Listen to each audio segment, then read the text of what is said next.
A Warning to the Curious by M.R. James. The place on the east coast which the reader is asked to consider is Seaburgh. It is not very different now from what I remember it to have been when I was a child. Marshes intersected by dykes to the south, recalling the early chapters of Great Expectations. Flat fields to the north merging into heath, fir woods, and above all, gorse inland. A long seafront and a street. Behind that, a spacious church of flint with a broad, solid western tower and a peal of 6 bells. How well I remember their sound on a hot Sunday in August, as our party went slowly up the white, dusty slope of road towards them, for the church stands at the top of a short, steep incline. They rang with a flat, clacking sort of sound on those hot days, but when the air was softer, they were mellower too. The railway ran down to its little terminus farther along the same road. There was a gay white windmill just before you came to the station, and another down near the shingle at the south end of the town, and yet others on higher ground to the north. There were cottages of bright red brick with slate roofs. But why do I encumber you with these commonplace details? The fact is that they come crowding to the point of the pencil when it begins to write of Seaburgh. I should like to be sure that I had allowed the right ones to get onto the paper, but I forgot. I have not quite done with the word-painting business yet. Walk away from the sea and the town, past the station and turn up the road on the right. It is a sandy road, parallel with the railway, and if you follow it, it climbs to somewhat higher ground.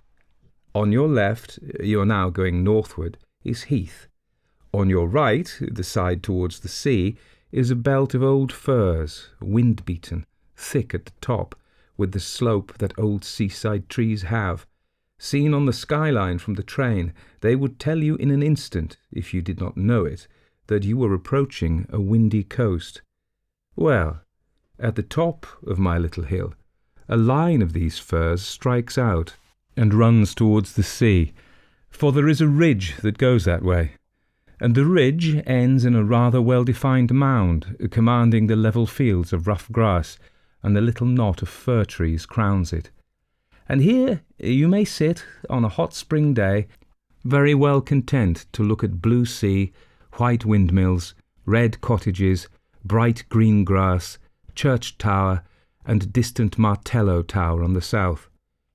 As I have said, I began to know Seaburgh as a child, but a gap of a good many years separates my early knowledge from that which is more recent. Still, it keeps its place in my affections, and any tales of it that I pick up have an interest for me. One such tale is this. It came to me in a place very remote from Seaburgh, and quite accidentally, from a man whom I had been able to oblige enough in his opinion to justify his making me his confidant to this extent. "I know all that country more or less," he said. "I used to go up to Seaburgh pretty regularly for golf in the spring. I generally put up at the Bear with a friend, Henry Long it was. You knew him, perhaps?"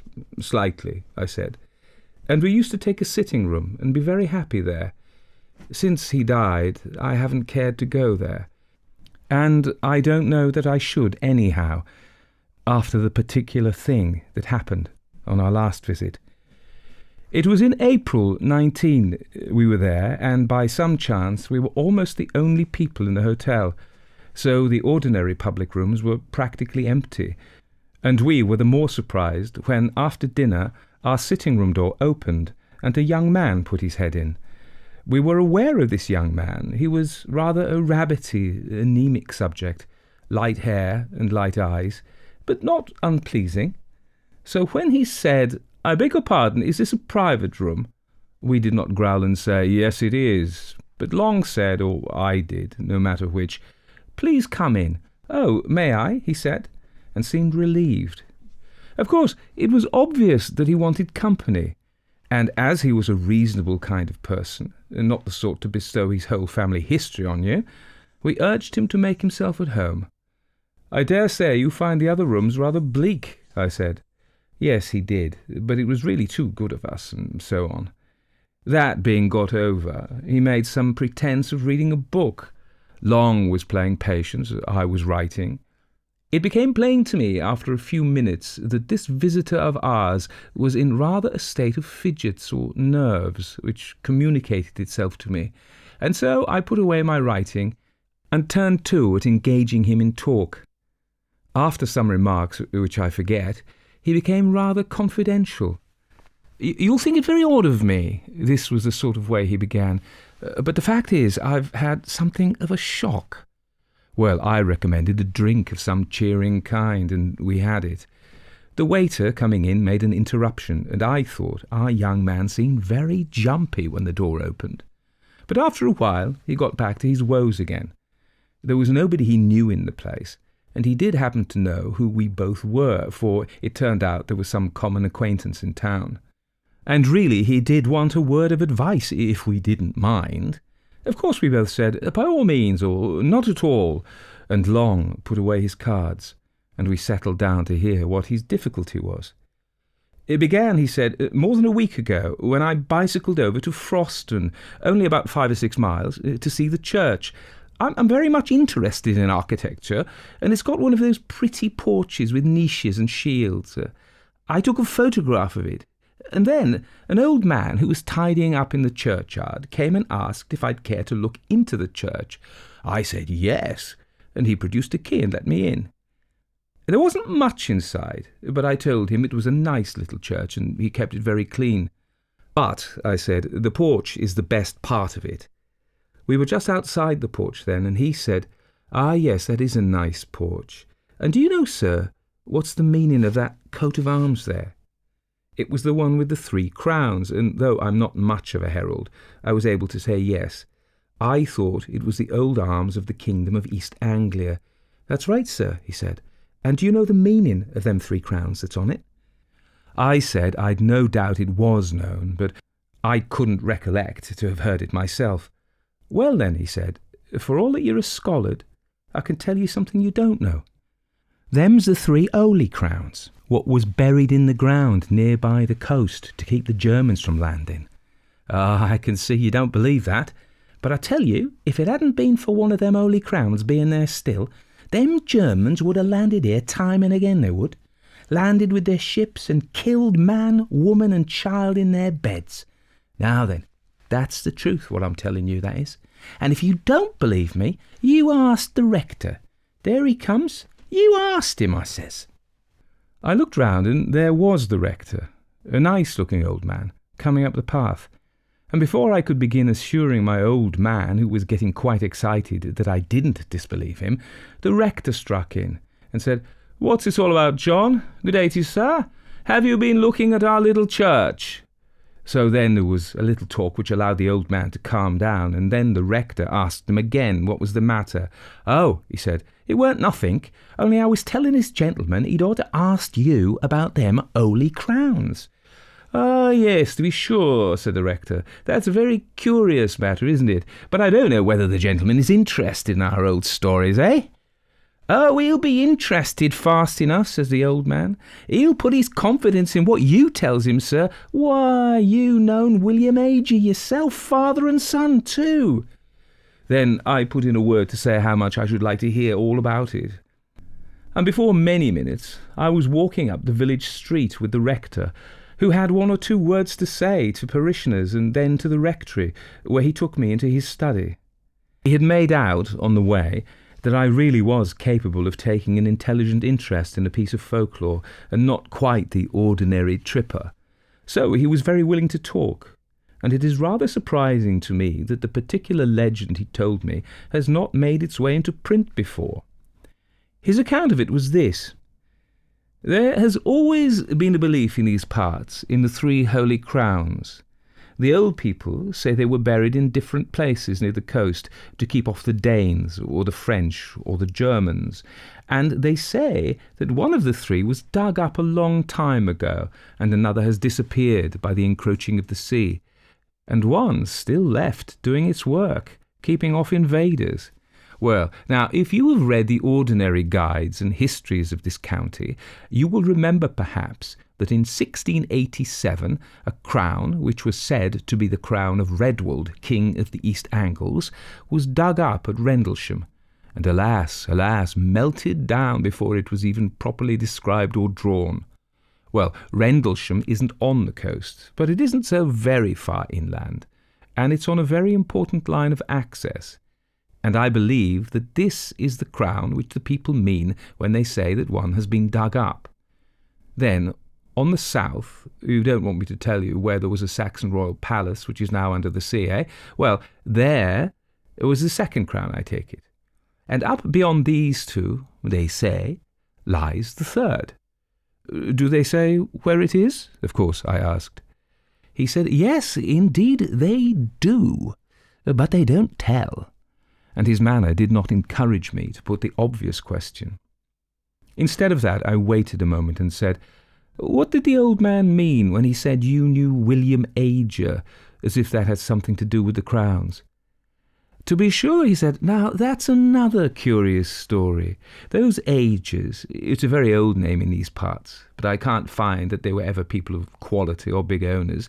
These Agers say, or said, that their branch of the family were the guardians of the last crown. A certain old Nathaniel Ager was the first one I knew. I was born and brought up quite near here, and he, I believe, camped out at the place during the whole of the war in 1870. William, his son, did the same, I know, during the South African War, and young William, his son, who has only died fairly recently, took lodgings at the cottage nearest the spot, and I've no doubt hastened his end, for he was a consumptive by exposure and night-watching. And he was the last of that branch. It was a dreadful grief to him to think that he was the last, but he could do nothing. The only relations at all near to him were in the colonies. I wrote letters for him to them, imploring them to come over on business very important to the family, but there has been no answer. So the last of the Holy Crowns, if it's there, has no guardian now. That was what the rector told me, and you can fancy how interesting I found it. The only thing I could think of when I left him was how to hit upon the spot where the crown was supposed to be. I wish I'd left it alone.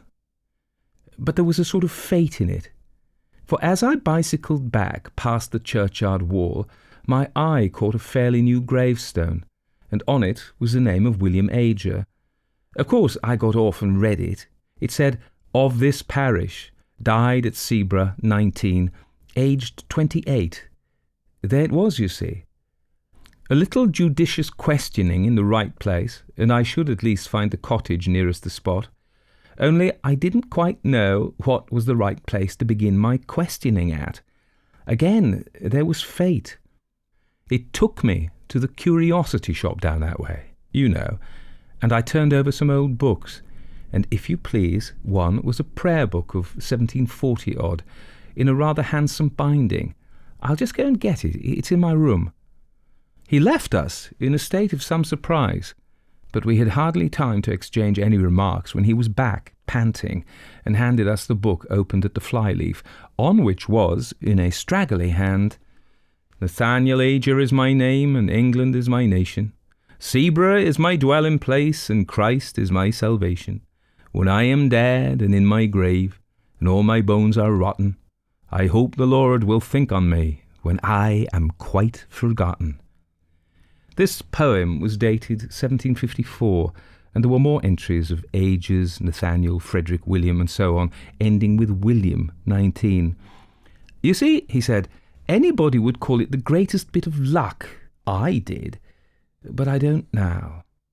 Of course, I asked the shopman about William Ager, and of course he happened to remember that he lodged in a cottage in the North Field and died there. This was just chalking the road for me. I knew which the cottage must be. There's only one sizable one about there. The next thing was to scrape some sort of acquaintance with the people, and I took a walk that way at once.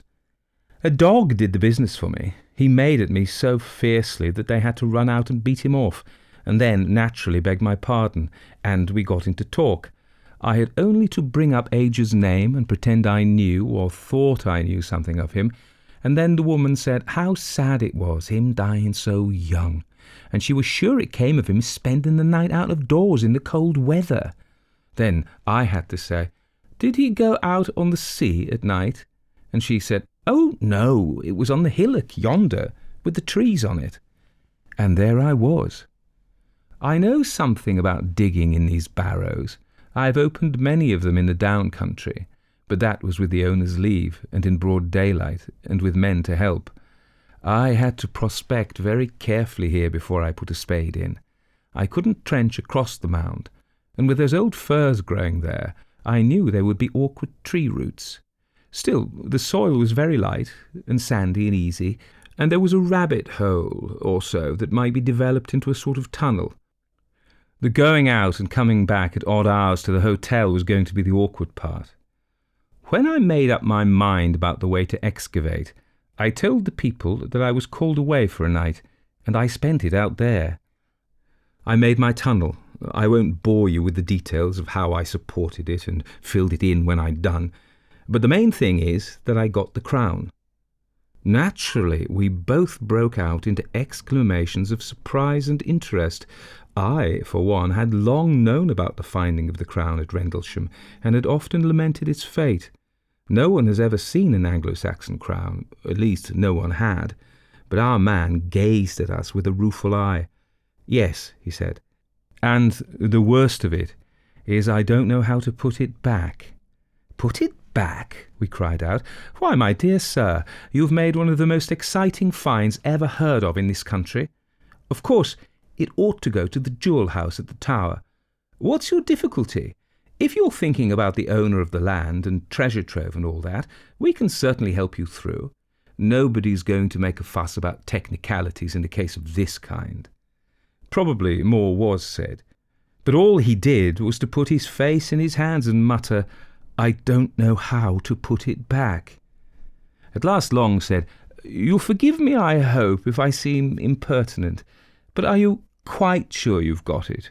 I was wanting to ask much the same question myself, for of course the story did seem a lunatic's dream when one thought it over, but I hadn't quite dared to say what might hurt the poor young man's feelings. However, he took it quite calmly, really, with the calm of despair, you might say. He sat up and said, Oh yes, there's no doubt about that. I have it here in my room, locked up in my bag. You can come and look at it if you like. I won't offer to bring it here. We were not likely to let the chance slip. We went with him. His room was only a few doors off. The Boots was just collecting shoes in the passage, or so we thought. Afterwards, we were not sure. Our visitor, his name was Paxton, was in a worse state of shivers than before, and went hurriedly into the room and beckoned us after him, turned on the light, and shut the door carefully. Then he unlocked his kit-bag and produced a bundle of clean pocket-handkerchiefs, in which something was wrapped, laid it on the bed, and undid it. I can say now I have seen an actual Anglo-Saxon crown. It was of silver, as the Rendlesham one is always said to have been. It was set with some gems, mostly antique intaglios and cameos, and was of rather plain, almost rough workmanship. In fact, it was like those you see on the coins and in the manuscripts. I found no reason to think it was later than the 9th century. I was intensely interested, of course, and I wanted to turn it over in my hands, but Paxton prevented me. Don't you touch it, he said. I'll do that. And with a sigh that was, I declare to you, dreadful to hear, he took it up and turned it about so that we could see every part of it. Seen enough? He said at last, and we nodded. He wrapped it up and locked it in his bag and stood looking at us dumbly. Come back to our room, Long said, and tell us what the trouble is. He thanked us and said, Will you go first and see if the coast's clear? That wasn't very intelligible, for our proceedings hadn't been, after all, very suspicious, and the hotel, as I said, was practically empty. However, we were beginning to have inklings of we didn't know what, and anyhow, nerves are infectious. So we did go, first peering out as we opened the door and fancying, I found we both had the fancy, that a shadow, or more than a shadow, but it made no sound, passed from before us to one side as we came out into the passage. "It's all right," we whispered to Paxton. Whispering seemed the proper tone, and we went, with him between us, back to our sitting room. I was preparing, when we got there, to be ecstatic about the unique interest of what we had seen, but when I looked at Paxton, I saw that would be terribly out of place, and I left it to him to begin. "What is to be done?" was his opening. Long thought it right, as he explained to me afterwards, to be obtuse, and said, "Why not find out who the owner of the land is? "Oh, no," Paxton broke in impatiently. "I beg your pardon, you've been very kind, but don't you see it's got to go back? And I daren't be there at night, and daytime's impossible. Perhaps, though, you don't see. Well then, the truth is that I've never been alone since I touched it." I was beginning some fairly stupid comment, but Long caught my eye, and I stopped. Long said, "I think I do see, perhaps, but wouldn't it be a relief to tell us a little more clearly what the situation is?" Then it all came out. Paxton looked over his shoulder and beckoned to us to come nearer to him, and began speaking in a low voice. We listened most intently, of course, and compared notes afterwards. And I wrote down our version, so I am confident I have what he told us, almost word for word. He said, "It began when I was first prospecting. A man standing by one of the firs. This was in daylight, you know. He was never in front of me.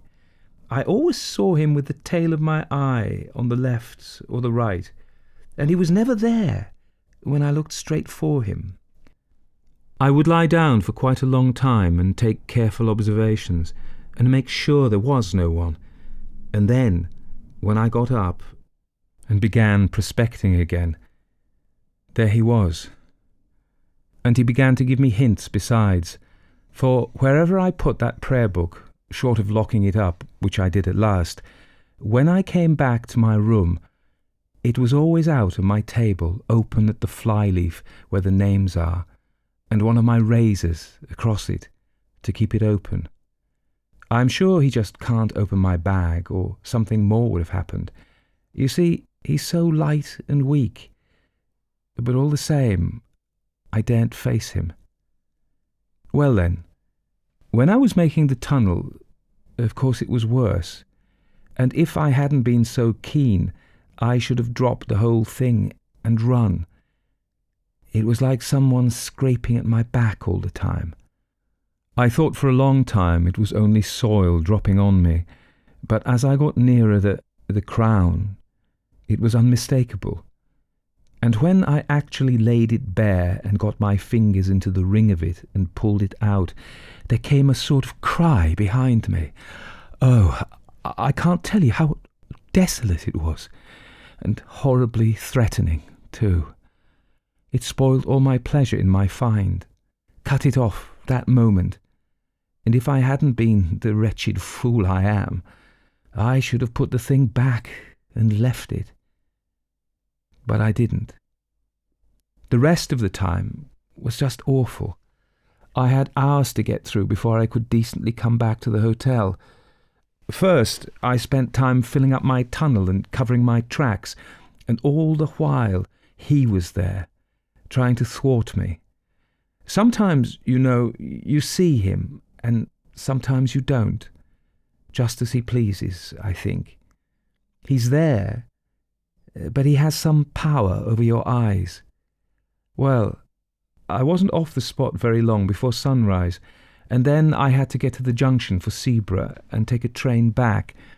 And though it was daylight fairly soon, I don't know if that made it much better. There were always hedges or gorse bushes or park fences along the road, some sort of cover, I mean, and I was never easy for a second. And then, when I began to meet people going to work, they always looked behind me, very strangely. It might have been that they were surprised at seeing anyone so early, but I didn't think it was only that. And I don't now. They didn't look exactly at me.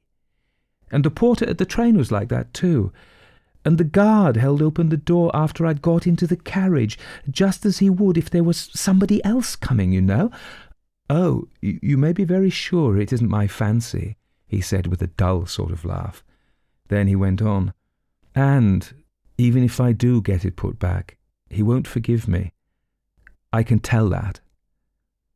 And I was so happy a fortnight ago. He dropped into a chair, and I believe he began to cry. We didn't know what to say, but we felt we must come to the rescue somehow, and so, it really seemed the only thing, we said if he was so set on putting the crown back in its place, we would help him. And I must say that after what we had heard, it did seem the right thing. If these horrid consequences had come on this poor man, might there not really be something in the original idea of the crown having some curious power bound up with it to guard the coast? At least, that was my feeling, and I think it was Long's too. Our offer was very welcome to Paxton anyhow. When could we do it? It was nearing 10:30. Could we contrive to make a late walk plausible to the hotel people that very night? We looked out of the window. There was a brilliant full moon, the Paschal moon. Long undertook to tackle the boots and propitiate him. He was to say that we should not be much over the hour, and if we did find it so pleasant that we stopped out a bit longer, we would see to it that he didn't lose by sitting up. Well, we were pretty regular customers of the hotel, and didn't give them much trouble, and were considered by the servants to be not under the mark in the way of tips, and so the boots was propitiated, and let us out onto the seafront, and remained, as we heard later, looking after us. Paxton had a large coat over his arm, under which was the wrapped-up crown. So we were off on this strange errand before we had time to think how very much out of the way it was. I have told this part quite shortly on purpose, for it really does represent the haste with which we settled our plan and took action. The shortest way is up the hill and through the churchyard, Paxton said, as we stood a moment before the hotel, looking up and down the front. There was nobody about, nobody at all. Seaburgh, out of the season, is an early, quiet place. We can't go along the dyke by the cottage because of the dog, Paxton also said, when I pointed to what I thought a shorter way along the front and across 2 fields. The reason he gave was good enough. We went up the road to the church and turned in at the churchyard gate. I confess to having thought that there might be some lying there who might be conscious of our business. But if it was so, they were also conscious that one who was on their side, so to say, had us under surveillance, and we saw no sign of them. But under observation we felt we were, as I have never felt it at another time. Specially was it so when we passed out of the churchyard into a narrow path with close high hedges, through which we hurried as Christian did through that valley, and so got out into open fields. Then, along hedges, though I would sooner have been in the open, where I could see if anyone was visible behind me, over a gate or 2, and then a swerve to the left, taking us up onto the ridge which ended in that mound. As we neared it, Henry Long felt, and I felt too, that there were what I can only call dim presences waiting for us, as well as a far more actual one attending us. Of Paxton's agitation all this time I can give you no adequate picture. He breathed like a hunted beast, and we could not either of us look at his face. How he would manage when we got to that very place we had not troubled to think. He had seemed so sure that that would not be difficult. Nor was it. I never saw anything like the dash with which he flung himself at that particular spot in the side of the mound and tore at it, so that in a very few minutes the greater part of his body was out of sight. We stood, holding the coat and that bundle of handkerchiefs, and looking very fearfully, I must admit, about us. There was nothing to be seen. A line of dark firs behind us made one skyline, more trees and the church tower half a mile off on the right, cottages and a windmill on the horizon on the left, calm sea dead in front, faint barking of a dog at a cottage on a gleaming dyke between us and it, full moon making that path we know across the sea, the eternal whisper of the Scotch firs just above us and of the sea in front. Yet, in all this quiet, an acute, an acrid consciousness of a restrained hostility very near us, like a dog on a leash that might be let go at any moment. Paxton pulled himself out of the hole and stretched a hand back to us. "Give it to me," he whispered. "Unwrapped." We pulled off the handkerchiefs, and he took the crown. The moonlight just fell on it as he snatched it.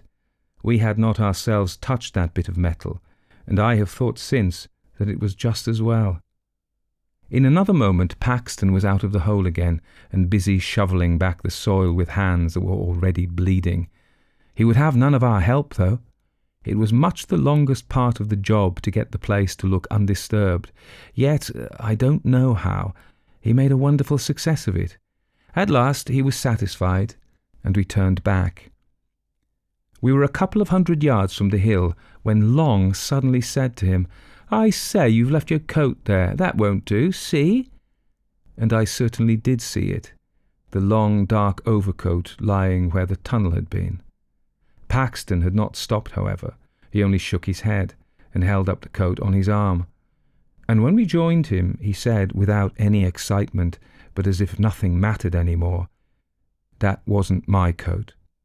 And indeed, when we looked back, the dark thing was not to be seen. Well, we got out onto the road and came rapidly back that way. It was well before 12 when we got in, trying to put a good face on it and saying, Long and I, what a lovely night it was for a walk.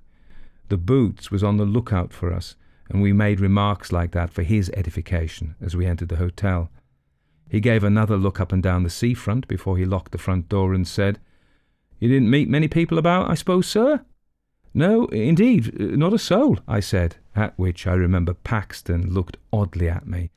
"Only I thought I see someone turn up the station road after you gentlemen," said the Boots. "Still, you was 3 together, and I don't suppose he meant mischief." I didn't know what to say.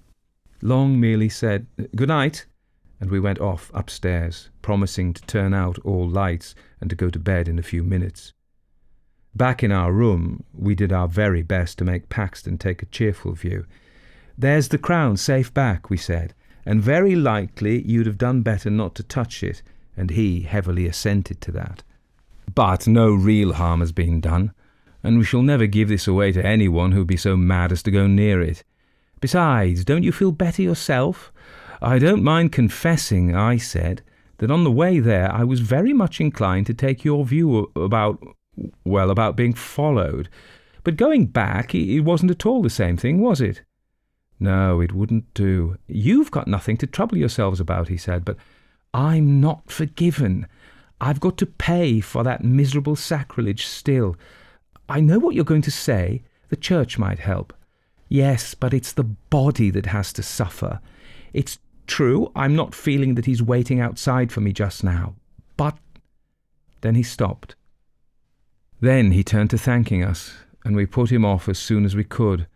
And naturally we pressed him to use our sitting room next day, and said we should be glad to go out with him. Or did he play golf, perhaps? Yes, he did, but he didn't think he should care about that tomorrow. Well, we recommended him to get up late and sit in our room in the morning while we were playing, and we would have a walk later in the day. He was very submissive and piano about it, ready to do just what we thought best, but clearly quite certain in his own mind that what was coming could not be averted or palliated. You wonder why we didn't insist on accompanying him to his home and seeing him safe into the care of brothers or someone. The fact was he had nobody. He had had a flat in town, but lately he had made his mind up to settle for a time in Sweden, and he had dismantled his flat and shipped off his belongings, and was whiling away a fortnight or 3 weeks before he made a start. Anyway, we didn't see what we could do better than sleep on it. or not sleep very much, as was my case, and see what we felt like tomorrow morning. We felt very different, Long and I, on as beautiful an April morning as you could desire.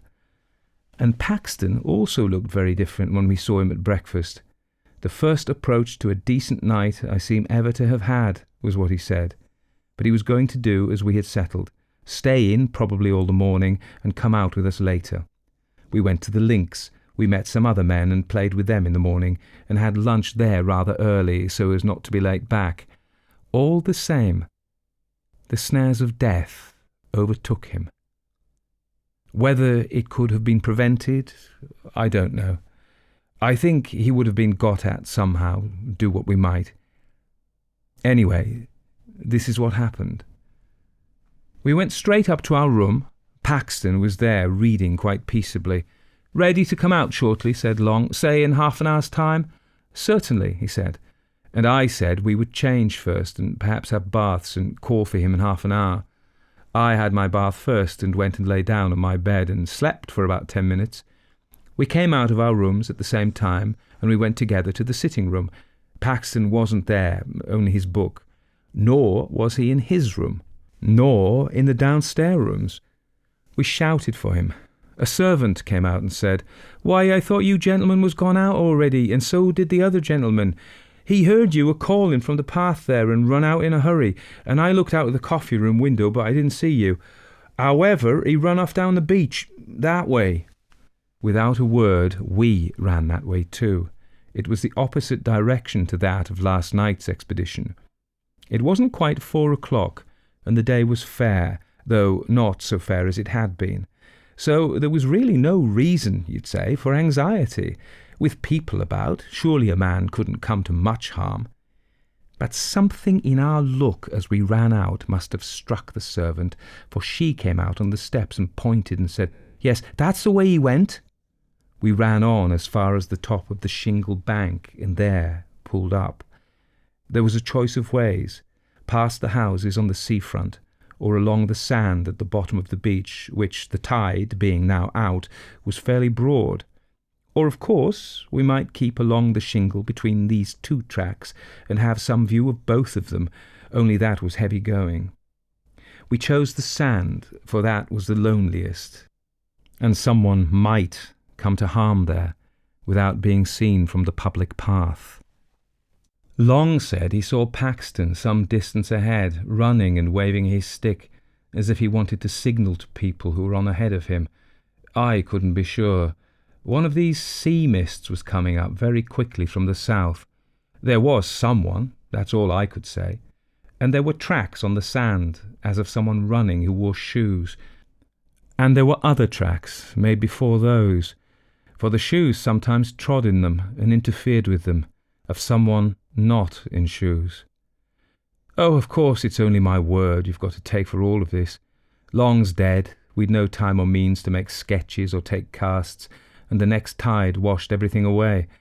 All we could do was to notice these marks as we hurried on, but there they were over and over again, and we had no doubt whatever that what we saw was the track of a bare foot, and one that showed more bones than flesh. The notion of Paxton running after anything like this, and supposing it to be the friends he was looking for, was very dreadful to us. You can guess what we fancied, how the thing he was following might stop suddenly and turn round on him, and what sort of face it would show, half seen at first in the mist, which all the while was getting thicker and thicker. And as I ran on, wondering how the poor wretch could have been lured into mistaking that other thing for us, I remembered his saying, "He has some power over your eyes." And then I wondered what the end would be, for I had no hope now that the end could be averted, and, well, there is no need to tell all the dismal and horrid thoughts that flitted through my head as we ran on into the mist. It was uncanny, too, that the sun should still be bright in the sky, and we could see nothing.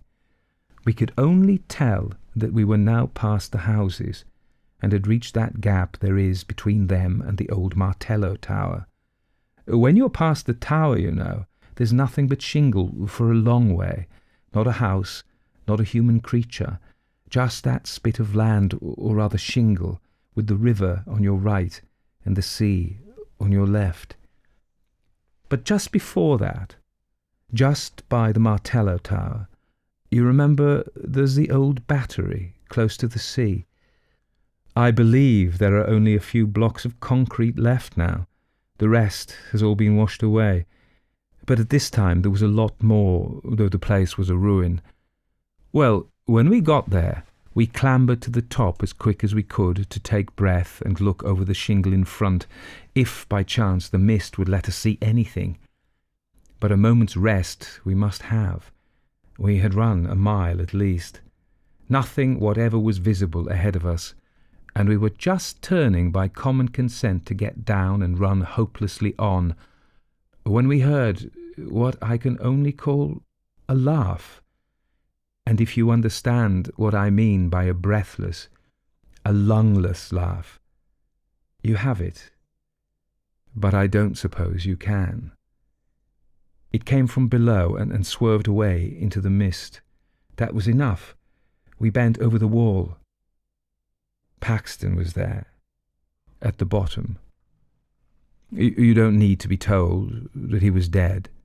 His tracks showed that he had run along the side of the battery, had turned sharp round the corner of it, and, small doubt of it, must have dashed straight into the open arms of someone who was waiting there.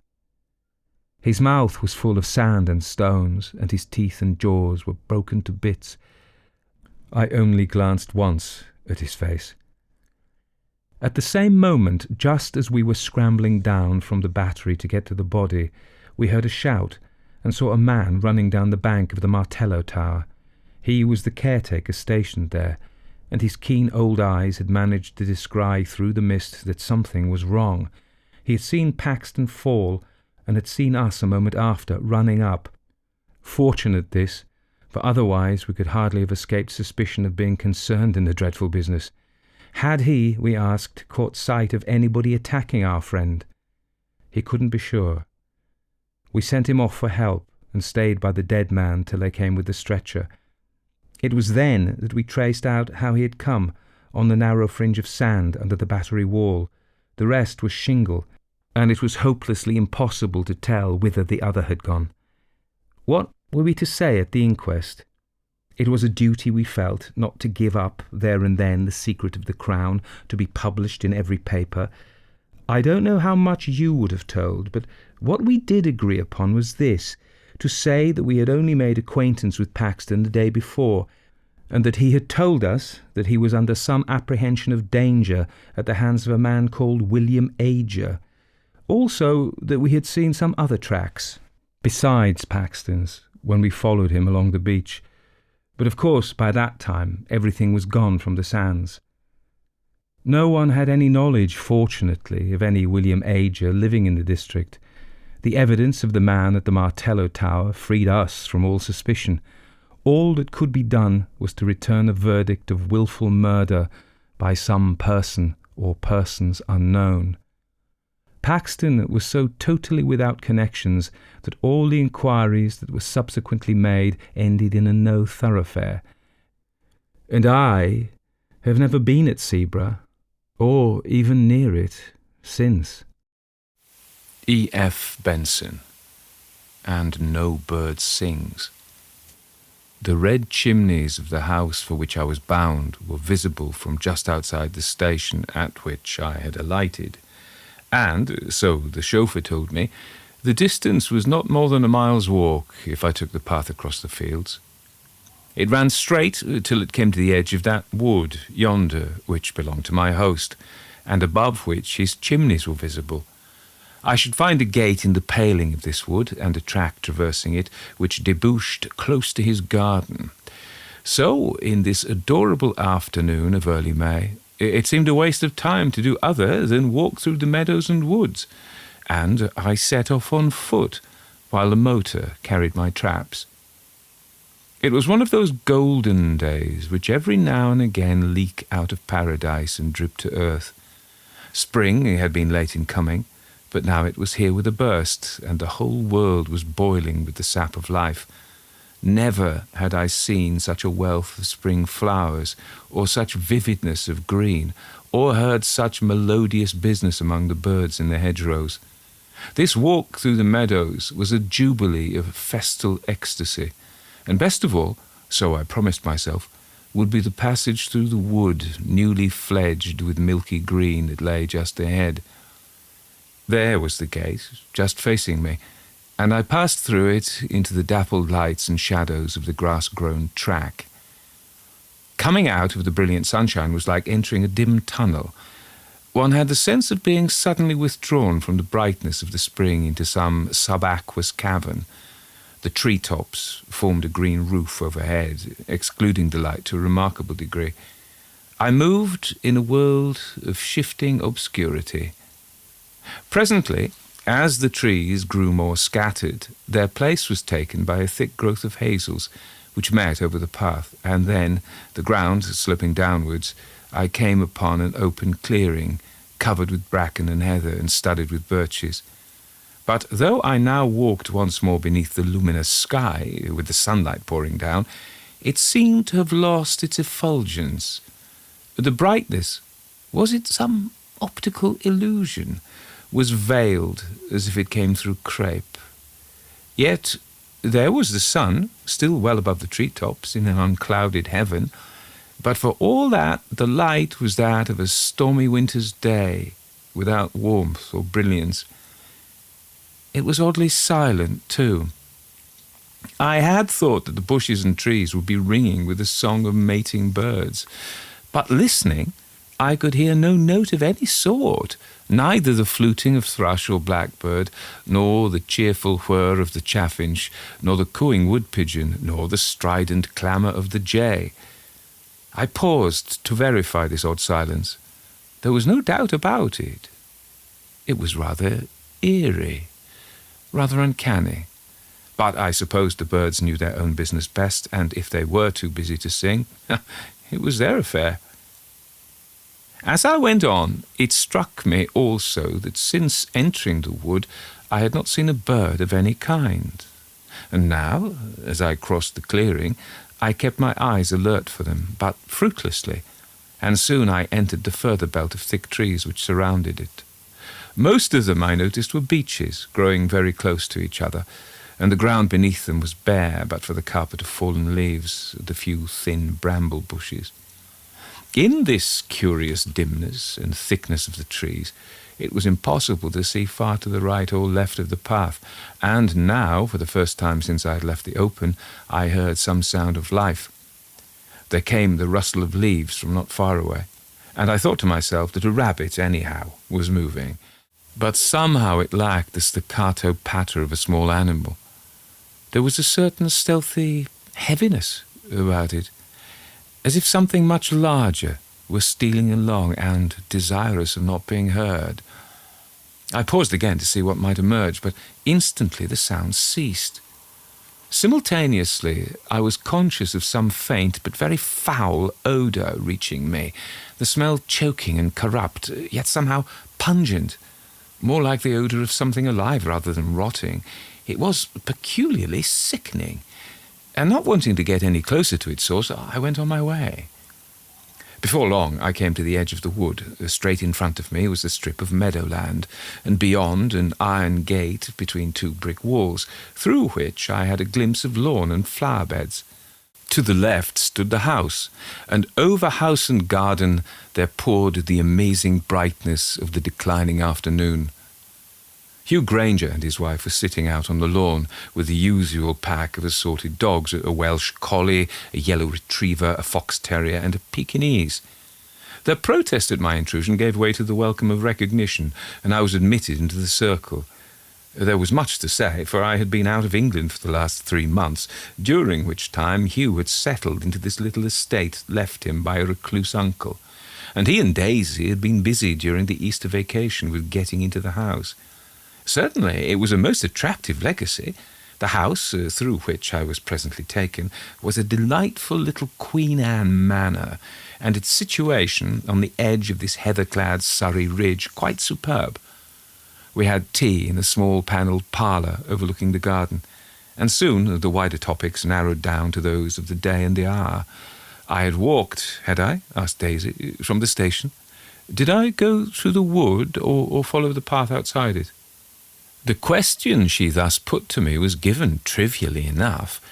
There was no hint in her voice that it mattered a straw to her which way I'd come. But it was quite clearly borne in upon me that not only she, but Hugh also listened intently for my reply. He had just lit a match for his cigarette, but held it unapplied till he heard my answer. Yes, I'd gone through the wood, but now, though I had received some odd impressions in the wood, it seemed quite ridiculous to mention what they were. I could not soberly say that the sunshine there was of very poor quality, and that at one point in my traverse I had smelled the most iniquitous odour. I had walked through the wood. That was all I had to tell them. I had known both my host and hostess for a tale of many years, and now, when I felt that there was nothing except purely fanciful stuff that I could volunteer about my experiences there, I noticed that they exchanged a swift glance and could easily interpret it.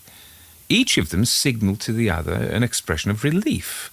They told each other, so I construed their glance, that I, at any rate, had found nothing unusual in the wood, and they were pleased at that. But then, before any real pause had succeeded to my answer that I had gone through the wood, I remembered that strange absence of birdsong and birds, and as that seemed an innocuous observation in natural history, I thought I might as well mention it. One odd thing struck me, I began, and instantly I saw the attention of both riveted again. I didn't see a single bird or hear one from the time I entered the wood to when I left it. Hugh lit his cigarette. I've noticed that too, he said, and it's rather puzzling. The wood is certainly a bit of primeval forest, and one would have thought that hosts of birds would have nested in it from time immemorial. But like you, I've never heard or seen one in it, and I've never seen a rabbit there either. I thought I heard one this afternoon, said I. Something was moving in the fallen beech leaves. Did you see it? He asked.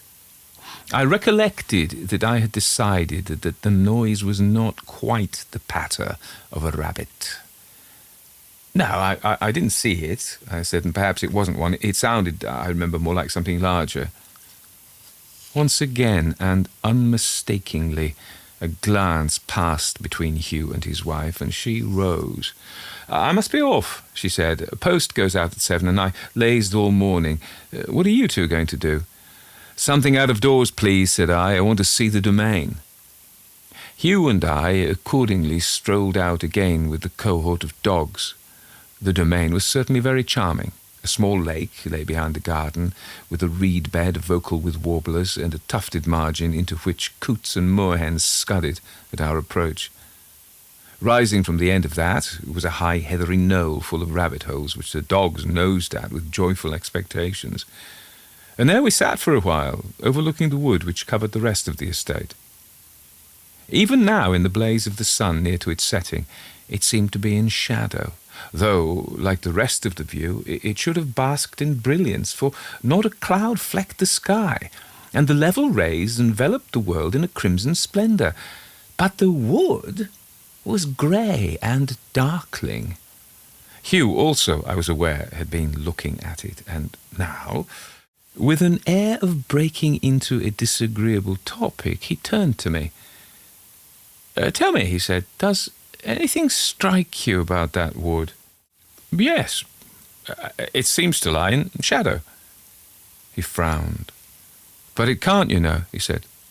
Where does the shadow come from? Not from outside, for the sky and land are on fire. From inside, then? I asked. He was silent a moment. There's something queer about it, he said at length. There's something there, and I don't know what it is. Daisy feels it too. She won't ever go into the wood, and it appears the birds won't either. Is it just the fact that for some unexplained reason there are no birds in it that has set all our imaginations at work? I jumped up. It's all rubbish, I said. Let's go through it now and find a bird. I bet you I find a bird. 6 pence for every bird you see, said Hugh. We went down the hillside and walked round the wood till we came to the gate where I had entered that afternoon. I held it open after I'd gone in for the dogs to follow. But there they stood, a yard or so away, and none of them moved. "Come on, dogs," I said. And Fifi, the fox terrier, came a step nearer, and then, with a little whine, retreated again. "They always do that," said Hugh. "Not one of them will set foot inside the wood. Look!" He whistled and called, he cajoled and scolded, but it was no use. There the dogs remained, with little apologetic grins and signallings of tails, but quite determined not to come. "But why?" I asked. "Same reason as the birds, I suppose, whatever that happens to be. There's Fifi, for instance, the sweetest-tempered little lady. Once I tried to pick her up and carry her in, and she snapped at me. They'll have nothing to do with the wood. They'll trot round outside it and go home." We left them there, and in the sunset light, which was now beginning to fade, began the passage. Usually the sense of eeriness disappears if one has a companion. But now, to me, even with Hugh walking by my side, the place seemed even more uncanny than it had done that afternoon, and a sense of intolerable uneasiness that grew into a sort of waking nightmare obsessed me. I had thought before that the silence and loneliness of it had played tricks with my nerves, but with Hugh here, it couldn't be that, and indeed I felt that it was not any such notion that lay at the root of this fear, but rather the conviction that there was some presence lurking there, invisible as yet, but permeating the gathered gloom. I couldn't form the slightest idea of what it might be, or whether it was material or ghostly. All I could diagnose of it from my own sensations was that it was evil and antique. As we came to the open ground in the middle of the wood, Hugh stopped, and though the evening was cool, I noticed that he mopped his forehead. "Pretty nasty," he said. "No wonder the dogs don't like it. How do you feel about it?" Before I could answer, he shot out his hand, pointing to the belt of trees that lay beyond. "What's that?" he said, in a whisper. I followed his finger, and for 1/2 second thought I saw, against the black of the wood, some vague flicker, grey or faintly luminous. It waved as if it had been the head and forepart of some huge snake rearing itself, but it instantly disappeared, and my glimpse had been so momentary that I couldn't trust my impression. "It's gone," said Hugh, still looking in the direction he had pointed. And as we stood there, I heard again what I'd heard that afternoon, a rustle among the fallen beech leaves. But there was no wind nor breath of breeze astir. He turned to me. "What on earth was it?" he said. "It looked like some enormous slug standing up. Did you see it?" I'm not sure whether I did or not," I said. "I think I just caught sight of what you saw." "But what was it?" he said again. "Was it a real material creature, or was it something ghostly, do you mean?" I asked. "Something halfway between the two," he said. "I'll tell you what I mean afterwards, and when we've got out of this place." The thing, whatever it was, had vanished among the trees to the left of where our path lay, and in silence we walked across the open till we came to where it entered tunnel-like among the trees. Frankly, I hated and feared the thought of plunging into that darkness, with the knowledge that not so far off there was something the nature of which I could not ever so faintly conjecture, but which I now made no doubt was that which filled the wood with some nameless terror. Was it material? Was it ghostly? Or was it? And now some inkling of what Hugh meant began to form itself into my mind. Some being that lay on the borderline between the two. Of all the sinister possibilities, that appeared the most terrifying. As we entered the trees again, I perceived that reek, alive and yet corrupt, which I had smelt before, but now it was far more potent, and we hurried on, choking with the odour that I now guessed to be not the putrescence of decay, but the living substance of that which crawled and reared itself in the darkness of the wood where no bird would shelter. Somewhere among the trees lurked the reptilian thing that defied and yet compelled credence. It was a blessed relief to get out of that dim tunnel into the wholesome air of the open and the clear light of evening. Within doors, when we returned, windows were curtained and lamps lit. There was a hint of frost, and Hugh put a match to the fire in his room, where the dogs, still a little apologetic, hailed us with the thumpings of drowsy tails. "And now we've got to talk," said he, "and lay our plans. For whatever it is that is in the wood, we've got to make an end of it. And if you want to know what I think it is, I'll tell you." "Well, go ahead," said I. "You may laugh at me if you like," he said, "but I believe it's an elemental. That's what I meant when I said it was a being halfway between the material and the ghostly. I never caught a glimpse of it till this afternoon. I only felt there was something horrible there, but now I've seen it, and it's like what spiritualists and that sort of folk describe as an elemental. A huge phosphorescent slug is what they tell us of it, which at will can surround itself with darkness. Somehow, now safe within doors, in the cheerful light and warmth of the room, the suggestion appeared merely grotesque. Out there, in the darkness of that uncomfortable wood, something within me had quaked, and I was prepared to believe any horror. But now common sense revolted. "But you don't mean to tell me that you believe in such rubbish," I said. "You might as well say it was a unicorn. What is an elemental anyway? Who has ever seen one except the people who listen to raps in the darkness and say they're made by their aunts?" "What is it, then?" he asked. "I should think it's chiefly our own nerves," I said. "I frankly acknowledge I got the creeps when I went through the wood first, and I got them much worse when I went through it with you. But it was just nerves. We were frightening ourselves and each other." "And are the dogs frightening themselves and each other?" he asked. "And the birds?" That was rather harder to answer. In fact, I gave it up. Hugh continued. "Well, just for the moment, we'll suppose that something else, not ourselves, frightened us, and the dogs and the birds," he said, "and that we did see something like a huge phosphorescent slug. I won't call it an elemental, if you object to that. I'll call it it. There's another thing, too, which the existence of it would explain." "What's that?" I asked. "Well, it is supposed to be some incarnation of evil. It's a corporeal form of the devil. It's not only spiritual, it is material to this extent that it can be seen bodily in form and heard, and, as you noticed, smelt and, God forbid, handled. It has to be kept alive by nourishment, and that explains perhaps why every day since I've been here I've found on that knoll we went up some half-dozen dead rabbits." "Stoats and weasels," said I. "No, not stoats and weasels. Stoats kill their prey and eat it. These rabbits haven't been eaten. They've been drunk." "What on earth do you mean?" I asked. I examined several of them.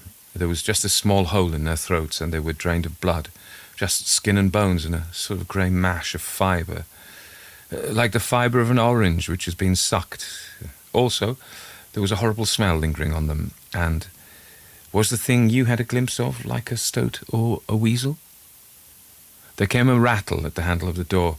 "Not a word to Daisy," said Hugh as she entered. "I heard you come in," she said. "Where did you go?" "All round the place," said I, "and came back through the wood. It is odd. Not a bird did we see, but that's partly accounted for because it was dark." I saw her eyes search Hugh's, but she found no communication there. I guessed that he was planning some attack on it next day, and he didn't wish her to know anything was afoot. "The wood's unpopular," he said. "Birds won't go there, dogs won't go there, and Daisy won't go there. I'm bound to say I share the feeling too, but having braved its terrors in the dark, I've broken a spell." "All quiet, was it?" asked she.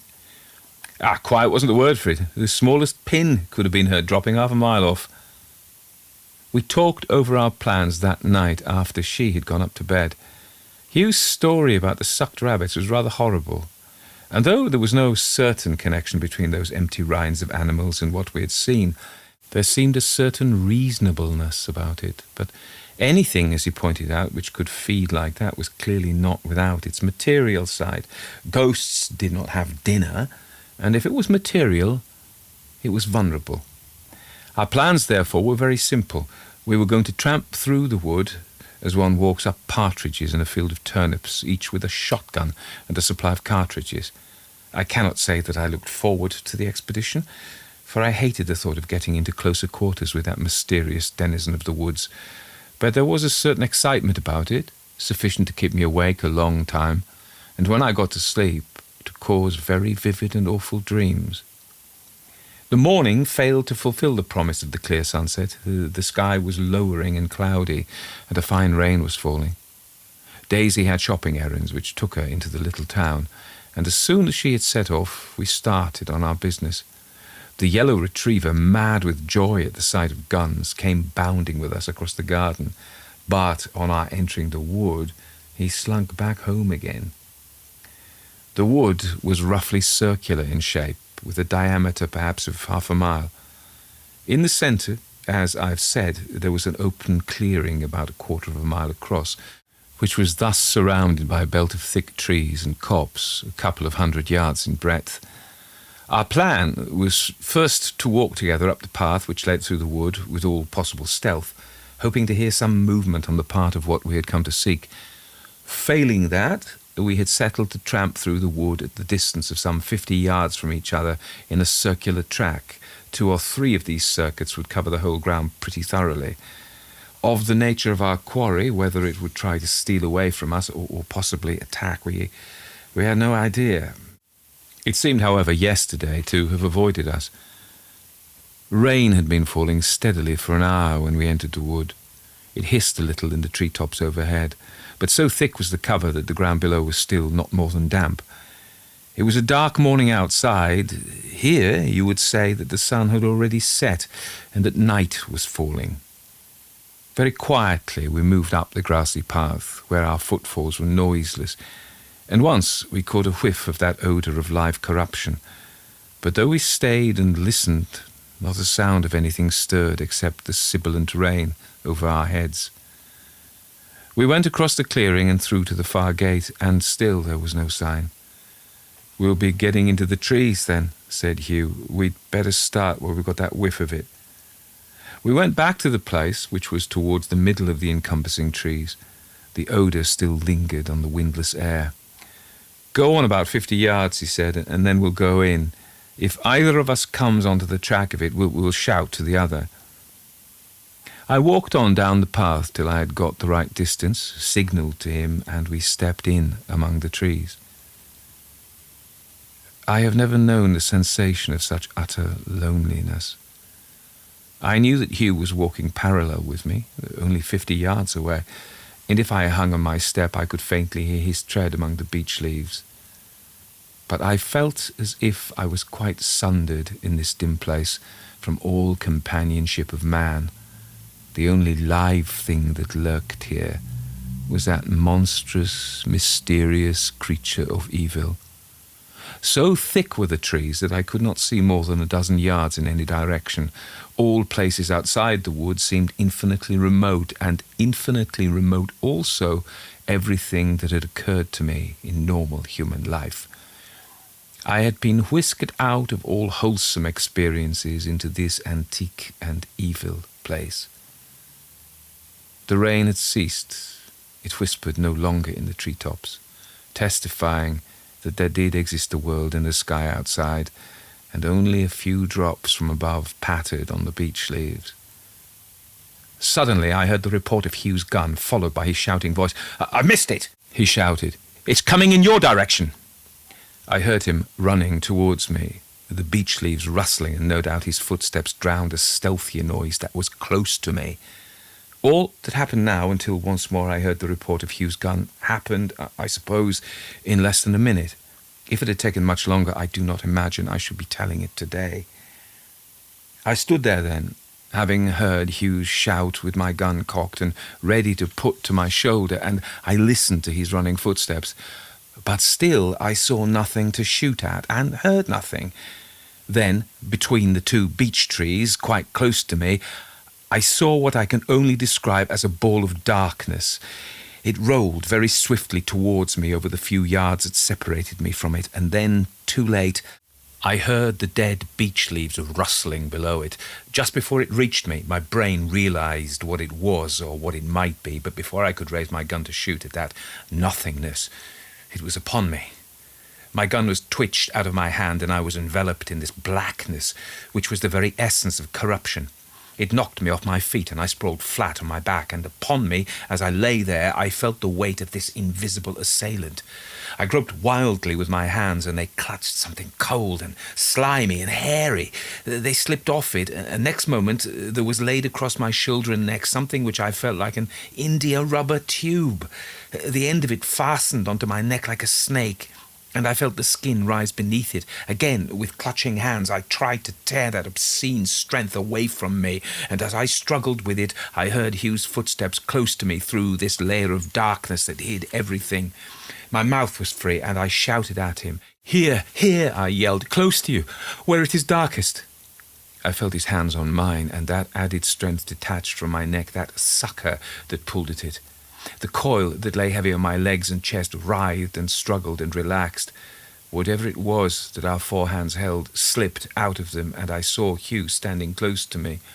A yard or two off, vanishing among the beech trunks, was that darkness which had poured over me.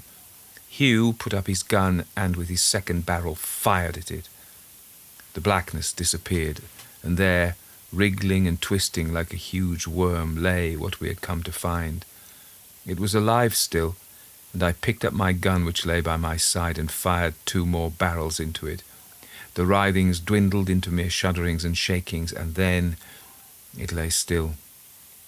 With Hugh's help, I got to my feet, and we both reloaded before going nearer. On the ground there lay a monstrous thing, half slug, half worm. There was no head to it. It ended in a blunt point with an orifice. In colour it was grey, covered with sparse black hairs. Its length, I suppose, was some 4 feet. Its thickness at the broadest part was that of a man's thigh, tapering towards each end.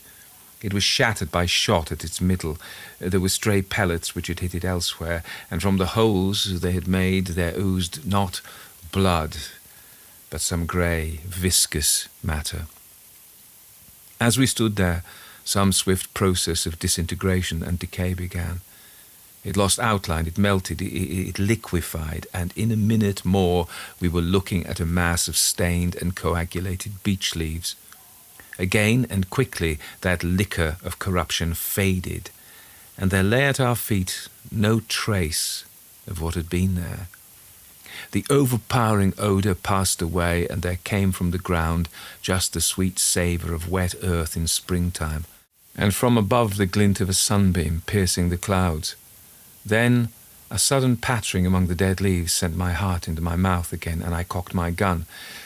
But it was only Hugh's yellow retriever who had joined us.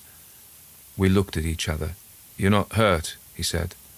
I held my chin up. "Not a bit," I said to her. "The skin's not broken, is it?" "No, only a round red mark." "My God, what was it? What happened?" "Your turn first," said I. "Begin at the beginning." "I came upon it quite suddenly," he said. "It was lying coiled like a sleeping dog behind a big beech. Before I could fire, it slithered off in the direction where I knew you were. I got a snapshot at it among the trees, but I must have missed, for I heard it rustling away. I shouted to you and ran after it. There was a circle of absolute darkness on the ground, and your voice came from the middle of it. I couldn't see you at all, but I clutched at the blackness, and my hand met yours. They met something else too." We got back to the house and had put the guns away before Daisy came home from her shopping. We had also scrubbed and brushed and washed.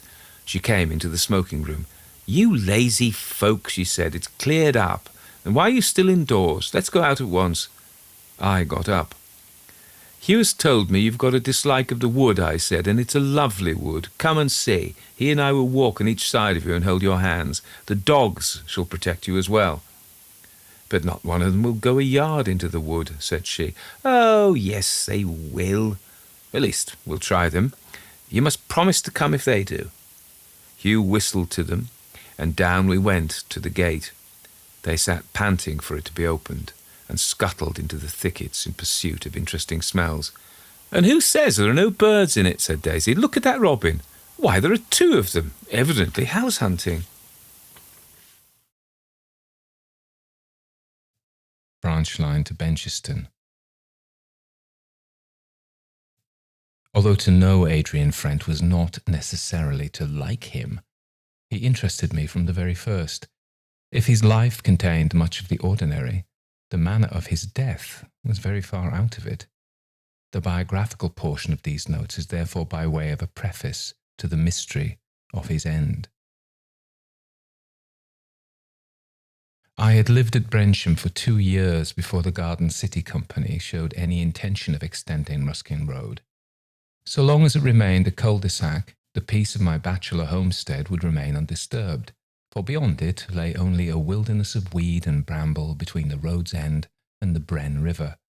I watched then, with misgiving, a gradual clearing by the company's roadmen of this barren strip, and the construction by them of a gravel track down its centre. But I need not have worried, for a bridging of the Bren on a purely residential thoroughfare was quite beyond the company's financial resources, and the sole purpose of the extension was to afford access to a vacant building lot on the side opposite me and nearer to the river. On this quickly arose Brenside, and into it, as first tenant, moved Adrian Frent. My first glimpse of him was during a reconnaissance made by me along the river bank for that very purpose. What would be the looks of a man whom I might have to live next to for long years naturally aroused my curiosity. Nor was my first impression unfavourable. I saw a man of nearly 6 feet, clean-shaven, oval-faced, dark-haired, well-knit and smartly tailored. Without hesitation, I made up my mind to call as soon as he was comfortably settled in. I did so some 10 days later, and found him very pleased to be doing host in his new house. Brenside had been wisely planned to provide one really large room, on the window side of which stood an Erard grand piano on glass casters. In front lay a large Persian rug, on whose beautiful and expensive expanse none of the surrounding leather chairs were allowed to impinge. The pictures on the walls were all of religious subjects, though not pertaining to the same religion. They included a coloured print of the Sistine Madonna, a silver-point drawing of the Hermes of Praxiteles, a rather wishy-washy sketch in watercolour of the Buddha, and an enlarged photograph of Hindu frescoes in the Ajanta caves. There were 2 large bookcases, one containing books whose titles I could not see from the chair into which Frent beckoned me, and the other largely filled by bound volumes of the railway magazine. Immediately above them was a scale model of a locomotive, protected by an oblong glass frame. This miniature engine and the magazines offended my aesthetic sensibility by their incongruity with the other furnishings, and made me curious to ascertain the nature of the books in the other case. Finding excuse in a draught from the window, I soon transferred myself to a nearer seat, whence my eye fell on a representative and well-bound collection of English classics, both in prose and poetry. The only exceptions were gathered on a shelf to themselves, and might be categorized under the title borne by the largest of them, which was Herbs, Simples, Drugs, and Poisons. Frent caught my inquisitive glance. "One of my many hobbies," he explained. "I grow them, you know. That's why I've chosen a place by the river. I lost a lot of valuable stuff last year at Tenford during the August drought. I'm going to make the garden here a herbalist's paradise. You must drop in occasionally and see how it's getting on. I've got my eye on the small greenhouse as a future laboratory. I not only grow the plants, but I make them into medicines. I always make my own insecticides and the vermifuges for my dogs. They're in the kennel now, under treatment. Come along and see them." Leading me out by a side door, he introduced me to 2 liver-coloured dachshunds in one of the outhouses. They were almost offensively affectionate, after the nature of their breed. "I adore dogs," he said. I was glad that he did not see me wince, but I hate men to use the word adore. It is woman's property. Businessmen, on their daily trek from Brensham to the city, have a choice of 3 trains. The 8:47 runs you through to Cripplegate and is uncomfortably crowded. The 8:59 has a slightly superior clientele, but lands you at St Eustons Cross, midway between east and west, whence it is necessary to proceed by underground. The 9:15, similarly bound, is patronized only by such as are in positions to determine for themselves their times of arrival and departure. It was in this third train that I met Frent next morning, and thereby placed him in the category of employer rather than of employee, nor was my inference at fault, as I learned from his conversation on the way up. He was a partner in the firm of Frent and Saxon Limited, music publishers, of 2 to 3 Great Benchester Street. His father, who had died last year, had left him in joint managership with Paul Saxon, whom indeed I remembered, somewhat indistinctly, as a fellow member of the junior chemesis before its absorption by the older university clubs. It did not take me long, listening to Frent's call, to realize that here was a case of a business house being very much divided against itself. To put the whole matter into a nutshell, Adrian was musically a severe classicist, while Saxon was crazy on jazz. Each had, I gathered, in his own line brought grist to the common mill. Frent had, at the unlimited expense of an aunt of the composer, who contributed also a frontispiece, published in album form Julian Grinley's 12 Dream Pieces for Pianoforte. Saxon undoubtedly struck a good bargain when he acquired publishing rights over a jazz series which included such astonishing hits as Gioconda and Bendigo. The pity of it was that each, while sharing in it, grudged the other his success. Daily travelling in the same compartment, Frent and I soon found ourselves on terms of acquaintance that bordered on intimacy. This was because I was glad to find him interesting, and he glad to find someone whom he interested.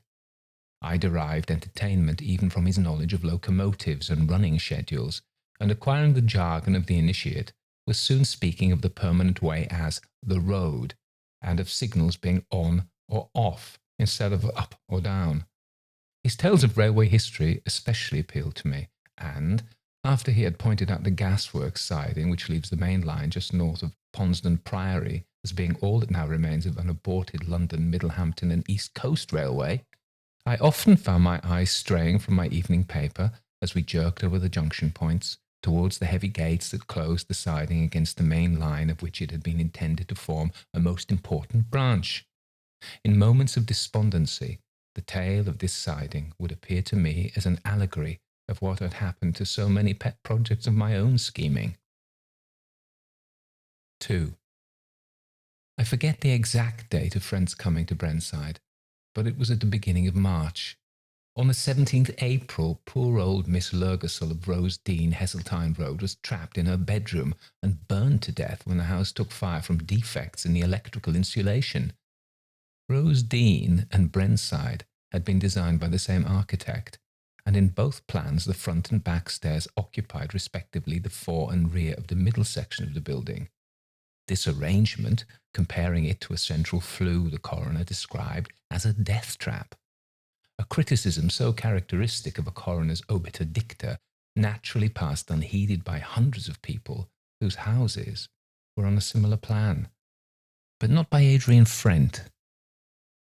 "What are you going to do about your stairs?" he asked me. "Nothing," I replied, "and you?" "I'm having a fire escape put in from the box room next to my bedroom." "That'll cost you something." "Oh, not much. All one needs is a trapdoor and a length of rope. We used to have several of them at my prep school. In case of emergency, one lifts the trap, throws down the rope, and swarms down it hand over hand. Cheap and easy. I'm a bit of a carpenter, as you know, and I cut the trapdoor yesterday. Now all that remains to do is to get a rope." "You'll need a staple to fix it to," I pointed out, "and that means a hole through the wall and a plate." "Oh, I know of an odd job man who'll fix that up for me in no time, and at very small charge. I strongly advise you to follow my example." I have recorded the above conversation for the reason, as well as for another which will appear later, that it well illustrates a basic defect in Frent's character. He was always starting things without consideration of their full implications, and dropping them when he ran up against difficulties. In the present instance, the example which he bade me follow was never set, for neither staple nor rope eventuated. He just forgot about them. It was the same story with his piano playing. He had excellent taste and touch, but I have seldom known him to play a piece right through. As soon as he came to a tricky passage, he would break off with a "Sorry, I'm out of practice." I suspected, however, that he had never been in practice, for he hated drudgery, and all his activities lacked perseverance and system. Take, for instance, the death of his dachshunds, the cause of which he never revealed to me. The vet, however, did. They had been poisoned by draughts out of a wrong bottle. How a man who prided himself in concocting his own insecticides and vermifuges could have been so careless past my comprehension. Nor did the loss of these pets cause him any observable sorrow. I sometimes wondered, in fact, whether he did not derive a greater pleasure from the artistic little headstones that he had placed over their graves than any that the dogs have ever afforded him while alive. As these sentences flow from my pen, I am conscious that they become increasingly critical of Adrian Frent. This is not from any desire on my part to play the role of dissecting moralist, but because my portrait of the man cannot be rendered faithful or lifelike without painting in the shadows. He certainly suffered no qualms himself about personal criticisms, for his daily conversations with me became more and more charged with venom against the klaxon, as he now insisted on calling his partner. His outbursts would have indeed been wearisome, but for the many amusing turns of phrase and fancy with which he embellished them. Nevertheless, my conscience would sometimes accuse me of abetting slander, and by way of appeasing it, I argued to myself that by allowing Frent to blow off steam, I was preventing the accrual of his animosity of any explosive quality that might be generated by enforced repression. As the summer wore on, we dropped in frequently at each other's houses, and I was privileged to see the burgeoning of a herbalist's paradise. These were his words, not mine, for a meaner collection of disreputable weeds could be hardly imagined. The only lasting memory of my inspection of it is of his telling me that what I still continue to call deadly nightshade is neither nightshade nor deadly. The so-called laboratory in a little greenhouse was equally impressive. Indeed, it reminded me of nothing so much as the pitiful messes that children will make out of leaves and berries to serve as pretense food in their toy dinner services. I could not but remember the sad end of those 2 dachshunds, and found myself viewing the disarray of bottles, tins, and saucers with mounting distaste. Frent perhaps discerned these thoughts. "Come along indoors," he said, "and I'll play you the Marche Funèbre out of that Beethoven sonata." The movement contains no really difficult passages, and he did it justice. It little occurred to me that it was the last thing I should hear him play. 3. September the 14th is my birthday, and I am able to set that date with certainty against the events that follow. I had lunched at his club with my brother Gerald, and taking the afternoon off, made to catch the 3:30 at St. Eustace Cross. I had hardly settled down in a corner seat before, to my surprise, in got Frent. I had never known him take so early a train before, and the fuss that he was in made me ask the reason. "I'm through for good with Saxon," he explained, "and we shall have to dissolve the partnership. I just hate him and all his works, and he knows it and trades on it.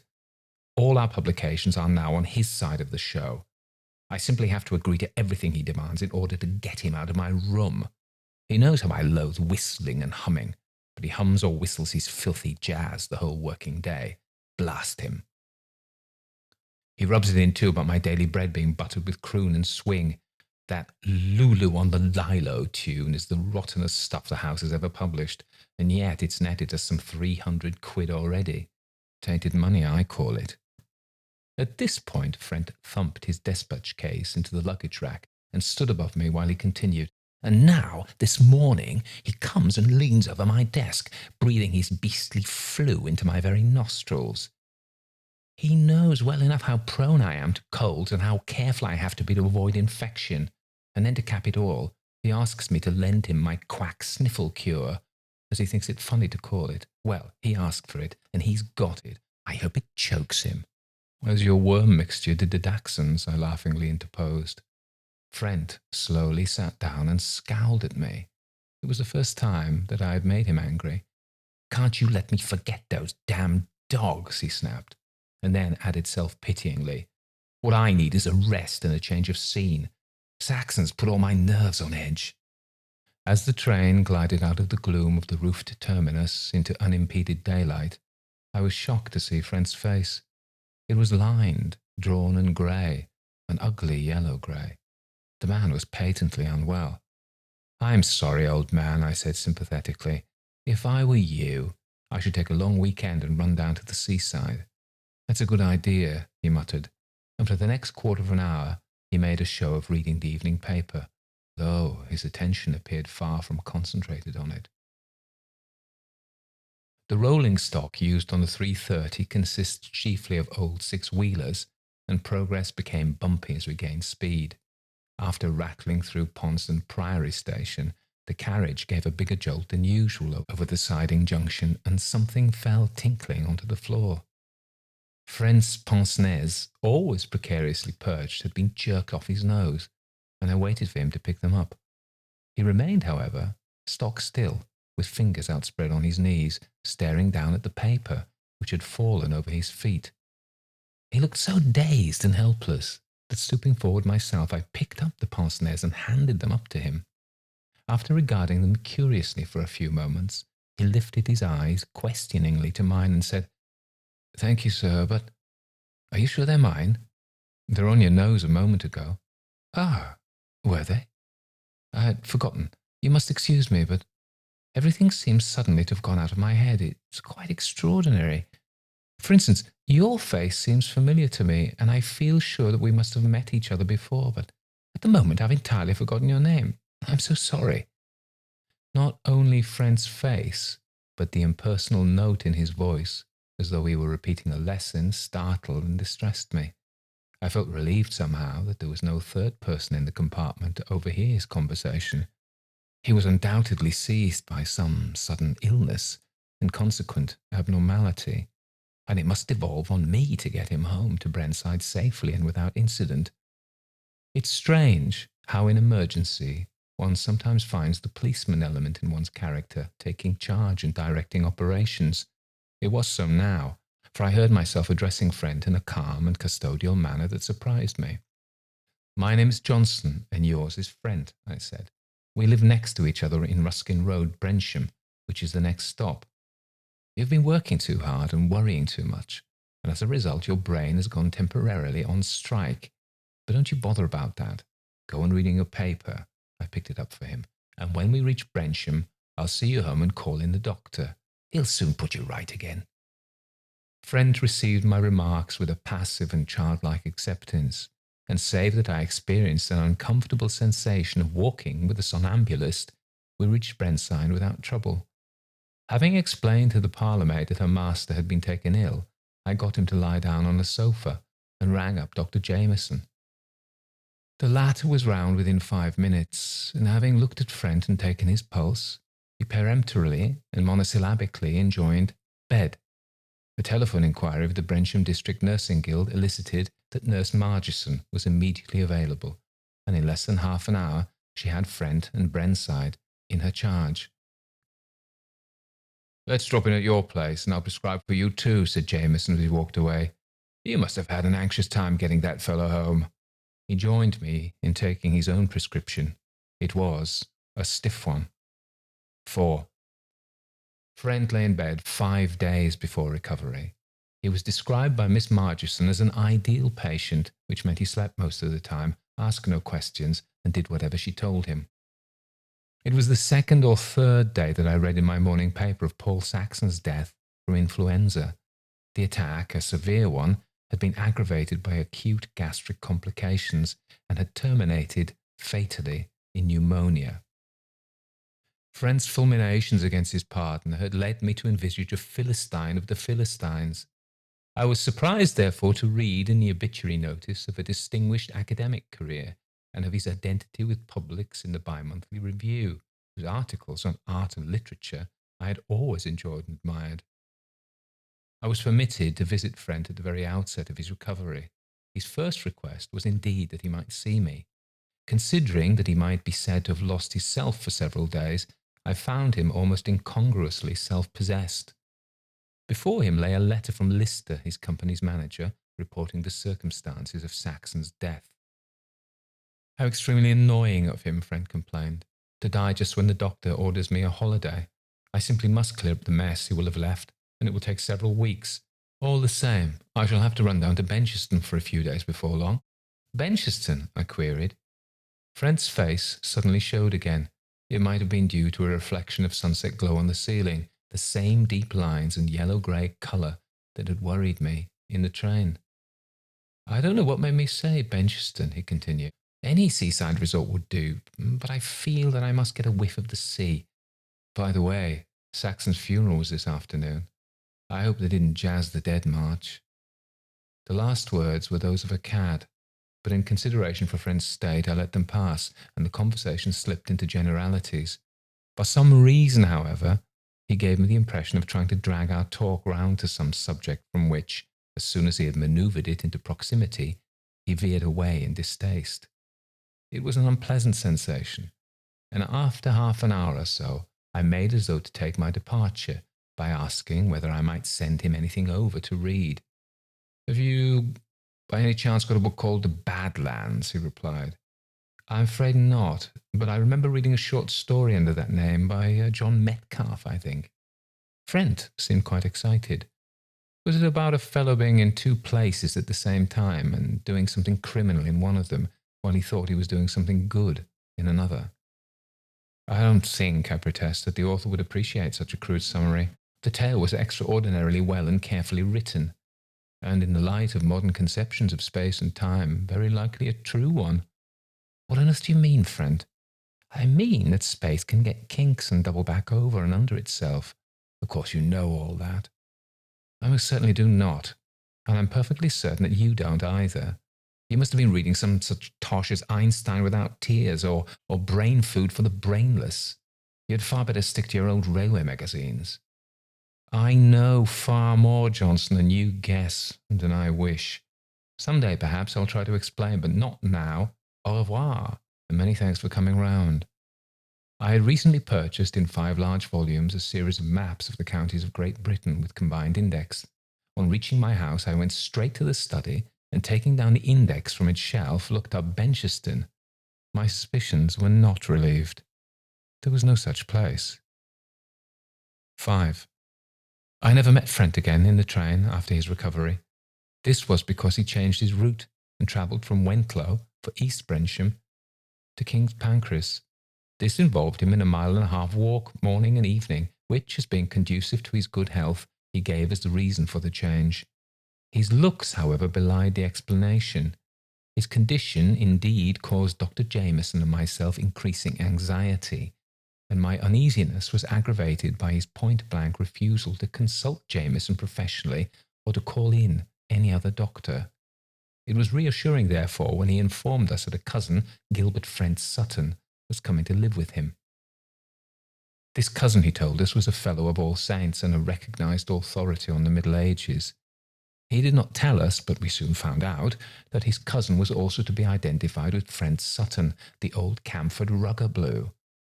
From the moment he arrived, we recognised in him a man who would stand no nonsense, and we therefore felt happier about Frent, who was already in visible danger of going all to pieces unless he had somebody to help to keep him together. A week or so after Frent Sutton's arrival, the doctor and I were invited by telephone to drop in together at Brentside and have a drink. At the gate, we were met by Frent Sutton. "Before you go in," he said, "I owe you both an explanation. Adrian refuses, Doctor, to call you in professionally, but I got him to ask you around, using you, Johnson, as a sort of decoy for a drink. The important thing is that, having attended him after his collapse, you should see him now and observe his present condition. He needs tackling at once. He has never told you yet about his delusions, though he suspects Johnson of having inferred their peculiar nature. Tonight, he has promised to make a clean breast of them, and I fancy that you'll find them important from the medical standpoint." We went in, and sitting in a half-circle round the fire, began our drinks over the usual small talk. Frent Sutton was, however, a believer in getting to grips with a job quickly, and broke in early with the request that Adrian would tell us all about his Benceston business. "Tell us everything, old man, right from the very beginning, when your father and old Saxon held the stage." "I'll try," responded Frent, not at all averse to becoming the centre of our interest, "and I'll make it as short as I can. Our firm's name, you know, is Frent and Saxon, and that is because when my father turned the show into a limited liability company, he kept a third share for himself and reserved a second third for me, against the day when I should have grown up and proved my business capacity, while he allowed his manager, old Saxon, to take up the remaining third share. Old Saxon's boy and myself were unfortunately of the same age, and wherever my father sent me, to Heathcote, Winching and Oxbridge, old Saxon must needs send Paul. He dogged my footsteps everywhere, and at both schools and later at the varsity he excelled me both in games and work. My parents took shame from my inferiority and perpetually upbraided me with letting them down. As a result, I grew to hate Paul and detested him the more for a desire on his part to fraternize. Finally, we entered into the firm's business simultaneously. I to be my father's greatest disappointment, and Paul to be his right-hand man, and at old Saxon's death, his energetic partner. Paul also inherited money from an aunt, and my father, in appreciation of his work, allowed him to purchase the share in the business which he had earmarked for me. On my father's death, therefore, I had only the 1/3 share in the business which I inherited from him against Paul's 2. Frent, and Saxon had become in reality Saxon, and Frent. I was permanently number 2 to my life's enemy, and during every day and hour of our partnership, my hatred for him proliferated. It possessed my whole being. I don't very often go to church, but I had done so on the Sunday preceding my collapse in the train, and it was the parson's sermon that brought home to me the full significance of my hatred. He was preaching on sins of intention, and quoted that text about a man committing fornication in his heart if he looks upon a woman lasciviously. The same logic, the parson pointed out, applies to the other commandments. Many people might regard themselves as pretty safe against a breach of the 6th, but we must remember that anybody who allowed his imagination to dwell on how much nicer things would be if only so-and-so were out of the way had already committed murder in his heart. I at once realized this to be true. I was murdering Paul daily, and quite clearly it was my duty both to him and myself that I should cut adrift from our partnership.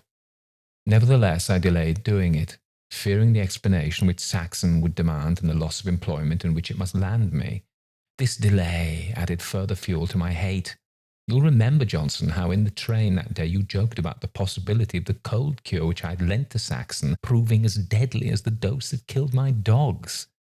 That jest of yours brought me with a jerk bang up against the actuality that I had, in passing the bottle to Saxon, thought how easy and pleasant it would have been to hand over some poisonous mixture, if any such had been to hand. I tried to keep my mind off this memory by reading the paper, but without success, and then endeavoured to concentrate on other thoughts. Johnson knows my fondness for railway history, and I had told him how an important railway project had ended ignominiously in a gasworks siding. I forced myself now to imagine what would have been the route of the abortive London, Middlehampton, and East Coast Railway, and what might have been the livery of its rolling stock. While my thoughts were being directed along these lines, we rattled through Ponston Priory, and to my momentary surprise, I felt the train, instead of carrying straight on over the points, swing right-handed towards the siding. I say momentary surprise because within a few seconds it seemed perfectly right and natural to me that we should be travelling eastwards. I noticed the monogram LM and ECR on the antimacassars opposite, and above them 2 pictures of Benceston Sea and one of Bellringer's Cliff. The scenery through which we were passing was also familiar, and I knew that before reaching Benceston the train would stop at Latteridge Junction to pick up passengers.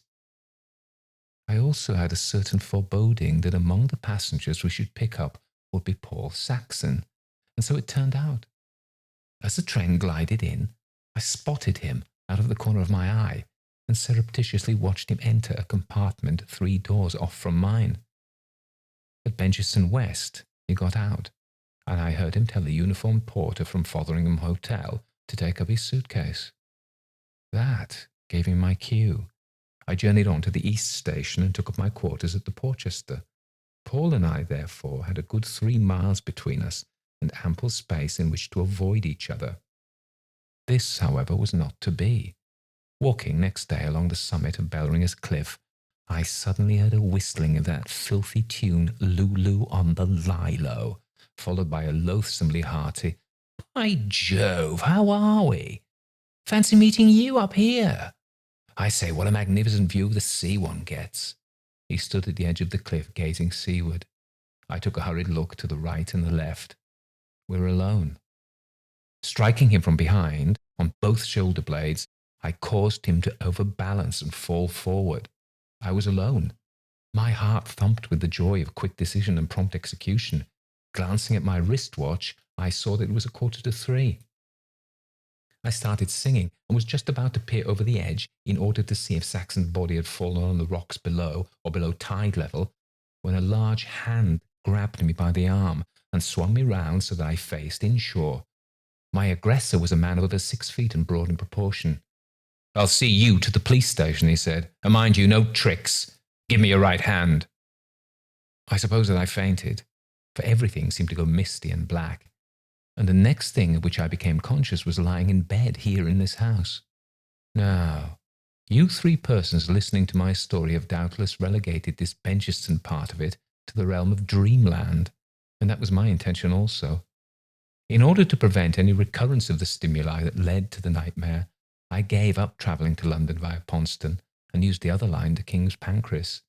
In doing so, I forgot that I had returned from Benceston not by train, but in a faint or swoon. And I soon learned, to my horror, that this process was reversible. During the past few weeks, I have revisited Benceston many times in trance or swoon. I have stood my trial there for murder and heard sentence of death pronounced on me. The governor of Benceston prison has told me that my execution takes place tomorrow morning at 8. Give me a brandy, Gilbert. Thank you, that's better. Now, I want all 3 of you to be here at that time tomorrow morning to protect me, and I'll tell you why. I have noticed that things which happen at Benceston can simultaneously take place here, if in a different manner. For example, Saxon died from pneumonia at the same instant as I thrust him over Belringer's cliff. The exact time of his death is one of the first things I ascertained after my return to work. Lister had been at the deathbed. I have no doubt that punctually tomorrow morning, as the clock strikes 8, whatever it is that corresponds to me in Benceston will be hanged. Therefore, you must agree to be here with me at that hour. I can see that you think me mad, but if you'll do what I ask, I promise you that at 5 minutes past 8 tomorrow you will find me sane and sensible beyond all doubt. Whatever it be at Benceston that shares my identity and usurps my consciousness will have been killed by then, and myself set free. Do promise, therefore, to come without fail. Friend directed a beseeching look at each of us in turn, and each nodded his assent. On my way home, Jameson was for him unusually communicative. "I shall have to get Hasterton onto this case. Friend may think that tomorrow morning will see the end of his delusions, but he's wrong. I know these symptoms, and there cannot be a sudden end to them." Nevertheless, there was. 6. The doctor called for me next morning, and at 10 minutes to 8 we walked across to Brenside. On entering the hall, I was surprised to see the hands of the large chiming clock registering 7:55. "That clock's fast," I said to friend Sutton as he came out of the drawing-room, followed by his cousin to meet us. "Oh, no, it can't be. Adrian's been on to the Exchange twice this morning. That's Greenwich time, all right." For a man who, in his own apprehension, stood in danger of imminent death, friend struck me as unexpectedly calm and collected. He bade us take chairs facing the clock, and we must have looked a strange group as we sat watching the dial. The tick of the pendulum acquired unusual sonority owing to our silence, a silence dictated for 3 of us by our consciousness of the fatuity of the whole proceeding. A click and a cluck, followed by a whirring of small wheels, heralded the chimes, and I saw friend dig his fingers into the leathered arm of his chair.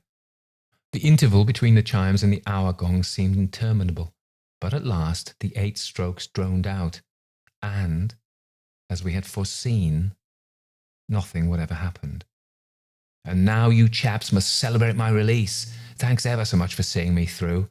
We can't very well have whiskey at this hour, though. Gilbert, Tell Ada to bring coffee quickly while I dash upstairs and get a handkerchief." Both cousins had thus left the room when Jameson exclaimed suddenly, "What's that?" "What's what?" "Listen!" The morning breeze made them faint, but we heard unmistakably the chimes of Brensham Parish Church, and then the distant boom of the great hour bell. Simultaneously there came from almost above our heads a noise of rending, a cry, a crash, and nearer to us still, a dull, heavy thud. We rushed down the back passage where we ran into Friend Sutton as he hurried out from the pantry. In the wooden ceiling above us gaped a yard-square hole, and immediately below lay the ruin of a trapdoor, the hinges torn from the supporting joist. It was Friend's fire escape. Over what was close beside it the doctor now leaned, and having lifted one end, laid it gently back. "Finish," he said. "Broken neck." And then, looking on the broken door beside him, and up at the hole above, he added, "Amateur carpentry and unseasoned wood, a fatal combination." "And why," murmured Friend Sutton, "should he have set that clock fast? He insisted on ringing it up for the time and doing it himself." Possibly, Dr. Jameson rose from examination, they may know the answers to those questions in Benceston. Possibly.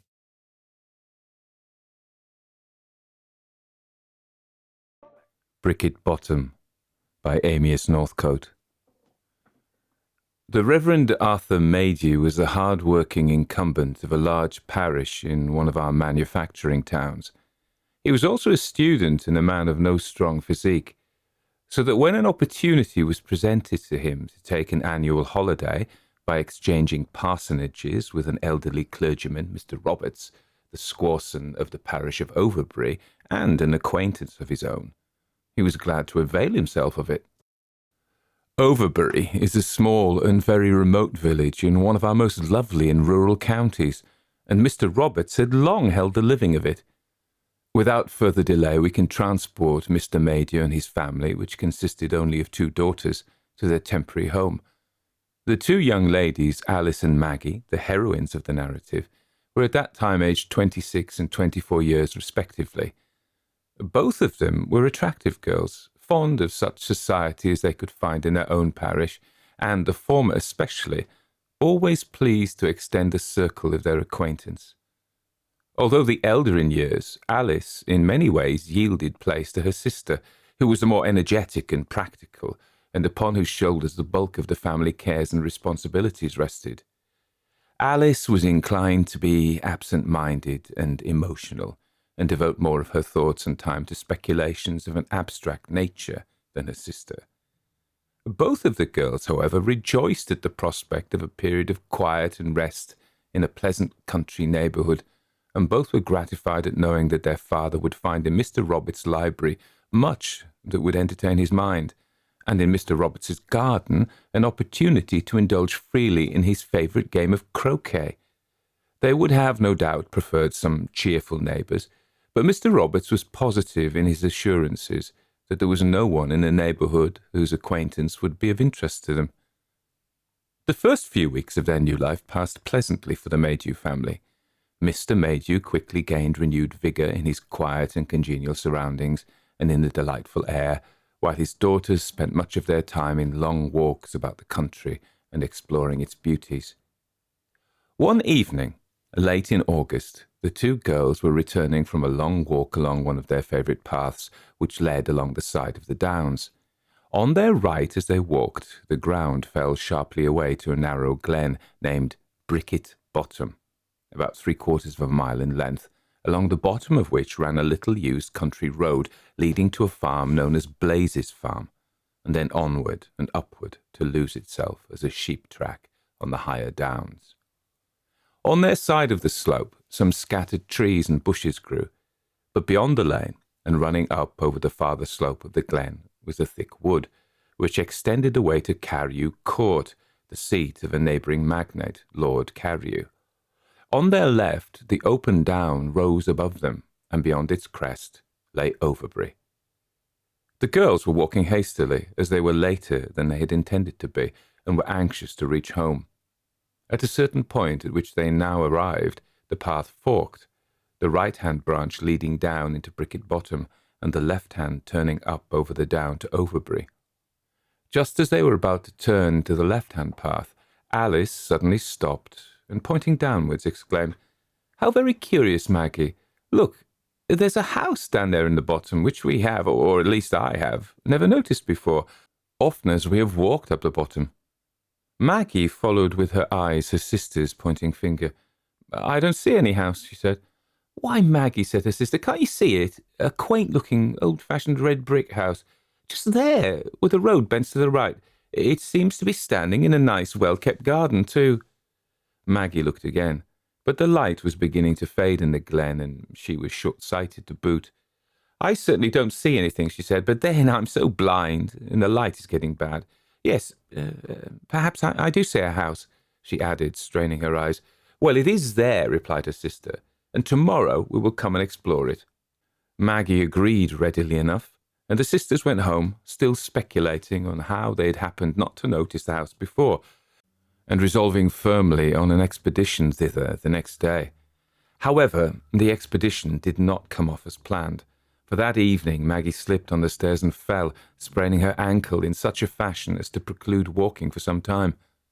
Notwithstanding the accident to her sister, Alice remained possessed by the idea of making further investigations into the house she had looked down upon from the hill the evening before, and the next day, having seen Maggie carefully settled for the afternoon, she started off for Brickett Bottom.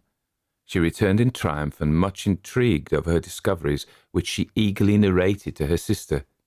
Yes, there was a nice old-fashioned red brick house, not very large, and set in a charming old-world garden in the bottom. It stood on a tongue of land jutting out from the woods, just at the point where the lane, after a fairly straight course from its junction with the main road half a mile away, turned sharply to the right in the direction of Blazes Farm. More than that, Alice had seen the people of the house, whom she described as an old gentleman and a lady, presumably his wife.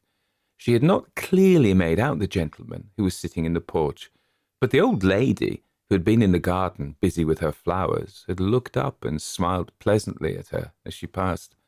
She was sure, she said, that they were nice people, and that it would be pleasant to make their acquaintance. Maggie was not quite satisfied with Alice's story. She was of a more prudent and retiring nature than her sister. She had an uneasy feeling that if the old couple had been desirable or attractive neighbours, Mr. Roberts would have mentioned them, and knowing Alice's nature, she said what she could to discourage her vague idea of endeavouring to make acquaintance with the owners of the red brick house. On the following morning, when Alice came to her sister's room to inquire how she did, Maggie noticed that she looked pale and rather absent-minded, and after a few commonplace remarks had passed, she asked, "What's the matter, Alice? You don't look yourself this morning." Her sister gave a slightly embarrassed laugh. "Oh, I'm all right," she replied, "only I didn't sleep very well. I kept on dreaming about the house. It was such an odd dream, too. The house seemed to be home and yet to be different." "What? That house in Brickett Bottom?" said Maggie. "Why, what is the matter with you? You seem to be quite crazy about the place." "Well, it is curious, isn't it, Maggie, that we should only have just discovered it, and that it looks to be lived in by nice people. I wish we could get to know them."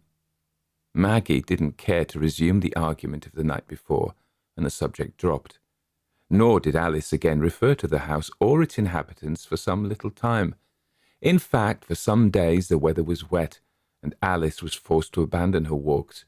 But when the weather once more became fine, she resumed them, and Maggie suspected that Brickett Bottom formed one of her sister's favourite expeditions. Maggie became anxious over her sister, who seemed to grow daily more absent-minded and silent, but she refused to be drawn into any confidential talk, and Maggie was nonplussed. One day, however, Alice returned from her afternoon walk in an unusually excited state of mind, of which Maggie sought an explanation. It came with a rush. Alice said that afternoon, as she approached the house in Brickett Bottom, who was, as usual, busy in her garden, had walked down to the gate as she passed and had wished her good day. Alice had replied, and pausing, a short conversation had followed. Alice couldn't remember the exact tenor of it, but after she had paid a compliment to the old lady's flowers, The latter had rather diffidently asked her to enter the house for a closer view. Alice had hesitated, and the old lady had said, "Don't be afraid of me, my dear. I like to see young ladies about me, and my husband finds their society quite necessary to him." After a pause, she went on, "Of course, nobody has told you about us. My husband is Colonel Paxton, late of the Indian Army, and we have been here for many, many years. It's rather lonely, for so few people ever see us. Do come in and meet the Colonel."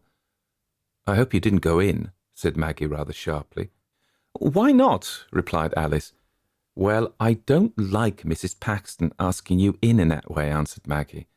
I don't see what harm there was in the invitation," said Alice. I didn't go in because it was getting late and I was anxious to get home, but—" "But what?" asked Maggie. Alice shrugged her shoulders. "Well," she said, "I have accepted Mrs. Paxton's invitation to pay her a little visit tomorrow," and she gazed defiantly at Maggie.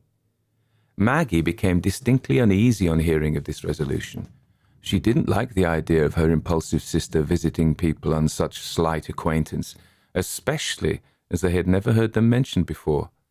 She endeavoured by all means, short of appealing to Mr. Maydew, to dissuade her sister from going, at any rate until there had been time to make some inquiries as to the Paxtons. Alice, however, was obdurate. What harm could happen to her, she asked. Mrs. Paxton was a charming old lady. She was going early in the afternoon for a short visit. She would be back for tea and croquet with her father, and anyway, now that Maggie was laid up, long solitary walks were unendurable, and she wasn't going to let slip the chance of following up what promised to be a pleasant acquaintance. Maggie could do nothing more. Her ankle was better, and she was able to get down to the garden and sit in a long chair near her father, but walking was still quite out of the question. And it was with some misgivings that on the following day she watched Alice depart gaily for her visit, promising to be back by 4:30 at the very latest. The afternoon passed quietly till nearly 5, when Mr. Maydew, looking up from his book, noticed Maggie's uneasy expression and asked, "Where's Alice?" "Out for a walk," replied Maggie, and then, after a short pause, she went on, "And she has also gone to pay a call on some neighbours whom she has recently discovered." "Neighbours?" ejaculated Mr. Maydew. "What neighbours?" "Mr. Roberts never spoke of any neighbours to me." "Well, I don't know much about them," answered Maggie. "Only Alice and I were out walking the day of my accident and saw, or at least she saw, for I'm so blind I couldn't quite make it out, a house in Brickett Bottom. The next day she went to look at it closer, and yesterday she told me that she had made the acquaintance of the people living in it. She says that they're a retired Indian officer and his wife, a Colonel and Mrs. Paxton, and Alice describes Mrs. Paxton as a charming old lady who pressed her to come in and see them, and she's gone this afternoon. But she would be back long before this." Mr. Maydew was silent for a moment and then said, "I am not well pleased about this. Alice should not be so impulsive and scrape acquaintance with absolutely unknown people.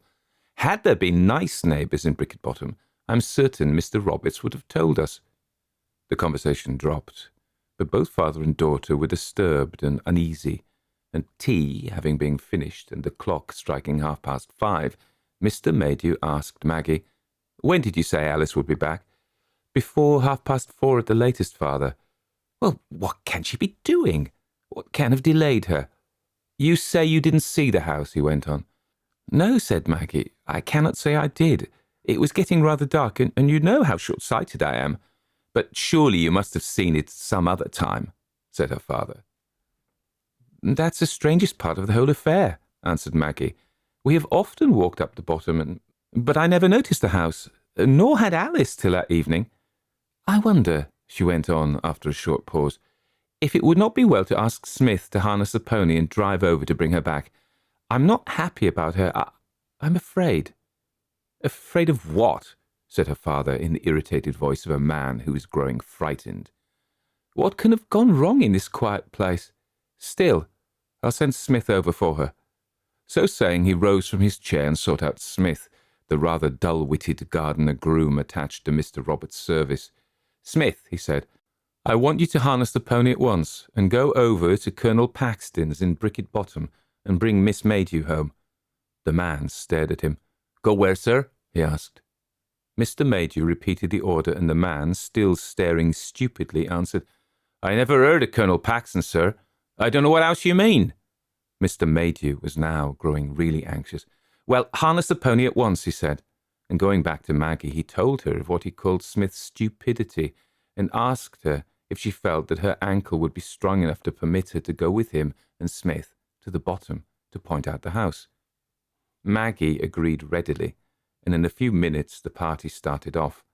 Brickett Bottom, although not more than 3/4 of a mile away over the downs, was at least 3 miles by road, and as it was nearly 6 o'clock before Mr. Maydew left the vicarage, and the pony was old and slow, it was getting late before the entrance to Brickett Bottom was reached.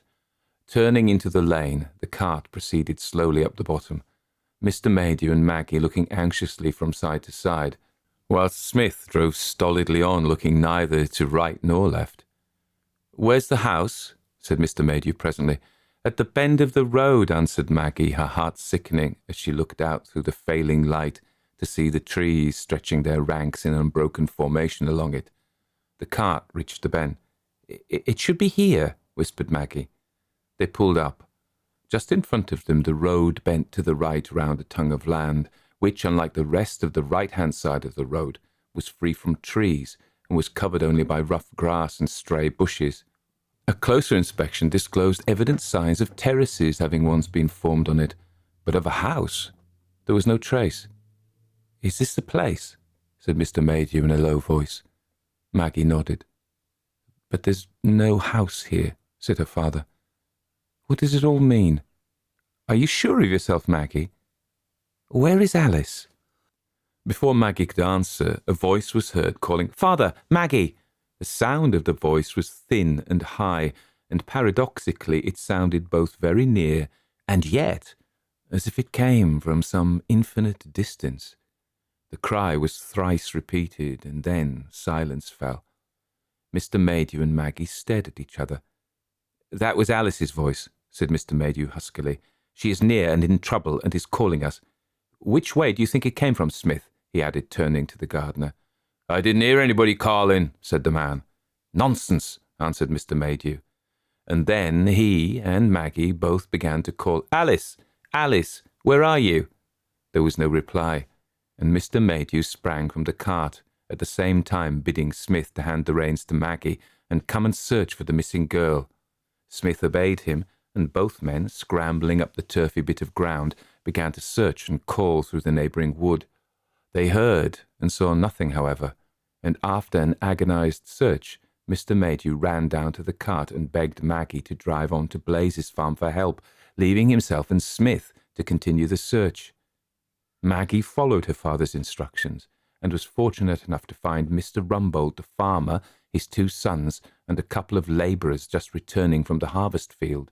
She explained what had happened, and the farmer and his men promptly volunteered to form a search party, though Maggie, in spite of her anxiety, noticed a queer expression on Mr. Rumbold's face as she told him her tale.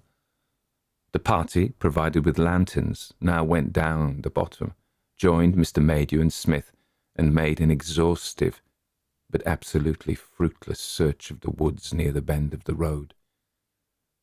No trace of the missing girl was to be found, and after a long and anxious time, the search was abandoned, one of the young Rumbolds volunteering to ride into the nearest town and notify the police. Maggie, though with little hope in her own heart, endeavoured to cheer her father on their homeward way, with the idea that Alice might have returned to Overbury over the downs whilst they were going by road to the bottom, and that she had seen them and called to them in jest when they were opposite the tongue of land. However, when they reached home there was no Alice, and though the next day their search was resumed and full inquiries were instituted by the police, all was to no purpose. No trace of Alice was ever found. The last human being that saw her having been an old woman who had met her going down the path into the bottom on the afternoon of her disappearance, and who described her as smiling, but looking queer-like. This is the end of the story, but the following may throw some light upon it. The history of Alice's mysterious disappearance became widely known through the medium of the press, and Mr. Roberts, distressed beyond measure and what had taken place, returned in all haste to Overbury to offer what comfort and help he could give his afflicted friend and tenant. He called upon the Maydews, sat for a short time in silence. Then he said, "Have you ever heard any local gossip concerning this Colonel and Mrs. Paxton?" "No," replied Mr. Maydew. "I never heard their names until the day of my poor daughter's fatal visit." "Well," said Mr. Roberts, "I will tell you all I can about them, which is not very much, I fear." He paused, and then went on. "I am now nearly 75 years old, and for nearly 70 years no house has stood in Brickett Bottom. But when I was a child of about 5, there was an old-fashioned red brick house standing in a garden on the bend of the road, such as you have described. It was owned and lived in by a retired Indian soldier and his wife, a Colonel and Mrs. Paxton. At the time I speak of, certain events having taken place at the house, and the old couple having died, it was sold by their heirs to Lord Carrew, who shortly after pulled it down, on the ground that it interfered with his shooting. Colonel and Mrs. Paxton were well known to my father, who was the clergyman here before me, and to the neighbourhood in general. They lived quietly and were not unpopular, but the Colonel was supposed to possess a violent and vindictive temper. Their family consisted only of themselves, their daughter and a couple of servants, the Colonel's old army servant and his Eurasian wife. Well, I cannot tell you the details of what happened. I was only a child. My father never liked gossip, and in later years, when he talked to me on the subject, he always avoided any appearance of exaggeration or sensationalism. However, it is known that Miss Paxton fell in love with and became engaged to a young man to whom her parents took a strong dislike. They used every possible means to break off the match, and many rumours were set on foot as to their conduct. Undue influence, even cruelty, were charged against them. I do not know the truth. All I can say is that Miss Paxton died, and a very bitter feeling against her parents sprang up. My father, however, continued to call, but was rarely admitted. In fact, he never saw Colonel Paxton after his daughter's death, and only saw Mrs. Paxton once or twice. He described her as an utterly broken woman, and was not surprised at her following her daughter to the grave in about 3 months' time. Colonel Paxton became, if possible, more of a recluse than ever after his wife's death, and himself died not more than a month after her under circumstances which pointed to suicide. Again, a crop of rumours sprang up, but there's no one in particular to take action. The doctor certified death from natural causes, and Colonel Paxton, like his wife and daughter, was buried in this churchyard. The property passed to a distant relative, who came down to it for one night shortly afterwards, but never came again, having apparently conceived a violent dislike to the place, but arranged to pension off the servants and then sold the house to Lord Carrew, who was glad to purchase this little island in the middle of his property. He pulled it down soon after he'd bought it, and the garden was left to relapse into a wilderness. Mr. Roberts paused. "Those are all the facts," he added. "But there is something more," said Maggie. Mr. Roberts hesitated for a while. "You have a right to know all," he said to himself. Then louder, he continued, "What I'm now going to tell you is really rumour, vague and uncertain. I cannot fathom its truth or its meaning. About 5 years after the house had been pulled down, a young maidservant at Carrew Court was out walking one afternoon. She was a stranger to the village and a new coiner to the court. On returning home to tea, she told her fellow servants that as she walked down Brickett Bottom, which place she described clearly, she passed a red brick house at the bend of the road, and a kind-faced old lady had asked her to step in for a while. She didn't go in, not because she had any suspicion of there being anything uncanny, but simply because she feared to be late for tea. I do not think she ever visited the bottom again, and she had no other similar experience, so far as I'm aware. 2 or 3 years later, shortly after my father's death, a travelling tinker with his wife and daughter camped for the night at the foot of the bottom. The girls strolled away up the glen to gather blackberries, and was never seen or heard of again. She was searched for in vain. Of course, one does not know the truth, and she may have run away voluntarily from her parents, although There was no known cause for her doing so. That, concluded Mr. Roberts, is all I can tell you of either facts or rumours. All that I can do now is pray for you and for her. Rosalind by Richmal Crompton. I had known Rosalind long before Heath saw her. I don't know where she came from originally. I think she was serving in a shop before she became Old Follett's model. If you remember Old Follett's paintings, you'll remember what she was like. A girl of about 17 with creamy skin, dewy grey-blue eyes, wonderful jet-black lashes, and a mop of short, red-gold curls. I remember noticing that the upper outline of her lips was the perfect arc of a circle. Her nose was delicious, a hint of the retroussé about it and something childishly immature. She was small and graceful, not so much fairy-like as elfin-like. Of course, people talked when she went to Follett, but I happened to know that there was nothing in it. She was a perfect child, and old Follett treated her as though she were his daughter. He was a terrible old man, with a reputation like a piece of tissue paper, but Rosalind appealed to some hidden streak of fatherliness in him. I used to call at his studio a good deal, and Rosalind was almost always there. When she was not posing for him, she was cooking his meals or mending his clothes or cleaning the studio. She made him change his underclothing. Periodically, she cleaned his greasy old velvet jacket. Left to himself, he was the most filthy old ruffian I've ever met. He had a villainous brown beard that reached almost to his waist, and that no amount of persuasion would induce him to have cut. I think it was Follett who first made her dress in brown and gold. I never saw her wearing any other colours apart from her model's costumes, always warm brown with a touch of golden yellow. It was I who first took Heath at his own request to Follett's studio, and curiously enough, it wasn't any of the Rosalind pictures that had attracted Heath.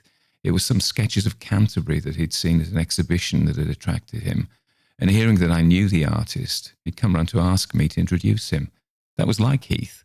He wasn't an artist, and he wasn't particularly interested in art, but he was always darting off down side tracks, becoming suddenly interested in something, pursuing it madly for a time, and then tiring of it as suddenly and wandering on aimlessly till some fresh interest attracted him. He was having an art phase just then. I had known Heath from childhood. He seemed to have all the gifts that fortune could bestow, good looks, money, charm, ability, position, yet he just missed being what he might have been. He wasn't quite reliable. You could never be quite sure of him. He could do things so easily that he generally seemed to put off doing them altogether. He could have been a successful poet or novelist, but he had no patience for effort or disappointment. Even in athletics, in which he excelled, his off days were more numerous and erratic than other people's.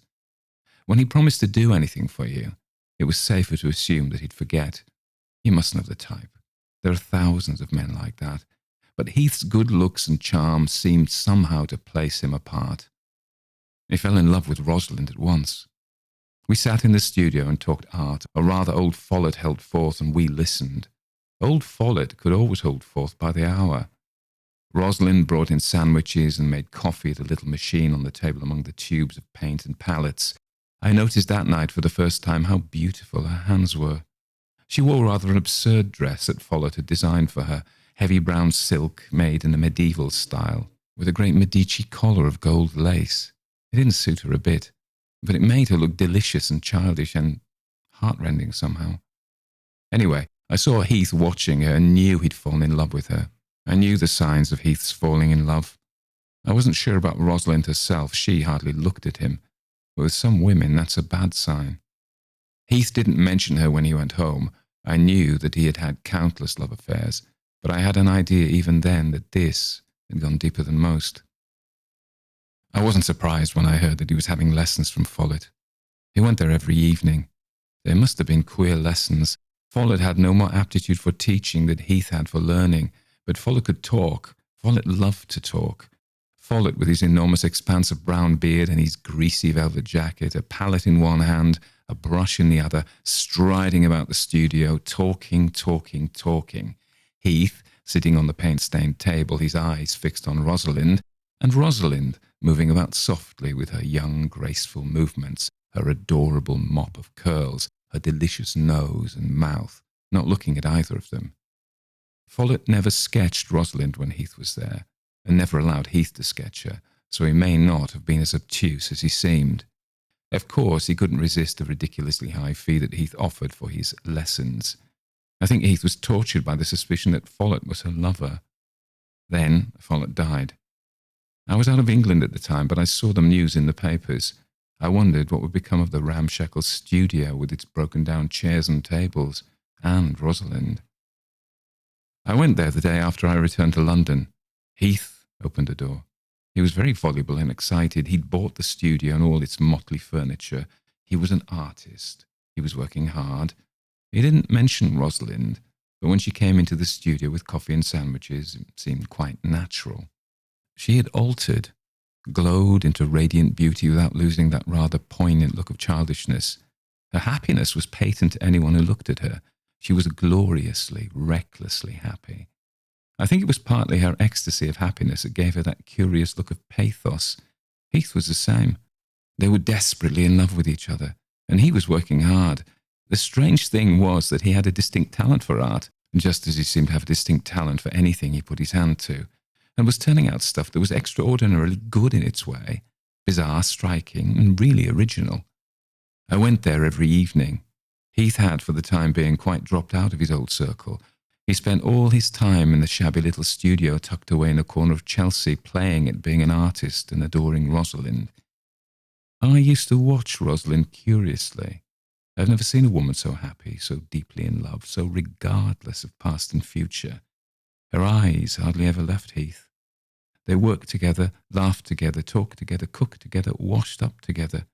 It was all a glorious game. They often forgot my presence, and Heath would take her in his arms and kiss her passionately on her lips as though I hadn't been there.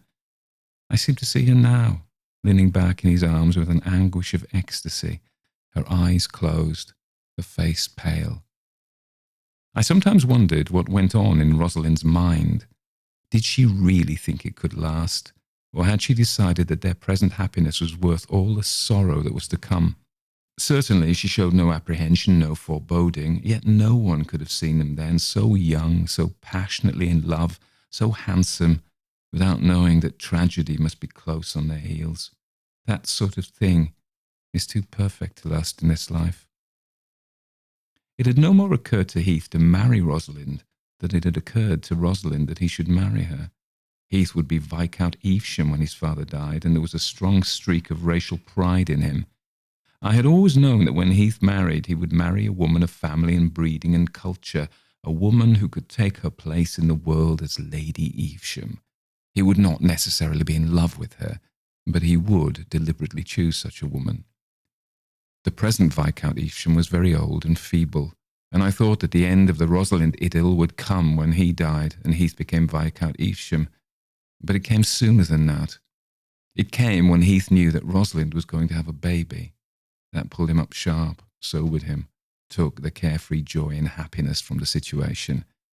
Rosalind was so pleased with herself that it was some time before she realized his attitude. At first, when she saw how he had changed towards her, he could no more hide his feelings than a child. She thought that he was ill. It was some time before she realized that her wonderful secret brought him only disgust, embarrassment, and anxiety.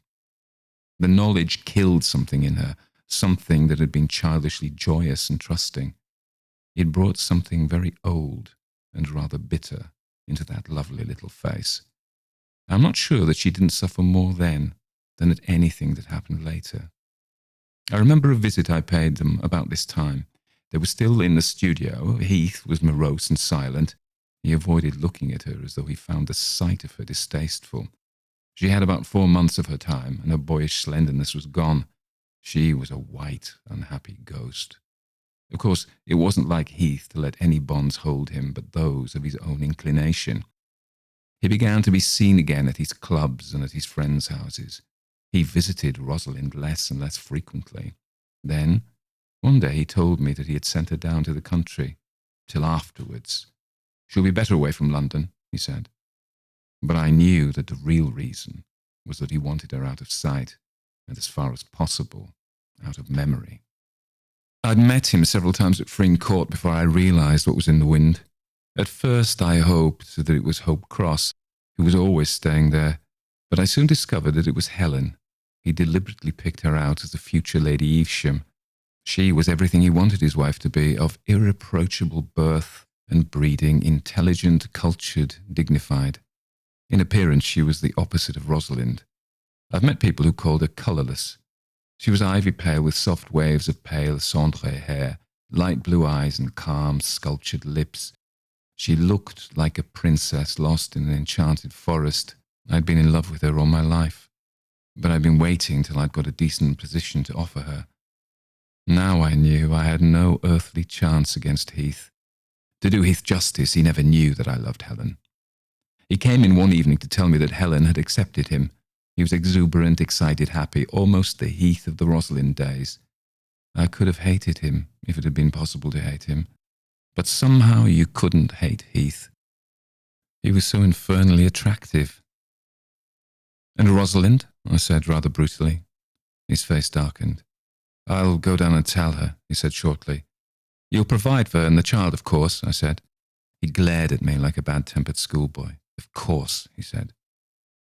I went down to see Rosalind the week after he'd told her. She was lying on the sofa very near her time. She still wore one of her brown and gold dresses. She was the ghost of her former self. Her face was sharpened and drained of its colour. Her little mouth was set in lines of piteous suffering and bravery. Her eyes were dull, as though her brightness had been washed away by floods of salt tears. All her radiance was gone, and yet there still remained that poignant look of childishness that made her so pitiful. "He told you?" I said. She nodded, biting her pretty, twisted lips. "Rosalind," I said, don't take it so hard. You're young. You have all your life before you. You'll have the child." "I don't want the child," she said in a dull little voice, "now that he won't share it with me. I never thought it would be like this. I thought he'd be pleased."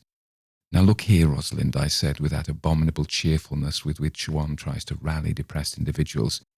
You mustn't take it like this. You'll forget in time." "I shan't. I don't want to forget." Then the colour crept into her pale cheeks and she clenched her fists.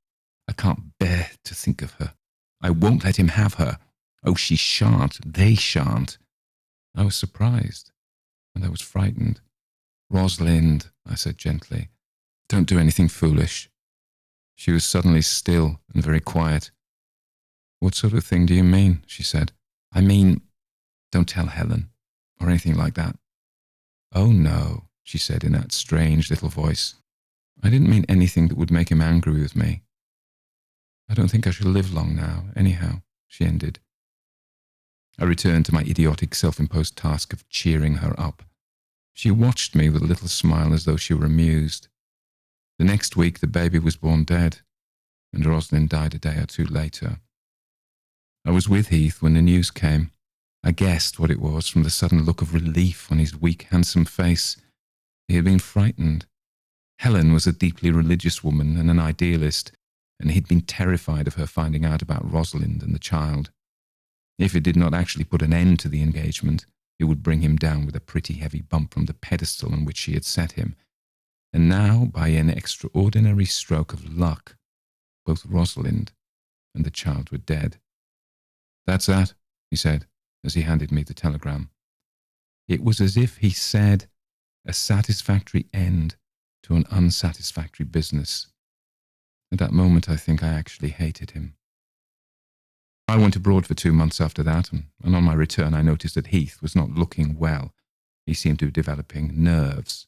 He started at every sound. I stayed the weekend with him at his father's house in the country. It was something of a strain. We kept so carefully to impersonal subjects, avoiding Helen and Rosalind and his approaching marriage. We rode in the woods on the Saturday afternoon. It was autumn, and the trees were turning to vivid reds and golds. As we were returning, he reined his horse in suddenly with a quick, jerky movement. "Did you see her?" he whispered sharply. I had seen before he spoke. We were passing an open grassy path at right angles to the one on which we were riding. At the end was an enormous beech tree, a riot of browns and golds. As we passed and looked down the avenue, a gust of wind tossed a low branch that almost swept the ground, and just for a second, in the shadowy distance, it looked like the likeness of a girl, dressed in brown and gold. It was the branch in the wind, I said. A trick of the shadows. He bit his lip. It wasn't, he said between his teeth. I'm always seeing her. Characteristically, he had not entered the studio since he tired of Rosalind. Neither had he taken any steps towards selling or letting it. I've forgotten how Helen came to know about it. I suppose that he or I mentioned it in some casual reference to old days. When he saw Helen's interest in it, he quickly changed the subject. But Helen began eagerly to ask questions. Where was it? How big was it? Why hadn't she seen it before? He answered sulkily, but we were all used to his sulkiness. There was something rather attractive and boyish about it. Helen persisted. He must have a housewarming there. She must see it. Heath and I and she must have a picnic tea there the next day. She'd bring provisions and make tea for us. Heath objected. It would be damp. The place would be inches deep in dust. It was a barn of a place. He'd run her down to the coast instead, and they'd have a decent picnic there, better than the mouldy old studio. But Helen persisted. Darling, I had no idea you're an artist. I'm too thrilled for words. I must see it. She laughed as she spoke, her blue eyes alight, the sunshine turning the waves of her fair hair to silvery gold. I can see her now. Heath gave in with a bad grace, then allowed himself to be teased back into good humour. The picnic was foredoomed to failure from the start. The air of the studio struck strangely chill, though there was bright sunshine outside. It seemed like a haunted place. I saw Helen shiver and draw her furs around her as she entered. Heath's face looked grey in the sudden gloom. The windows were filthy.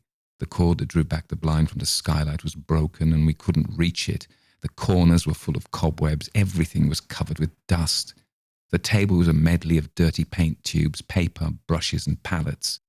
A clay figure seemed to grin horribly from a dark corner. On a plate on the windowsill was a mouldy peach. There was a damp, dead sort of smell over everything. And suddenly, I had a vision of the place as it had been, bright and cosy and clean, full of love and light and laughter. Rosalind going to and fro with the inevitable coffee and sandwiches, Rosalind sitting on the hearthrug bobbing cherries, Rosalind laughing her hauntingly sweet little laugh, Rosalind in Heath's arms on the very spot where Helen now stood. No wonder the place was cold and grey and heartbroken. Helen gave a sudden little cry and we both turned to her. What's the matter? I said quickly. Nothing, said Helen. She looked startled, half amused, half ashamed. I'm so sorry, it was nothing. It must have been the sunshine and the dark oak.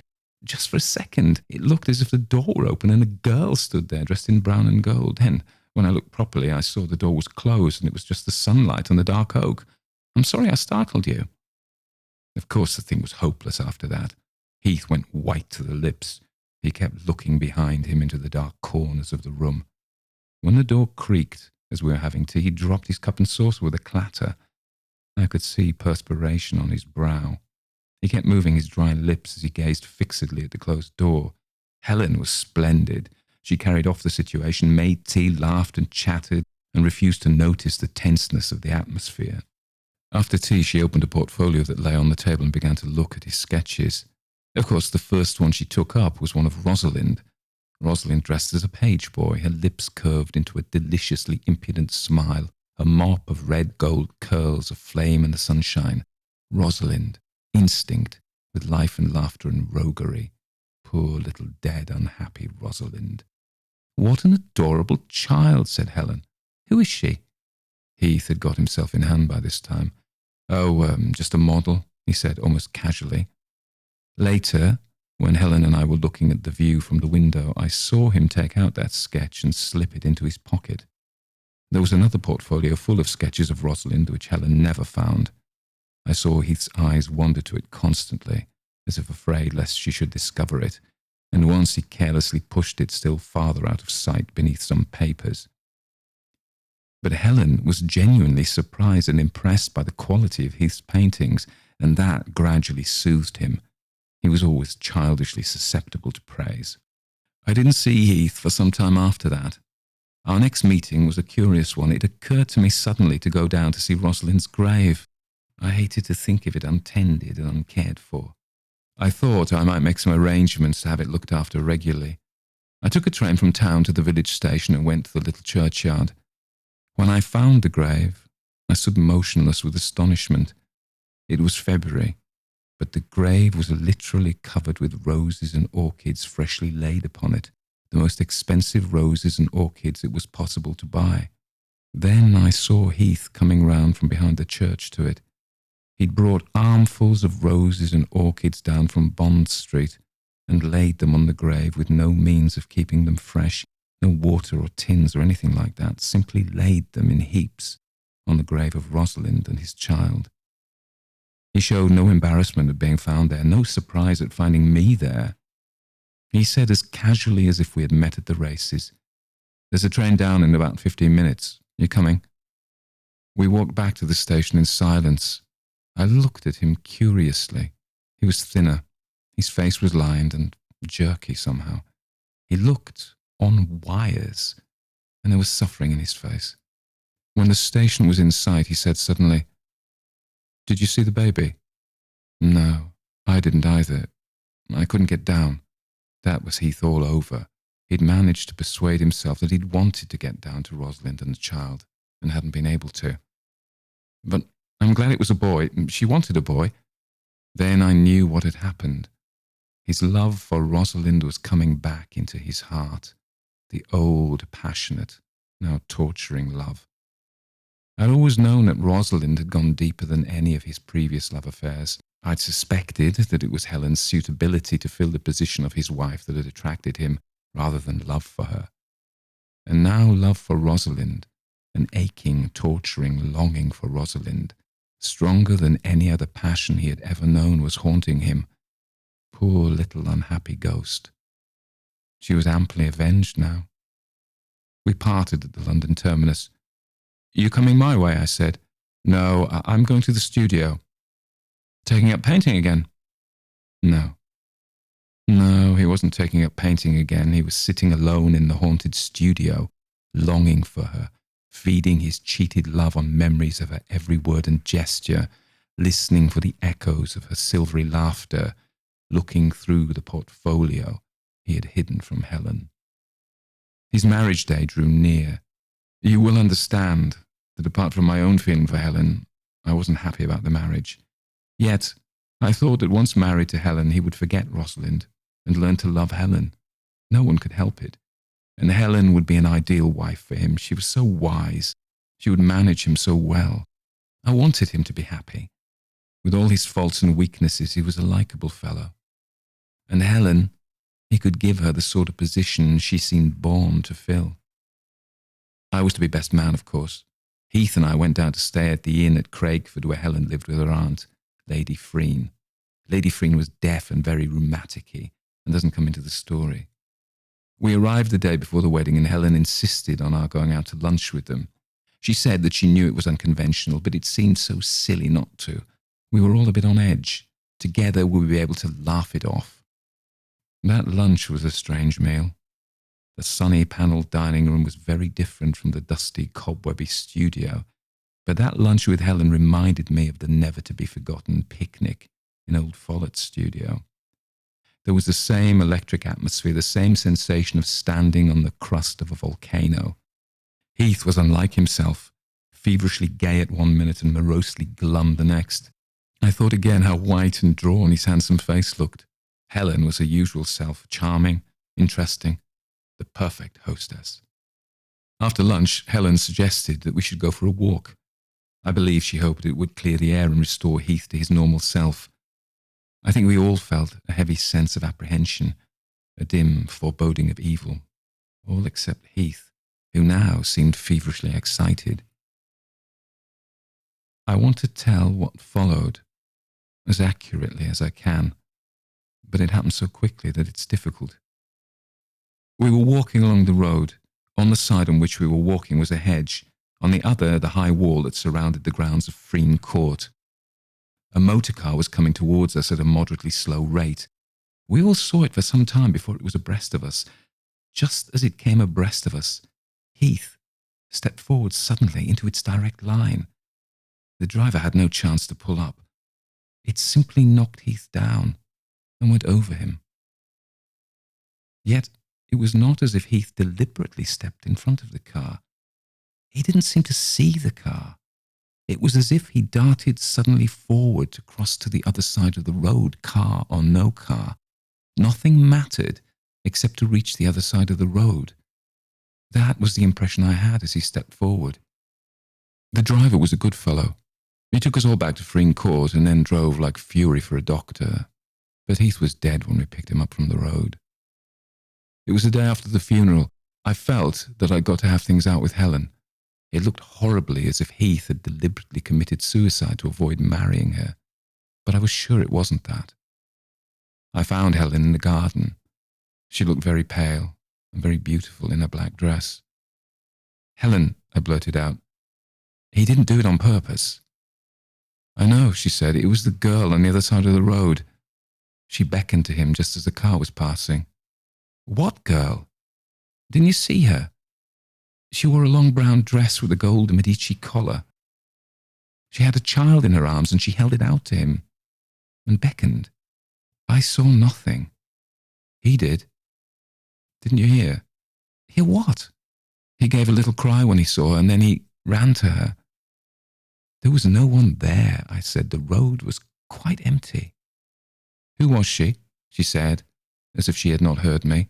I saw nothing," I repeated doggedly. "Whose baby was it?" I shrugged my shoulders. I felt horribly shaken. "Hers, presumably, if she was holding it," I said, trying to speak in the half-bantering tone in which one humours a romancing child. She replied in a voice that was barely audible. "And was it his, too?" "I can tell you nothing," I said. "I saw nothing. Helen had a bad breakdown after that and was ordered abroad for a year. We were married 2 years later and have been perfectly happy ever since, but we have never mentioned either Rosalind or Heath's death to each other. I think we feel that we owed him that much loyalty, at least." The July Ghost by A.S. Byatt. "I think I must move out of where I'm living," he said. "I have this problem with my landlady." He picked her long bright hair off the back of her dress so deftly that the act seemed simply considerate.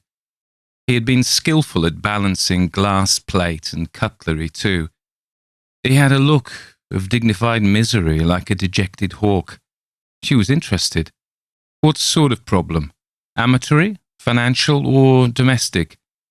"None of those, really. Well, not financial." He turned the hair on his finger, examining it intently, not meeting her eye. "Not financial. Can you tell me? I might know somewhere you could stay. I know a lot of people." "You would," he smiled shyly. "It's not an easy problem to describe. There's just the two of us. I occupy the attics, mostly." He came to a stop. He was obviously reserved and secretive, but he was telling her something. This is usually attractive. "Mostly," encouraging him. "Oh, well, it's not like that. Well, not... Shall we sit down?" They moved across the party, which was a big party, on a hot day. He stopped and found a bottle and filled her glass. He had not needed to ask what she was drinking. They sat side by side on a sofa. He admired the brilliant poppies bowled on her emerald dress and her pretty sandals. She had come to London for the summer to work in the British Museum. She could really have managed with microfilm in Tucson for what little manuscript research was needed, but there was a dragging love affair to end. There is an age at which, however desperately happy one is in stolen moments, days or weekends with one's married professor, one either prizes him loose or cuts and runs. She had had a stab at both and now considered she had successfully cut and run. So it was nice to be immediately appreciated. Problems are capable of solution. She said as much to him, turning her soft face to his ravaged one, swinging the long bright hair. It had begun a year ago, he told her in a rush. At another party, actually. He had met this woman, the landlady in question, and had made, not immediately, a kind of faux pas he now saw. And she had been very decent, all things considered, and so he had said, "I think I must move out of where I'm living." He had been quite wild, had nearly not come to the party, but couldn't go on drinking alone. The woman had considered him coolly and asked, why? One could not, he said, go on in a place where one had once been blissfully happy and was now miserable, however convenient the place. Convenient that was for work and friends, and things that seemed, as he mentioned them, ashy and insubstantial compared to the memory and the hope of opening the door and finding Anne outside it, laughing and breathless, waiting to be told what he had read or thought or eaten or felt that day. Someone I loved left, he told the woman. Reticent on that occasion, too, he bit back the flurry of sentences about the total unexpectedness of it, the arriving back and finding only an envelope on a clean table and spaces in the bookshelves, the record stack, the kitchen cupboard. It must have been planned for weeks. She must have been thinking it out while he rolled on her, while she poured wine for him, while... No. Vituperation is undignified, and in this case what he felt was lower and worse than rage, just pure, childlike loss. One ought not to mind places, he said to the woman. But one does, she had said. I know. She had suggested to him that he could come and be her lodger. Then she had, she said, a lot of spare space going to waste, and her husband wasn't much there. We've not had a lot to say to each other lately. He could be quite self-contained. There was a kitchen and a bathroom in the attics. She wouldn't bother him. There was a large garden. It was possibly this that decided him. It was very hot, central London, the time of year when a man feels he would give anything to live in a room opening onto grass and trees, not a high flat in a dusty street. And if Anne came back, the door would be locked and mortice-locked. He could stop thinking about Anne coming back. That was a decisive move. Anne thought he wasn't decisive. He would live without Anne. For some weeks after he moved in, he'd seen very little of the woman. They met on the stairs, and once she came up on a hot Sunday to tell him he must feel free to use the garden. He had offered to do some weeding and mowing, and she had accepted. That was the weekend her husband came back, driving furiously up to the front door, running in and calling in the empty hall, "Imogen! Imogen!" To which she had replied uncharacteristically by screaming hysterically. There was nothing in her husband Noel's appearance to warrant this reaction. Their lodger, peering over the banister at the sound, had seen their upturned faces in the stairwell and watched hers settle into its usual prim and placid expression as he did so. Seeing Noel, a balding, fluffy-templed, stooping 35 or so, shabby corduroy suit, cotton polo neck, he realized he was now able to guess her age as he had not been. She was a very neat woman, faded blonde, her hair in a knot on the back of her head, her legs long and slender, her eyes downcast. Mild wasn't quite the right word for her, though. She explained then that she had screamed because Noel had come home unexpectedly and startled her. She was sorry. It seemed a reasonable explanation. The extraordinary vehemence of the screaming was probably an echo in the stairwell. Noel seemed wholly downcast by it all the same. He had kept out of the way that weekend, taking the stairs two at a time and lightly, feeling a little aggrieved, looking out of his kitchen window into the lovely overgrown garden that they were lurking indoors, wasting all the summer sun. At Sunday lunchtime, he had heard the husband Noel shouting on the stairs, "I can't go on if you go on like that. I've done my best. I've tried to get through. Nothing will shift you, will it? You won't try, will you? You just go on and on. Well, I have my life to live. You can't throw a life away, can you?" He had crept out again onto the dark upper landing and seen her standing halfway down the stairs, quite still, watching Noel wave his arms and roar, or almost roar, with a look of impassive patience, as though this nuisance must pass off. Noel swallowed and gasped. He turned his face up to her and said plaintively, "You do see, I can't stand it. I'll be in touch, shall I? You must... She didn't speak. "If you need anything, you know where to get me." "Yes." "Oh, well," said Noel, and went to the door. She watched him from the stairs until it was shut, and then came up again step by step as though it was an effort a little, and went on coming past her bedroom to his landing to come in and ask him, entirely naturally, please use the garden if he wanted to, and please not to mind marital rows. She was sure he understood. Things were difficult. Noel wouldn't be back for some time. He was a journalist. His work took him away a lot. Just as well. She committed herself to that just as well. She was a very economical speaker. So he took to sitting in the garden. It was a lovely place, a huge hidden walled South London garden with old fruit trees at the end, a wildly waving disorderly buddleia, curving beds full of old roses, and a lawn of overgrown dense ryegrass. Over the wall at the foot was the common, with a footpath running behind all the gardens.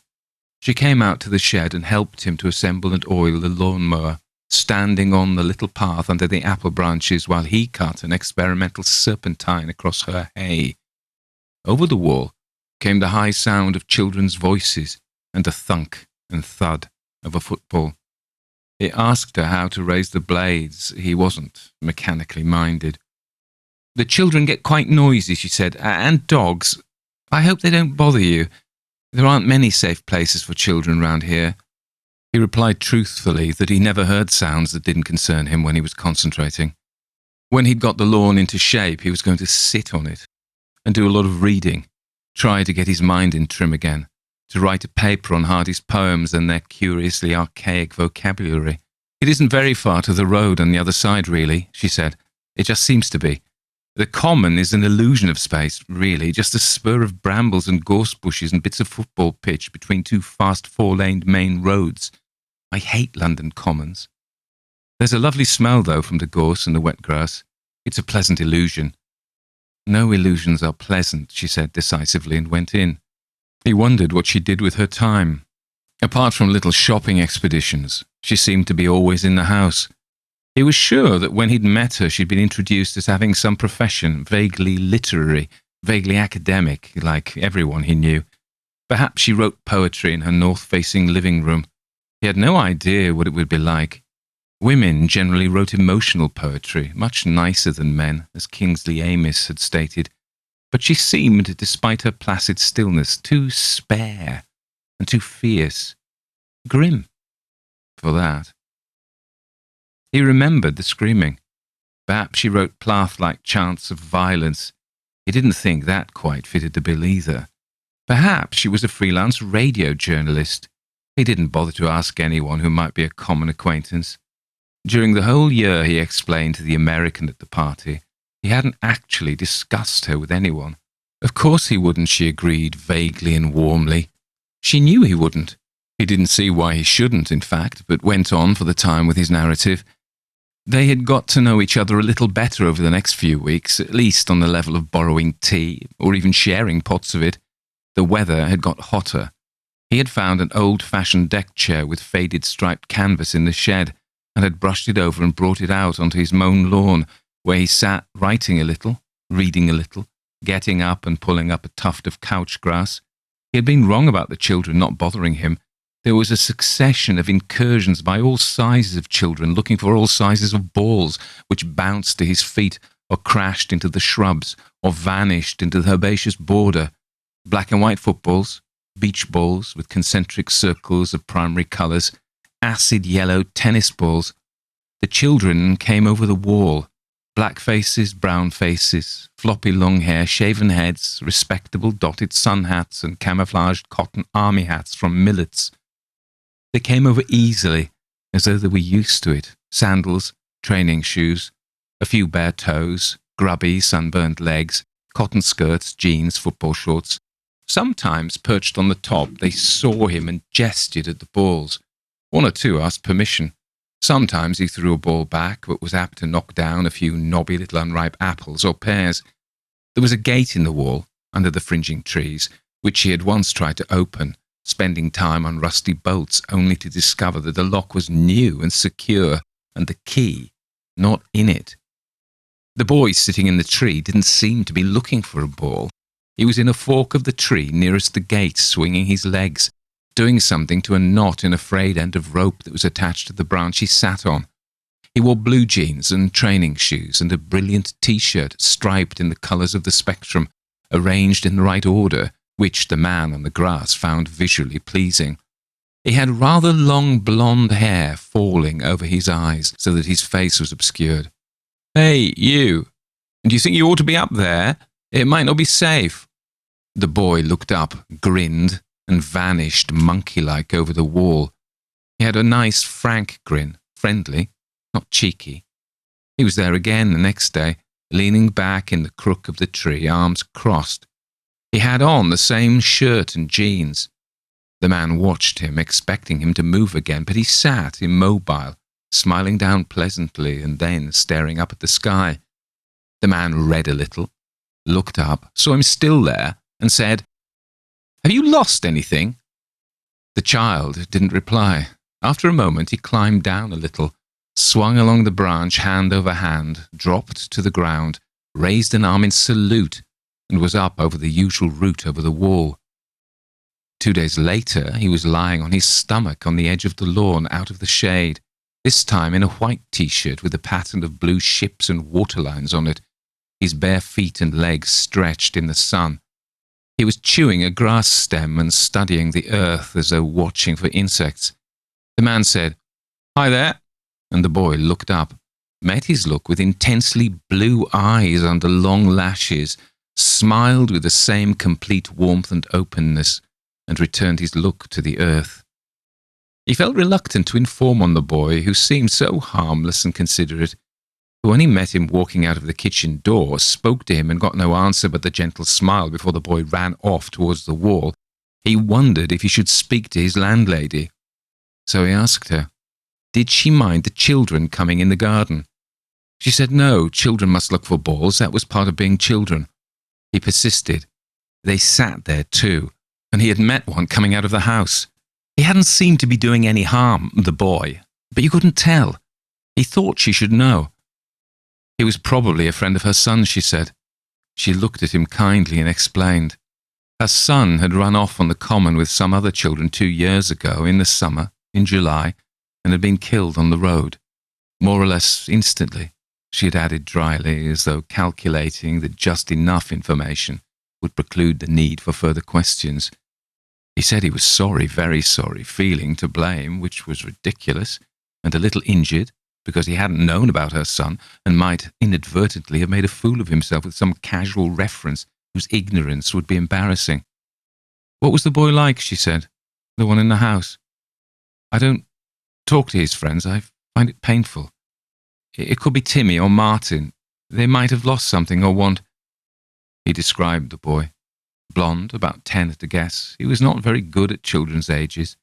Very blue eyes, slightly built, with a rainbow-striped T-shirt and blue jeans mostly, though not always, and those football practice shoes, black and green, and the other T-shirt with the ships and wavy lines, and an extraordinarily nice smile, a really warm smile. A nice-looking boy. He was used to her being silent, but this silence went on and on and on. She was just staring into the garden. After a time she said in her precise conversational tone, the only thing I want at all in this world, is to see that boy. She stared at the garden and he stared with her, until the grass began to dance with empty light and the edges of the shrubbery wavered. For a brief moment he shared the strain of not seeing the boy. Then she gave a little sigh, sat down neatly as always, and passed out at his feet. After this she became for her voluble. He didn't move her after she fainted, but sat patiently by her until she stirred and sat up. Then he fetched her some water and would have gone away, but she talked. I'm too rational to see ghosts. I'm not someone who would see anything there was to see. I don't believe in an afterlife. I don't see how anyone can. I always found a kind of satisfaction for myself in the idea that one just came to an end, to a sliced-off stop. But that was myself. I didn't think not he. I thought ghosts were what people wanted to see or were afraid to see. And after he died, the best hope I had, it sounds silly, was that I would go mad enough so that instead of waiting every day for him to come home from school and rattle the letterbox, I might actually have the illusion of seeing or hearing him come in. Because I can't stop my body and mind waiting every day. Every day. I can't let go. And his bedroom, sometimes at night I go in. I think I might just for a moment forget.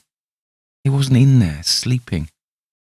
I think I would pay almost anything at all, for a moment of seeing him like I used to, in his pyjamas with his hair ruffled and that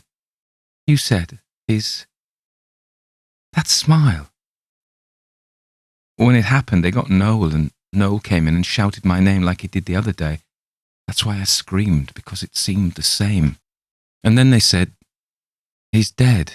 And I thought coolly, he's dead. That will go on and on and on till the end of time. It's a continuous present tense. One thinks the most ridiculous things.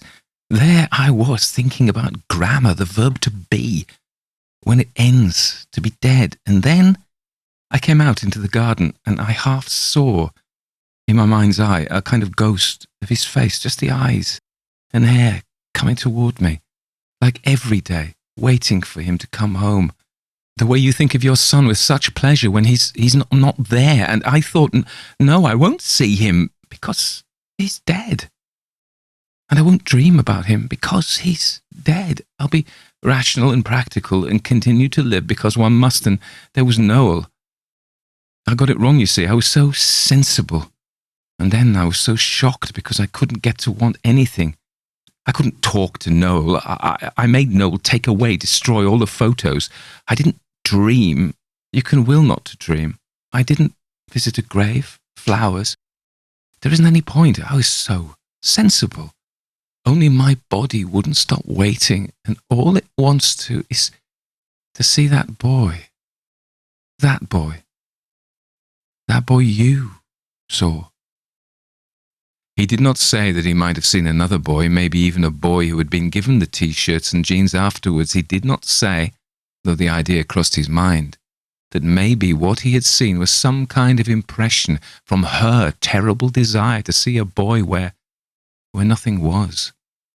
The boy had had nothing terrible, no aura of pain about him. He had been, his memory insisted, such a pleasant, courteous, self-contained boy with his own purposes. And in fact, the woman herself almost immediately raised the possibility that what he had seen was what she desired to see, a kind of mix-up of radio waves, like when you overheard police messages on the radio or got BBC One on a switch that said ITV. She was thinking fast and went on almost immediately to say that perhaps his sense of loss, his loss of Anne, which was what had led her to feel she could bear his presence in her house, was what had brought them, dare she say, near enough for their wavelengths to mingle, perhaps had made him susceptible. You mean, he'd said, that we're a kind of emotional vacuum between us that must be filled? Something like that, she had said, and had added, but I don't believe in ghosts. Anne, he thought, could not be a ghost because she was elsewhere with someone else, doing for someone else those little things she had done so gaily for him. Tasty little suppers, bits of research, a sudden vase of unusual flowers, a bold new shirt, unlike his own cautious taste. But suiting him. In a sense, Anne was worse lost, because voluntarily absent. An absence that could not be loved because love was at an end for Anne. I don't suppose you will now, the woman was saying. I think talking would probably stop any mixing of messages, if that's what it is, don't you? But if he comes again, and here for the first time her eyes were full of tears, if, you must promise, you will tell me, you must promise. He had promised easily enough because he was fairly sure she was right, the boy would not be seen again. But the next day he was on the lawn, nearer than ever, sitting on the grass beside the deck chair, his arms clasping his bent, warm, brown knees, the thick, pale hair glittering in the sun. He was wearing a football shirt this time, Chelsea's colours.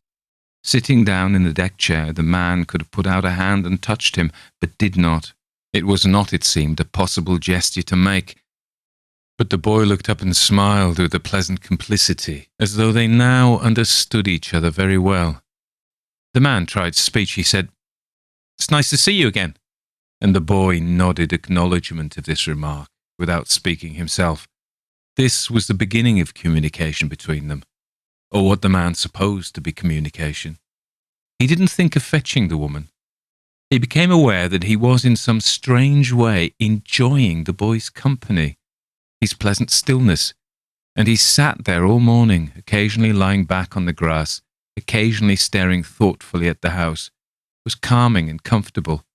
The man did quite a lot of work, wrote about 3 reasonable pages on Hardy's original air blue gown, and looked up now and then to make sure the boy was still there and happy. He went to report to the woman, as he had after all promised to do, that evening. She had obviously been waiting and hoping. Her unnatural calm had given way to agitated pacing, and her eyes were dark and deeper in. At this point in the story, he found himself a necessity to bowdlerize for the sympathetic American, as he had already begun to do.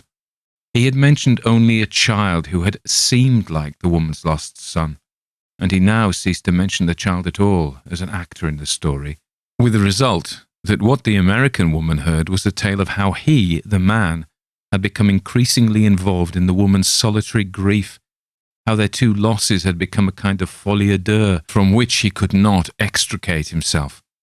What follows is not what he told the American girl, though it may be clear at which points the bowdlerized version coincided with what he already believed to have happened. There was a sense he could not at first analyze that it was improper to talk about the boy, not because he might not be believed, that didn't come into it, but because something dreadful might happen. He sat on the lawn all morning in a football shirt. Chelsea, what did he do? Does he look happy? Did he speak? Her desire to know was terrible. He doesn't speak. He didn't move much. He seemed very calm. He stayed a long time. This is terrible. This is ludicrous. There is no boy. No. But I saw him. Why you? I don't know. A pause. I do like him.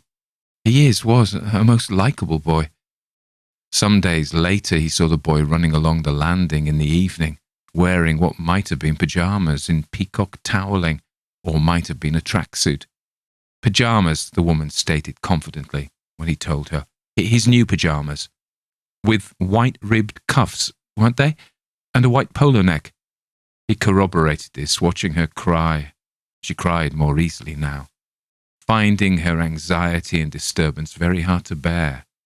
But it never occurred to him that it was possible to break his promise to tell her when he saw the boy. That was another curious imperative from some undefined authority. They discussed clothes. If there were ghosts, how could they appear in clothes long burned or rotted or worn away by other people? You could imagine, they agreed, that something of a person might linger. As the Tibetans and others believed, the soul lingers near the body before setting out on its long journey. But clothes, and in this case so many clothes. I must be sensing your memories, he told her, and she nodded fiercely, compressing her lips, agreeing that this was likely, adding, I'm too rational to go mad, so I seem to be putting it on you. He tried a joke. That isn't very kind to me, to imply that madness comes more easily to me. No, sensitivity. I am insensible. I was always a bit like that, and this made it worse. I'm the last person to see any ghost that was trying to haunt me. We agreed it was your memories I saw. Yes, we agreed. That's rational. As rational as we can be, considering. All the same, the brilliance of the boy's blue regard, his gravely smiling salutation in the garden next morning, did not seem like anyone's tortured memories of earlier happiness. The man spoke to him directly then. Is there anything I can do for you? Anything you want? Can I help you? The boy seemed to puzzle about this for a while, inclining his head as though hearing was difficult. Then he nodded quickly and perhaps urgently turned and ran into the house, looking back to make sure he was followed. The man entered the living room through the French windows behind the running boy, who stopped for a moment in the centre of the room, with the man blinking behind him at the sudden transition from sunlight to comparative dark. The woman was sitting in an armchair looking at nothing there. She often sat like that. She looked up across the boy at the man, and the boy, his face for the first time anxious, met the man's eyes again, asking before he went out into the house, "What is it? What is it? Have you seen him again? Why are you—" "He came in here. He went out through the door." "I didn't see him." "No." "Did he— oh, this is so silly. Did he see me?" He could not remember. He told the only truth he knew. "He brought me in here." "Oh, what can I do? What can I do? What am I going to do?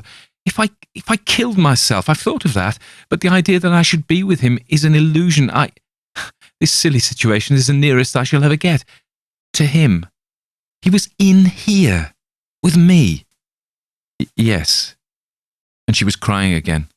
Out in the garden, he could see the boy swinging agile on the apple branch. He wasn't quite sure, looking back, when he had thought he had realized what the boy had wanted him to do. This was also at the party his worst piece of what he called Baudelarization, though in some sense it was clearly the opposite of Baudelarization. He told the American girl that he had come to the conclusion that it was the woman herself who had wanted it, though there was in fact throughout no sign of her wanting anything except to see the boy, as she said. The boy, bolder and more frequent, had appeared several nights running on the landing, wandering in and out of bathrooms and bedrooms restlessly, a little agitated, questing almost, until it had come to the man that what he required was to be re-engendered for him, the man, to give to his mother another child, into which he could peacefully vanish. The idea was so clear that it was like another imperative, though he didn't have the courage to ask the child to confirm it. Possibly this was out of delicacy. The child was too young to be talked to about sex. Possibly there were other reasons. Possibly he was mistaken. The situation was making him hysterical. He felt action of some kind was required and must be possible. He couldn't spend the rest of the summer, the rest of his life, describing non-existent T-shirts and blonde smiles. He could think of no sensible way of embarking on this venture, so in the end simply walked into her bedroom one night. She was lying there reading. When she saw him, her instinctive gesture was to hide, not her bare arms and throat, but her book. She seemed in fact quite unsurprised to see his pyjamaed figure, and after she had recovered her coolness, brought out the book definitely and laid it on the bedspread. "My new taste in illegitimate literature. I keep them in a box under the bed. Enid Twig, medium. The Infinite Hive, the Spirit World. Is there life after death?" "Pathetic," she proffered. He sat down delicately on the bed. "Please, don't grieve so. Please, let yourself be comforted. Please." He put an arm round her. She shuddered. He pulled her closer. He asked her why she had had only the one son, and she seemed to understand the purport of his question, for she tried, angular and chilly, to lean on him a little. She became apparently compliant. "No real reason," she assured him, "no material reason, just her husband's profession and lack of inclination. That covered it. Perhaps," he suggested, "if she would be comforted a little, perhaps she could hope, perhaps—" "For comfort, then," she said, dolefully, and lay back, pushing Enid Twig off the bed with one fierce gesture, then lying placidly. He got in beside her, put his arms round her, kissed her cold cheek, thought of Anne, of what was never to be again. "Come on," he said to the woman. "You must live. You must try to live. Let's hold each other for comfort." She hissed at him. "Don't talk," between clenched teeth. So he stroked her lightly over her nightdress, breasts and buttocks and long, stiff legs, composed like an effigy on an Elizabethan tomb. She allowed this, trembling slightly, and then trembling violently. He took this to be a sign of some mixture of pleasure and pain, of the return of life to stone. He put a hand between her legs, and she moved them heavily apart. He heaved himself over her and pushed, unsuccessfully. She was contorted and locked tight. Frigid, he thought grimly, was not the word. Rigor mortis, his mind said to him before she began to scream. He was ridiculously cross about this. He jumped away and said quite rudely, "Shut up," and then ungraciously, "I'm sorry." She stopped screaming as suddenly as she had begun and made one of her painstaking economical explanations. "Sex and death don't go. I can't afford to let go of my grip on myself. I hoped what you hoped. It was a bad idea. I apologize." "Oh, never mind," he said, and rushed out again onto the landing, feeling foolish and almost in tears for warm, lovely Anne. The child was on the landing, waiting. When the man saw him, he looked questioning and then turned his face against the wall and leant there rigid, his shoulders hunched, his hair hiding his expression. There was a similarity between woman and child. The man felt for the first time almost uncharitable towards the boy, and then felt something else. "Look, I'm sorry. I tried. I did try. Please turn around." Uncompromising, rigid, clenched back view. "Oh well," said the man, and went into his bedroom. "So now," he said to the American woman at the party, "I feel a fool. I feel embarrassed.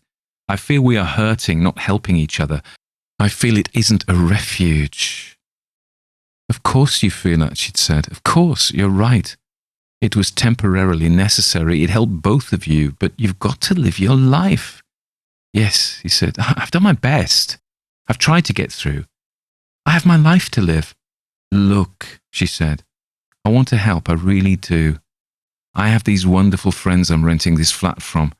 Why don't you come just for a few days? Just for a break? Why don't you? They're real sympathetic people. You'd like them. I like them. You could get your emotions kind of straightened out. She'd probably be glad to see the back of you. She must feel as bad as you do. She's got to relate to her situation in her own way in the end. We all have." He said he would think about it. He knew he had elected to tell the sympathetic American because he had sensed she would offer a way out. He had to get out. He took her home from the party and went back to his house and landlady without seeing her into her flat. They both knew that this reticence was promising, that he hadn't come in then because he meant to come later. Her warmth and readiness were like sunshine. She was open. He didn't know what to say to the woman. In fact, she made it easy for him. She asked briskly if he now found it perhaps uncomfortable to stay, and he replied that he had felt he should move on. He was of so little use. "Very well," she had agreed, and had added crisply that it had to be better for everyone if all this came to an end. He remembered the firmness with which she had told him that no illusion was pleasant. She was strong, too strong for her own good. It would take years to wear away that stony, closed, simply surviving insensibility. It wasn't his job. He would go. All the same, he felt bad. He got out his suitcases and put some things in them. He went down to the garden nervously and put away the deck chair. The garden was empty. There were no voices over the wall. The silence was thick and deadening. He wondered, knowing he would not see the boy again, if anyone else would do so, or if, now he was gone, no one would describe a T-shirt, a sandal, a smile, seen, remembered, or desired. He went slowly up to his room again. The boy was sitting on his suitcase, arms crossed, face frowning and serious. He held the man's look for a long moment, and then the man went and sat on his bed. The boy continued to sit. The man found himself speaking. "You do see I have to go. I've tried to get through. I can't get through. I'm no use to you, am I?" The boy remained immobile, his head on one side considering. The man stood up and walked towards him. "Please, let me go. What are we in this house? A man and a woman and a child, and none of us can get through. You can't want that." He went as close as he dared. He had, he thought, the intention of putting his hand on or through the child, but could not bring himself to feel there was no boy. So he stood and repeated, I can't get through. Do you want me to stay?" Upon which, as he stood helplessly there, the boy turned on him again the brilliant, open, confiding, beautiful, desired smile. The Sandwalker by Fergus Hume. I make no endeavour to explain this experience. Explanation of it is impossible. I can conceive no theory upon which to base even the most slender attempt. It baffles me. It has always baffled me, and it will continue to baffle me. Yet the impress of the thing loses nothing of its vividness with time. It's as clear before me now as it was within a few hours of its event. I believe I heard a ghost knocking. I am certain I saw a ghost moving. Indigestion, fancy, an overwrought and distorted brain, you will say, no doubt. I wish I could think it was. But it wasn't. The sequel to that glimpse of the dead was too terrible, the cause too pertinent to the effect to permit for one moment of any attribution to disorder, mental or elementary.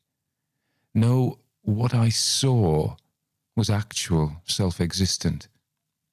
I will set down the facts for you as they occurred, and you shall explain them away, if you can. Then, if you remain unconvinced, go to Gotham by the German Ocean and hear what the folk there have to say. They are a stodgy people, incapable utterly of the most insignificant hyperbole. They will tell you this tale plainly as I tell it to you. They believe as I believe. It was in the summer of '96. I was travelling in woolens for the great Huddersfield firm of Carberry and Crank. Furnished with a gig and a fast-trotting mare, it was my duty to exploit the more scattered parts of the country, where the railroad was still unknown, and civilization, as we use the term, tarried a while. Gotham is the name given to a certain wide, low-lying plain shut in from the North Sea by mile upon mile of sandhills. They are heaped up like hummocks along the coast. It was along a kind of causeway, running straight through many miles of grain, that I drove that hot July. I'd never been in these parts, and I rejoiced at such ample evidence of fertility. It argued prosperity for those around, hence good business for myself and my employers. I made up my mind to remain there for at least a month. I left in less than half that time. As if the plain itself were not sufficiently damp and low-lying, the village of Gotham had been built in a kind of central depression, immediately beside the river. In other respects it differed but slightly from the ordinary English village, save that there was no inn. Close by the tower of the rubble-built church there was a pothouse, licensed for the sale of liquor to be drunk on the premises. But I failed there to get sleeping room either for myself or Tilly, my weary mare. Darkness was close upon us, and I was worn out with my day's drive. There seemed little prospect of comfort, even had I gained admittance to this miserable hovel, but that was denied me. The landlord, a bulky, monumental lump of indolence, stood in the doorway and effectually blocked all entrance. A dozen or so of idlers collected to admire Tilly and amuse themselves at my expense, and I realised that there were worse fates than that of being cast upon an uninhabited island, even in this England of ours at the close of the 19th century. While I was in this plight, arguing with the landlord and endeavouring to arrive approximately at the sense of his dialect, a being, human by contrast to those around, made his appearance from out the crowd and approached my gig. He turned out to be the village schoolmaster, and those around called him Muster Abram. "Are you looking for a lodging?" he said, in a smooth, and by comparison, strangely civilized voice. "I am," I replied, soothing Tilly, who, small blame to her, in no wise appreciated her immediate surroundings. I'm Dick Trossel, CT to Carberry and Crank, if you've ever heard of them in this forsaken hole. CT, repeated Master Abraham interrogatively, cocking his one eye, he'd lost the other, which was as bright as any robin's. A commercial traveller, said I in explanation, or bagman, if you like it better. You don't comprehend Queen's English, I see, in these parts. Hardly, when so abbreviated. But if it really be board and lodging you seek, you can get that only from Mrs. Jarzel at the Beach Farm. There was a murmur from those at hand as he said the name, and I thought a somewhat dubious expression upon the faces of one or two. I didn't on the whole feel drawn towards Mrs. Jarzel and her farm, and I looked at the schoolmaster inquiringly. Utterly ignoring this and vouchsafing me no reply, he proceeded straightway to climb into my gig without so much as by your leave. There was neither modesty nor undue hesitancy about Master Abraham. We will get on then to Mrs. Jarzel's farm, said I, a touch from the whip until he was off at a good spanking trot in the direction Master Abraham had indicated. In a few moments we were out of the sight of the hangers-on and driving through the street into another causeway similar to the first. In the distance we could see the house lying under the lee of the sandhills, a dismal sort of place it seemed, and wholly solitary. Yes, yonder is the Beach Farm, said the schoolmaster, and Mrs. Jarzel. He stopped suddenly so that I turned to look at him. What on earth is the matter with this Mrs. Jarzel? Nothing. I was merely wondering, not so much if she could, as whether she would accommodate you. You see, Mrs. Jarzel had some trouble with her last lodger. He was a botanist. He called himself Amber, Samuel Amber. Some 2 years ago it was. He boarded at the Beach Farm, then suddenly he disappeared. Disappeared? Good Lord, what do you mean? Exactly what I say. He walked out of yonder house one night and never returned. We were close to the house now. It loomed up suddenly in the mist which lay thick and heavy over the sandhills. I felt horribly depressed.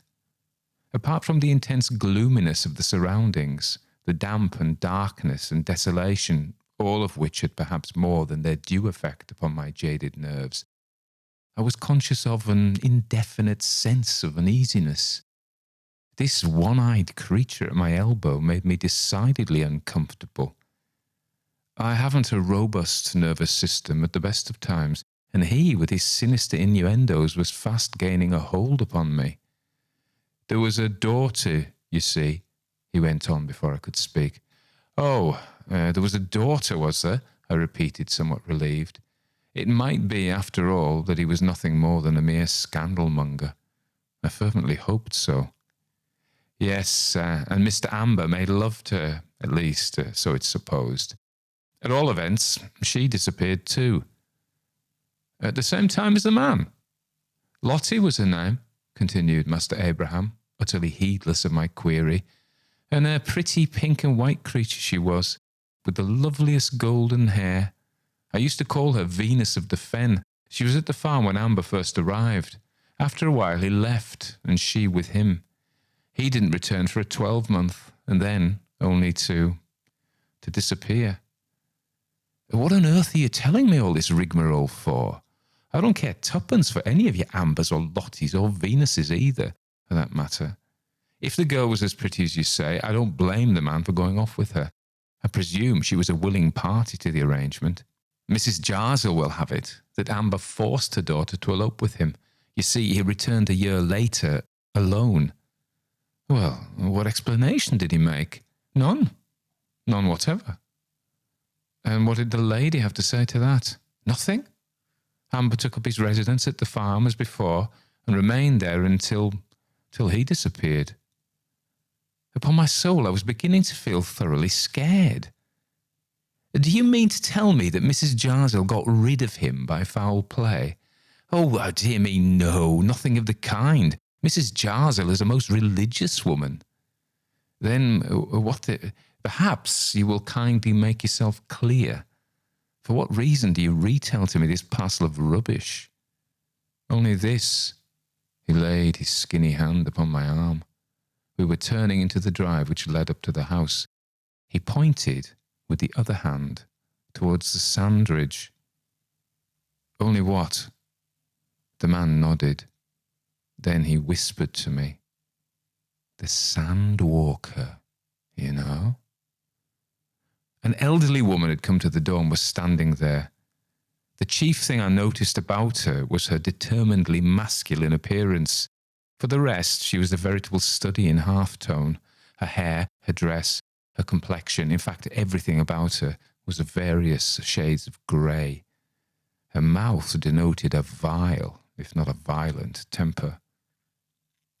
My reception was anything but cordial. In fact, at the outset, she refused altogether to take me in, but under the persuasive eloquence of Master Abraham, she relented so far as to agree to board me by the week at what to me seemed an exorbitant charge. She was evidently grasping as well as religious, a highly unpleasant combination, I thought. But in the circumstances, I had no option but to accept the inevitable. It was a case of any port in a storm. As I proceeded to drive round to the stable to put up Tilly, a thing which I invariably attended to myself, Master Abraham accompanied me.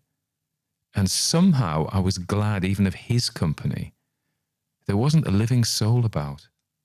I asked him why this was.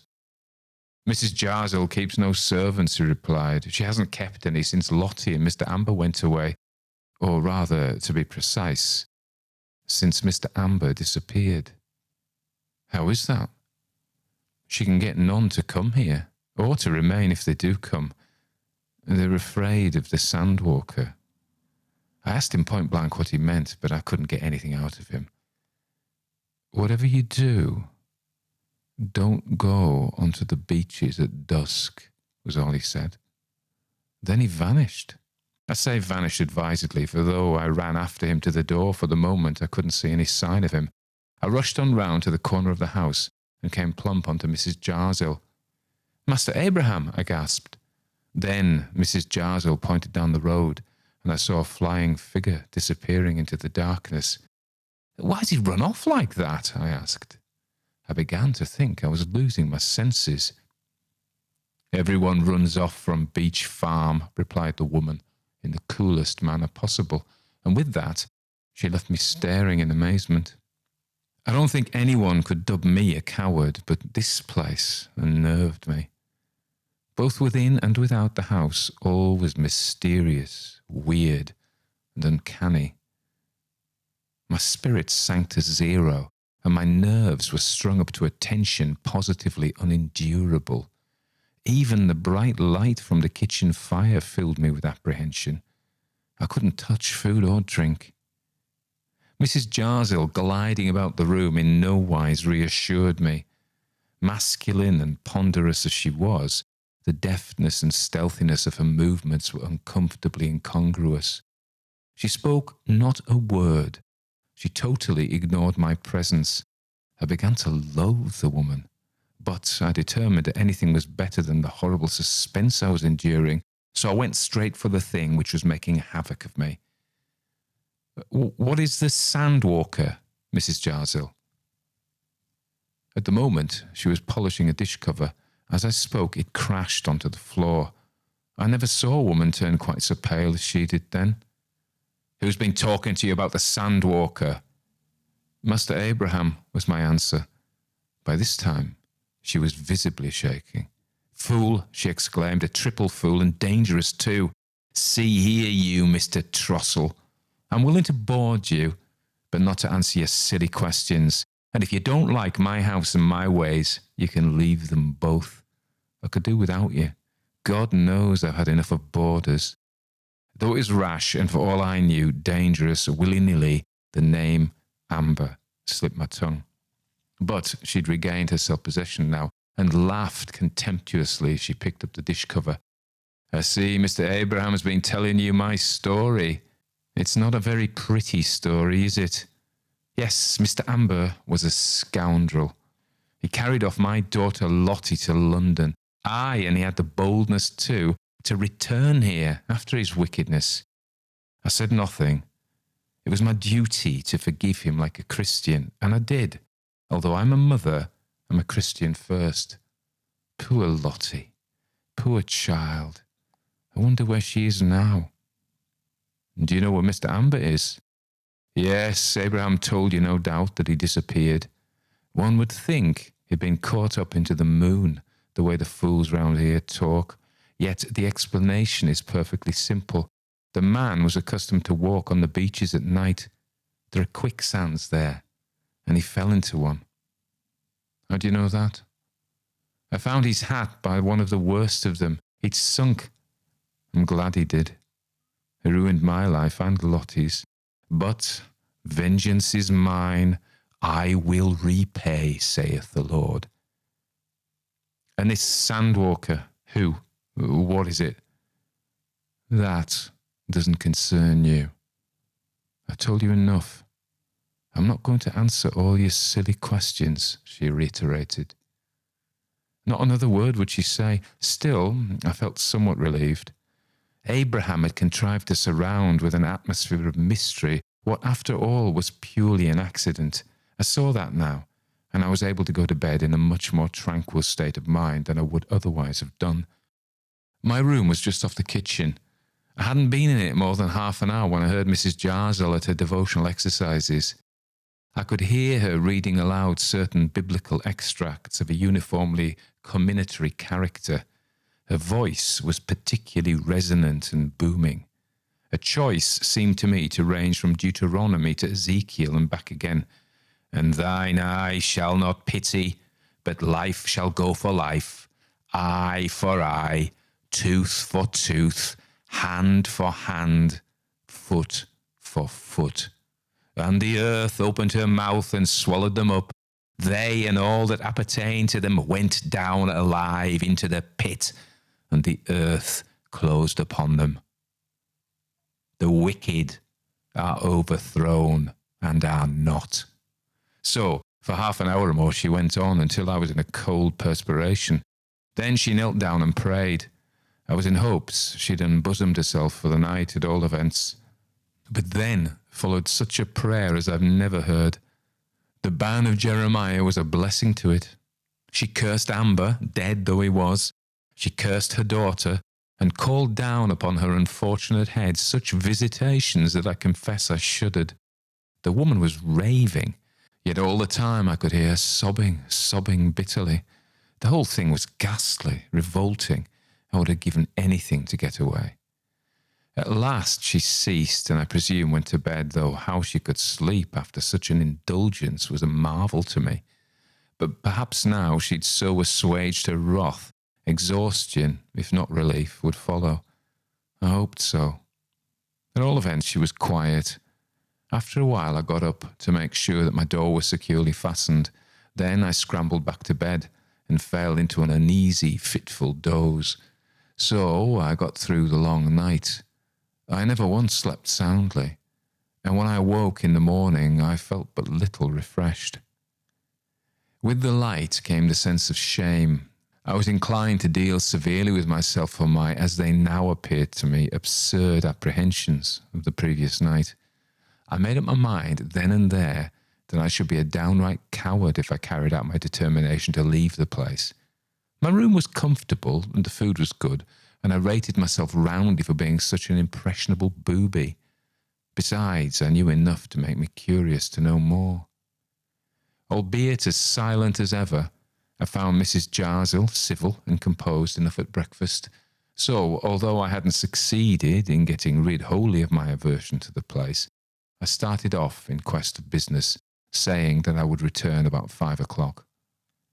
I soon found out that so far as business went, at all events, I had fallen on my feet. The very excellent woolen goods of Messrs. Carberry and Crank appealed to these fen dwellers. They were a rheumatic lot. But that was more the fault of the locality than them themselves. At any rate, the local dealers seized upon my samples with avidity, and I booked more orders in a day than I was accustomed to in a week in some places. I returned, therefore, that evening to the beach farm in the best of spirits, but at the gate I encountered Master Abraham. He soon reduced them to a normal level. "Well, "How did you sleep?" he said, I thought, with a twinkle in his eye. "Like a top, of course. I always do." "You heard nothing at your window?" "Of course not. What should I hear?"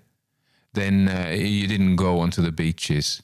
"Certainly not. I was only too glad to get to bed. Besides, were you not at particular pains to advise me against going there?" "Yes, perhaps I was, and I repeat my advice. If you do, it'll come to you at the window." "What in heaven's name do you mean, ma'am?" "I mean the Sandwalker." At that moment, Tilly made a bound forward. She hates standing, and there was nothing for it but to let her go. The schoolmaster took himself off, and I drove up to the door. But I silently swore at that skinny Abraham for bringing back to me the uneasy feelings of the previous night. His warning still rang in my ears. I couldn't get rid of it. I was determined I wouldn't pass the night in ignorance. I resolved to take the bull by the horns and face whatever there was to face, then and there. After a high tea, that was between 6 and 7 o'clock, I mentioned casually to Mrs. Jarsill that I was going for a stroll. She neither bid me go nor stay, so over the sandhills at the back of the house I scrambled until I found myself on the seashore. The beach was very dreary. All was still, save for the gentle swash of the wavelets breaking in upon the ribbed sand. There was but little wind. To right and left of me there stretched an interminable vista of sand, vanishing only to blend itself in the distance with the heavy mists which even at that season of the year hung around. The little landlocked pools were blood red with reflection of the sun. Though the offshore of the sea and the sun were ablaze with crimson light, I felt an awful sense of desolation as I sat there in the dip of a sandhill, watching the departing sun ring its changes on the spectrum. The crimson merged to amethyst, the amethyst to pearl, until in sombre greyness the light shut down upon the lonely shore. A mad, purposeless impulse seized me. With a whoop, I ran down the firm sand to the brink of the water. I stood there for some moments, looking out to sea. When I turned, the mists were thick, even between me and the sandhills. Darkness came down, fold over fold. Every moment the fog became more damp and clammy, the sense of desolation more intense. I was isolated from all that was human, from God, for aught I knew. Then I thought of the quicksands, of Mr. Amber's hat found lying there, and I ran back, as I thought, to the sandhills, but I must have moved circuitously, for I couldn't reach even their friendly shelter. I lost my bearings hopelessly. Where the sea or where the hills, I knew not. I rushed first this way and then that, heedless and without design, intent only on escaping from the enshrouding mists, from the awesome desolation. Suddenly, the sands quaked under me. I stopped. The fate of Korah and his brethren flashed through my mind. My heart drummed loudly in the stillness. The mists grew thicker, the night darker. Then it was. I saw it beside me. At first I thought it was mortal, human, for its shape was that of a man. With an exclamation of thankfulness I endeavoured to approach it, but try as I might, I couldn't get near it. It didn't walk, it didn't glide, it didn't fly. It simply melted in the mist, yet always visible, always retreating. That was the horror of the thing. My flesh creeped. I felt an icy cold through every pore of my skin. With awful insistence it was borne in upon me. I was in the presence of the dead. Yet I was powerless. I could utter no cry. I couldn't even stop myself. On I went, following that melting, receding thing, until suddenly my foot stumbled on a sandhill. Then it became mist with the mist, and I saw it no more. I scrambled up the hill and wept like a child. How I reached the beech farm, I can't tell. I stumbled, blind with terror, into the lamplight of the kitchen. I almost fell into Mrs. Jarzill's arms. She uttered no word of surprise, but sat there staring at my terror-stricken face and quivering limbs, silent and unsympathetic. At last she spoke. "You've seen the Sandwalker. In God's name, what is it?" "God has nothing to do with the Sandwalker," she replied. "It is wholly of hell." I could speak no more that night. By help of some raw spirit, I managed to pull myself together sufficiently to scramble into bed. The very sheets were a comfort to me. At all events, they were between me and it. I was utterly exhausted, and for a few hours I slept. I woke suddenly, with every nerve on the stretch, every sense acute, almost beyond bearing. Mrs. Jarzill was vociferating in the kitchen and sobbing between whiles. Then, as surely as I am a man and a Christian, I heard 3 loud knocks upon the window pane. Mrs. Jarzill turned her imprecations into prayer. In her deep voice she boomed out verses from the Psalms. "Hear my cry, O God, attend unto my prayer." I could stand it no longer. I flung myself out of the bed, wrapped a coverlet around me, and rushed into the kitchen. Mrs. Jarzill was kneeling, her face poured with perspiration. She paused as I appeared. There were 3 loud knocks at the door. "What, oh God, what is it?" I cried. "The Sandwalker." Then she prayed again. "I will abide in thy tabernacle forever. I will trust in the cover of thy wings." I made for the door, but Mrs. Jarzill seized me by the arm. "Don't let him in, don't let him in. He wants me. It's Amber, I tell you, it's Amber." "Amber? The Sandwalker?" Yes, he's the Sandwalker. He wants me, down on the beaches. If you open the door, I am bound to go. He draws me, he compels me, but the Lord is my strength and shall prevail against the powers of hell. I had to prevent her from unbarring the door. She flung herself upon it and fumbled with the lock in a frenzy. I dragged her back, fearful lest she should admit the thing outside. Gradually, she grew more calm, until at last she stood before me with a composure almost as terrible to behold as had been her frenzy. "I have resisted the devil, and he has fled," she said. "You can go to bed now, Mr. Trossel. You'll be disturbed no more. There'll be no more knocking, no more knocking." She caught up the candle to go. I detained her till I took a light from it. Then I went to bed. I kept the light burning all night, but there was no more knocking. Next morning, not a word passed between us about what had occurred. I ate my breakfast and drove off to my business. In the main street, I met Abraham. I hailed him. "Is there no other place where I can find a lodging?" I asked him. "Ah, so you've been on the beaches?" "Yes, I was there yesterday evening." "You've seen the Sandwalker?" "For God's sake, don't speak of it," I said, for it terrified me, even in the open day, here with the sunshine hot upon me. "And you've heard the knocking?" "Yes, I've heard everything, seen everything. Let that suffice. Can I find another lodging, I ask you?" "No. There's none other in the district. But why need you fear? It's she, not you, the Sandwalker wants. Aye, and he'll get her one night. You know this Sandwalker, as you call him, is Amber. All Gartham knows that. He's been walking for a year past now on the beaches. No one would go there now for any money you could offer them, at least not after sundown. I warned you, you remember.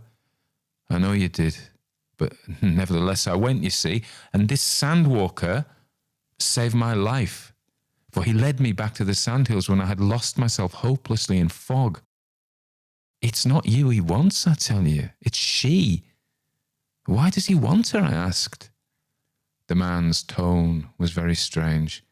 "Ask of the quicksands," he replied, and with that disappeared in a hurry. I was getting quite accustomed to this and would have been surprised had he taken his leave in anything approaching a rational manner. Now, you may perhaps hardly credit it, but I tossed a shilling then and there to decide my action in the immediate future. Heads I go, tails I stay. The coins spun up in the sunlight. Tails it was. So I was to remain. And in that devil-haunted house. Well, at all events, I was doing a brisk trade. There was some comfort in that. During the next 10 days, I drove for miles over the district and did uncommonly well everywhere. I found that the legend of the beach farm was universally familiar, and they all shook their heads very gravely indeed when they learned that I lodged there. In fact, I'm not at all sure that this wasn't of assistance to me, rather than otherwise. I became an object of intense interest and no doubt of sympathy, had I known it. After that terrible night, there was a lull in the torment of the Sandwalker. Occasionally it rapped at the door or the window, but that was all. As for me, I walked no more on the beaches. But the time was near at hand when the devil would have his own. It came one evening, about 6 o'clock. There had been heavy rain, and the marshy lands were flooded, and the mists were thick around. Overhead all was opaque and grey, and the ground was sodden underfoot. I was anxious to get home, and Tilly was doing all she knew. On arrival, I looked after her, as was my wont, first and foremost. When I'd made her comfortable for the night, I returned to the kitchen. To my surprise, I found Mrs. Jarsill in conversation with a girl, in whom, from Abraham's description, meagre though it had been, I had no difficulty in recognising his Venus of the Fen. She was certainly pretty. I agreed with Abraham there. She was crying bitterly whilst her mother raged at her. They both stopped short as I entered. A sense of delicacy, no doubt. "Whatever is the matter?" I asked, surveying the pair of them. "Oh, sir, you're your mother's new lodger, aren't you?" said the girl. "Master Abraham told me she had one. Do please ask her to hear reason. Do, I implore you, sir." "I will allow no one to interfere with my private affairs," said Mrs. Jarsill, stamping her foot. "If you are wise, you'll not seek to make public your disgrace." "There is no disgrace. I've done nothing to be ashamed of, I tell you." "No disgrace? No disgrace in allowing yourself to be beguiled by that man? To be fooled by his good looks and soft speeches?" "What do you mean, mother? I have nothing to do with Mr. Amber." "Liar, you ran away with him. What more could you have had to do with him, I should like to know?" Lottie's spirit rose, and with it the colour to her cheeks. "I ran away with him? Indeed, I did nothing of the kind. It was you who made me run away. You treated me so cruelly that I determined to go into service in London. I was sick to death of your scolding and your preaching and your praying and this dismal house and these horrible mists and never a soul to speak of. Sick to death of it, I tell you. That's why I went. Mr. Amber, indeed." This with a toss of her head. "I have more taste than to take up with the likes of him. I met him as he was leaving here. I was walking, and he offered me a lift." Abraham saw you both," interrupted her mother savagely. "He told me you'd eloped with the man." "That was a lie. I parted from Mr. Amber at the London railway station. From that time to this, I've never set eyes upon him. For my own sake, I made him promise to hold his tongue." He did," cried Mrs. Jarsill wildly. "God help him and me, he did. He returned here, but he said nothing, made no explanation. I believed he'd ruined you." Oh, now, I see it all, and you have ruined me." "Oh, mother, what do you mean?" "Why didn't you let him speak, or why didn't you write and explain? I thought he'd robbed me of you." And I revenged myself upon him. "Revenged yourself?" I cried. I began to have an inkling of what was coming, but Mrs. Jarsill paid no heed to me. She shook Lottie furiously. "Do you know what your silence has cost me?" She was beside herself now. "It has cost me my soul, I say. Oh, why did you let me believe him guilty? I killed him. I murdered him for your sake. It wasn't vengeance, it wasn't justice, it was crime and evil. You killed Mr. Amber? Yes, I killed him. I swore he should pay for what he'd done. His own curiosity did for him. I played upon it. I lured him into the quicksands. The quicksands, I repeated, horrified. I placed a lantern on the brink of the most dangerous of them, the woman continued feverishly. He used habitually to walk on the beaches at dark. His curiosity did the rest. He had to see what that light was. I knew he would. It was the last light he ever saw in this world. Yes, you call it murder. It was murder, but it was your fault. Your fault. And now he walks and taps at the door for me. He wants me. He wants me. I thought I had justice on my side, that I was avenging your disgrace, and I fought with my soul. Oh, how I fought. But now, I see he's right. It's I who must now be punished. I must go. I must go. Oh, God, be merciful to me, a sinner. Lottie lay stretched on the floor. She'd fainted. I placed myself between her mother and the door. I daredn't let her out. Where would you go? I cried, seizing her by the arm and frustrating a desperate attempt to get away. She was fairly demented and seemed possessed of strength, almost demoniacal. To the beaches, to my death. Let me go. Let me go. An eye for an eye, I say, a tooth for a tooth. That's the law of God. Hark, listen. He calls me. I could hear nothing but the howling of the wind. I must go. I must go. I must.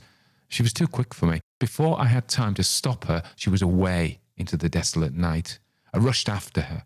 In her present condition, there was no knowing what she might do. Clearly, her mind was unhinged. I could hardly see for the rain. It was nearly dark too, but on through the mire and the mist I went. I jostled up against a man. It was Abraham. I remembered it was he who had caused all of this, and with the thought I lost control of myself. I gripped him by the throat. You dog, you liar. Lottie, the girl, has come back. I know, he gasped. I was coming up to see her. Leave me alone. What do you mean by this? You deserve it and more, you villain. You know well the girl didn't go with Amber. You lied to her mother and you made her think so. You're in love with her yourself. The man's death lies at your door more than at hers. She's gone to the beaches, to her death, I tell you, unless she's stopped. Then I realised I was wasting time. I hastened on, regretting deeply that my feelings had so got the better of me just then. It was blowing a gale, though it was not till I'd crossed the sandhills that I realised it. Then the full blast of the wind struck me. It was as much as I could do to keep my feet. I couldn't see the woman anywhere, though I peered into the gloom until my head swam. Not a sign of her or any living creature could I see. There was nothing but the roar of the wind and the sea, and the swish of the driving rain. Then I thought I heard a cry, a faint cry. I ploughed my way down in the direction whence I fancied it came. I became aware that Abraham had followed me. He was close behind me. Together we groped blindly on. He'll get her this time, shouted the man. Come on, I roared at him. Yonder she is. And yonder, the Sandwalker. The wretch hung back. Then a gust of wind, more concentrated and more fierce than before, seemed to rend an opening in the fog. Two shadows could be seen fluttering along. One, a man of unusual height. The other, a woman, reeling and swaying. She followed the thing. As we gazed, a light appeared in the distance, radiant as a star. Its brilliance grew and spread far and wide through the fog. The tall figure moved up to and past the light, the other following, always following. She staggered and flung up her arms, and a wild and despairing cry rang out above the elements, and the light gradually died away, and the wind howled on, driving the mists across the sinking figure. Slowly she sank into the sand, deeper and deeper. One last terrible moan reached us where we were. Then she disappeared. For the moment, the storm seemed to hush. Then all was darkness. They, by Rudyard Kipling. One view called me to another, one hilltop to its fellow, half across the country. And since I could answer it no more trouble than the snapping forward of a lever, I let the country flow under my wheels. The orchid-studded flats of the east gave way to the thyme, ilex and grey grass of the downs, these again to the rich cornland and fig trees of the lower coast, where you carry the beat of the tide on your left hand for 15 level miles. And when at last I turned inland through a huddle of rounded hills and woods, I had run myself clean out of my known marks. Beyond that precise hamlet which stands godmother to the capital of the United States, I found hidden villages where bees, the only things awake, boomed in 80-foot lindens that overhung grey Norman churches, miraculous brooks diving under stone bridges built for heavier traffic than would ever vex them again, tithe barns larger than their churches, and an old smithy that cried out aloud how it had once been a hall to the knights of the temple.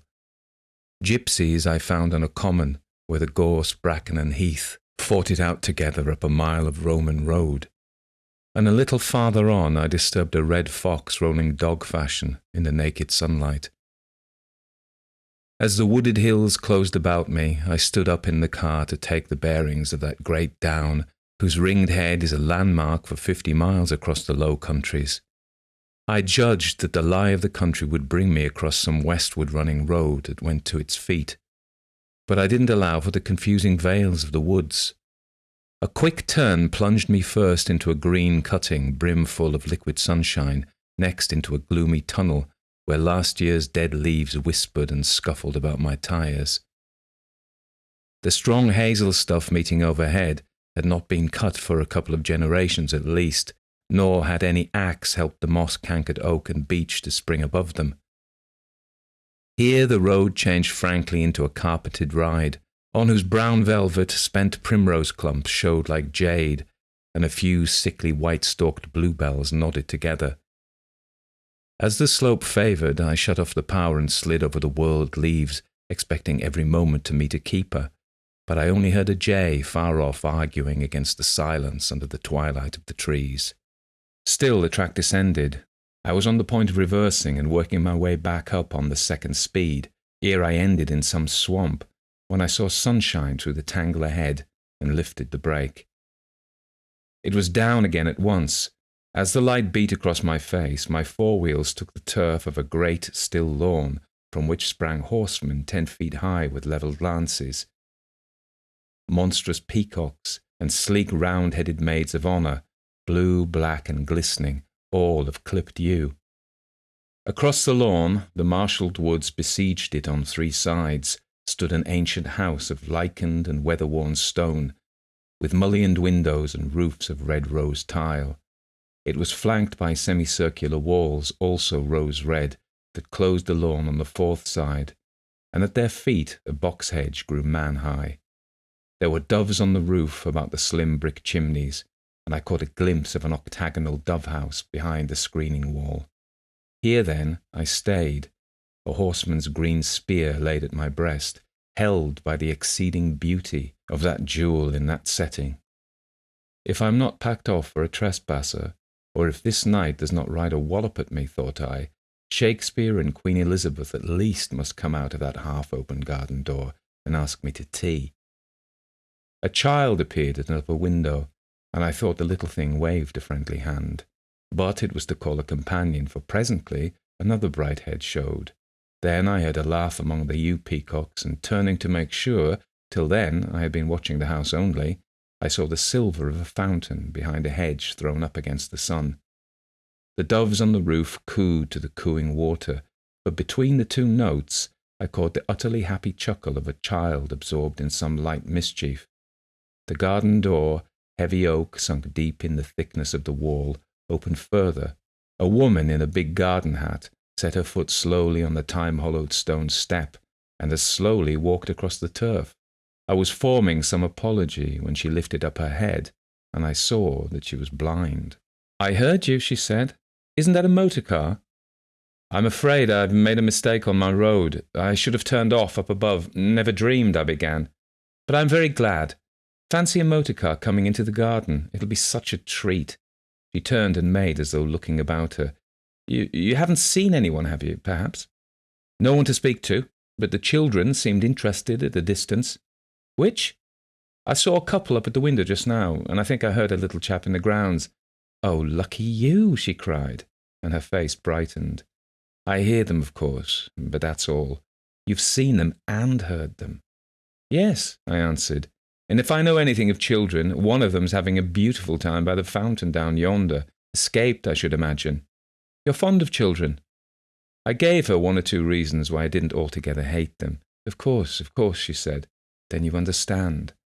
Then you won't think it foolish if I ask you to take your car through the gardens once or twice, quite slowly. I'm sure they'd like to see it. They see so little, poor things. One tries to make their life pleasant, but—" She threw out her hands towards the woods. "We're so out of the world here." "That'll be splendid," I said, "but I can't cut up your grass." She faced to the right. "Wait a minute," she said. "We're at the south gate, aren't we? Behind those peacocks is a flagged path. We call it the Peacock's Walk. You can't see it from here, they tell me, but if you squeeze along by the edge of the wood, you can turn at the first peacock and get onto the flags." It was sacrilege to wake that dreaming house front with the clatter of machinery, but I swung the car to clear the turf, brushed along the edge of the wood, and turned in on the broad stone path, where the fountain basin lay like one star sapphire. "May I come too?" she cried. No, please don't help me. They'll like it better if they see me." She felt her way lightly to the front of the car, and with one foot on the step she called, "Children! Oh, children! Look and see what's going to happen!" The voice would have drawn lost souls from the pit for the yearning that underlay its sweetness, and I wasn't surprised to hear an answering shout behind the yews. It must have been the child by the fountain, but he fled at our approach, leaving a little toy boat in the water. I saw the glint of his blue blouse among the still horsemen. Very disposedly we paraded the length of the walk, and at her request backed again. This time the child had got the better of his panic, but stood far off and doubting. "The little fellow's watching us," I said. "I wonder if he'd like a ride." "They're very shy still, very shy. But oh, lucky you to be able to see them. Let's listen." I stopped the machine at once, and the humid stillness, heavy with the scent of box, cloaked us deep. Shears I could hear where some gardener was clipping, a mumble of bees and broken voices that might have been the doves. "Oh, unkind," she said weariedly. "Perhaps they're only shy of the motor. The little maid at the window looks tremendously interested." "Yes?" She raised her head. "It was wrong of me to say that. They are really fond of me. It's the only thing that makes life worth living, when they're fond of you, isn't it? I don't think what the place would be without them. By the way, is it beautiful?" "I think it's the most beautiful place I've ever seen." "So they tell me. I can feel it, of course, but that isn't quite the same thing." "Then have you never—" I began, but stopped, abashed. "Not since I can remember. It happened when I was only a few months old, they tell me. And yet, I must remember something, else how could I dream about colours? I see light in my dreams and colours, but I never see them. I only hear them, just as I do when I'm awake. It's difficult to see faces in dreams. Some people can, but most of us haven't the gift," I went on, looking up at the window where the child stood, all but hidden. "I've heard that too," she said, "and they tell me that one never sees a dead person's face in the dream. Is that true?" "I believe it is, now I come to think of it." "But how is it with yourself?" The blind eyes turned towards me. "I've never seen the faces of my dead in any dream," I answered. "Then it must be as bad as being blind." The sun had dipped behind the woods, and the long shades were possessing the insolent horsemen one by one. I saw the light die from off the top of a glossy-leaved lance, and all the brave-hard green turned soft black. The house, accepting another day at end, as it had accepted 100,000 gone, seemed to settle deeper into its rest among the shadows. "Have you ever wanted to?" she said after the silence. Very much sometimes, I replied. The child had left the window as the shadows closed upon it. Ah, so have I. But I don't suppose it's allowed. Where do you live? Quite the other side of the county, 60 miles and more, and I must be going back. I've come without my big lamp. But it's not dark yet. I can feel it. I'm afraid it will be by the time I get home. Could you lend me someone to set me on my road at first? I'm utterly lost myself. I'll send Madden with you to the crossroads. We're so out of the world. I don't wonder you were lost. I'll guide you round to the front of the house, but you will go slowly, won't you, till you're out of the grounds? It isn't foolish, do you think? I promise you I'll go like this, I said, and let the car start herself down the flagged path.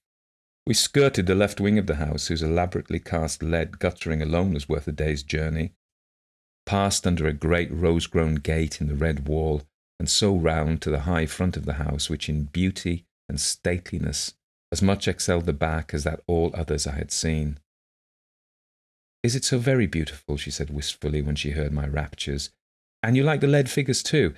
There's the old azalea garden behind. They say that this place must have been made for children. Will you help me out, please? I should like to come with you as far as the crossroads, but I mustn't leave them. Is that you, Madden?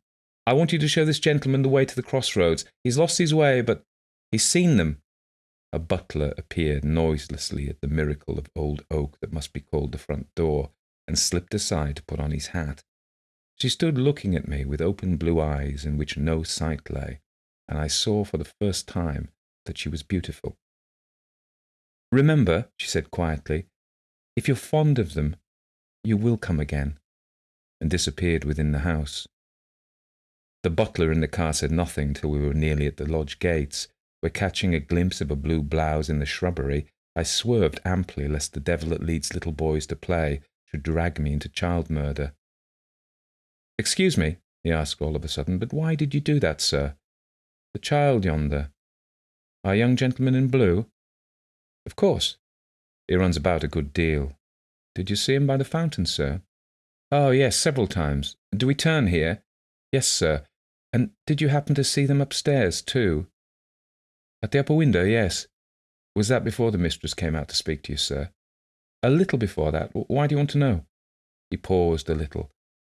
Only to make sure that they had seen the car, sir, because with children running about, though I'm sure you're driving particularly careful, there might be an accident. That was all, sir. Here are the crossroads. You can't miss your way from now on. Thank you, sir. But that isn't our custom, not with— I beg your pardon, I said, and thrust away the British silver. Oh, it's quite right with the rest of them as a rule. Goodbye, sir.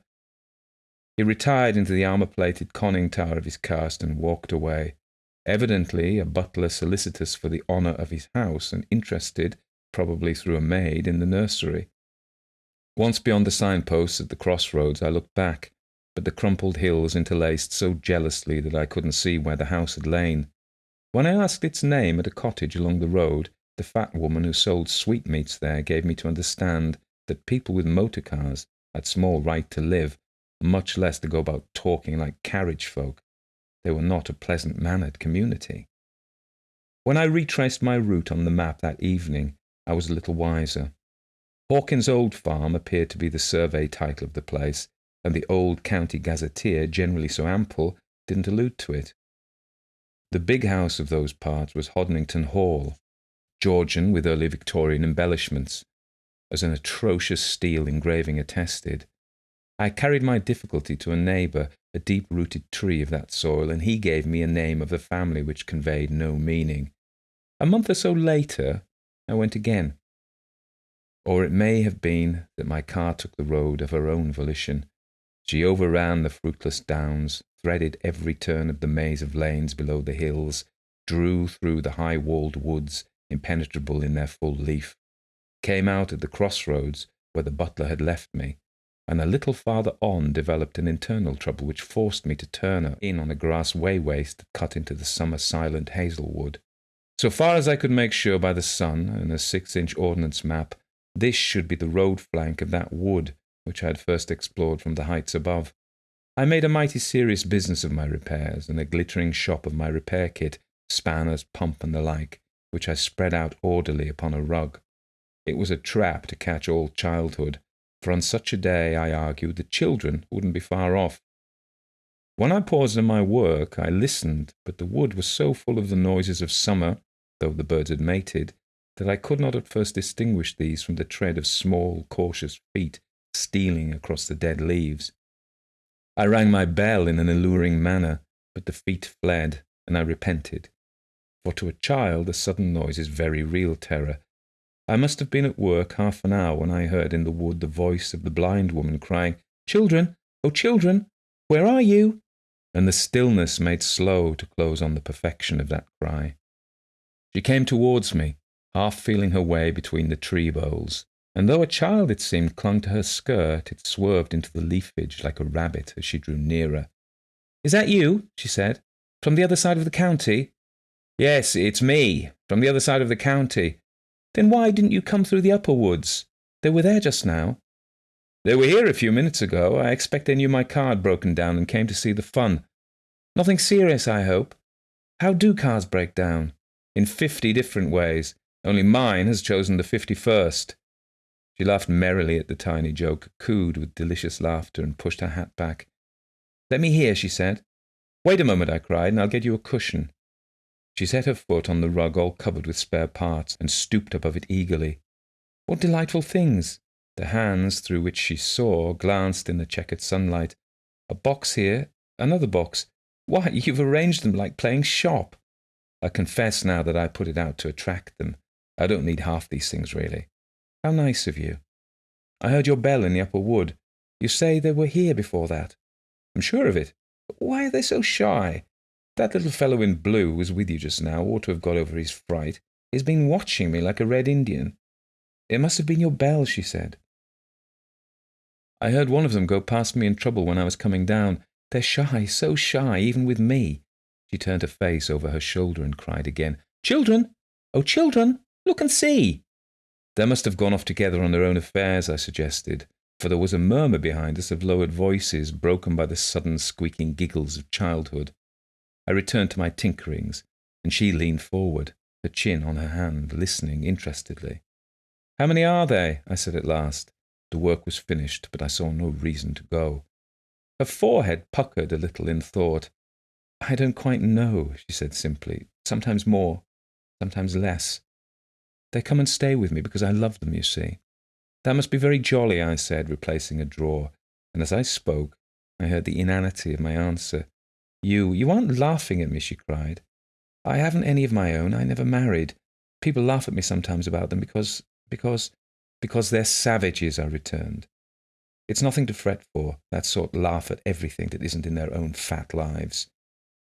"I don't know. How should I? I only don't like being laughed at about them. It hurts. And when one can't see, I don't want to seem silly." Her chin quivered like a child's as she spoke. "But we blindies have only one skin, I think. Everything outside hits straight at our souls. It's different with you. You've such good defences in your eyes, looking out, before anyone can really pain you in your soul. People forget that with us." I was silent, reviewing that inexhaustible matter, the more than inherited, since it's also carefully taught, brutality of the Christian peoples, beside which the mere heathendom of the West Coast African is clean and restrained.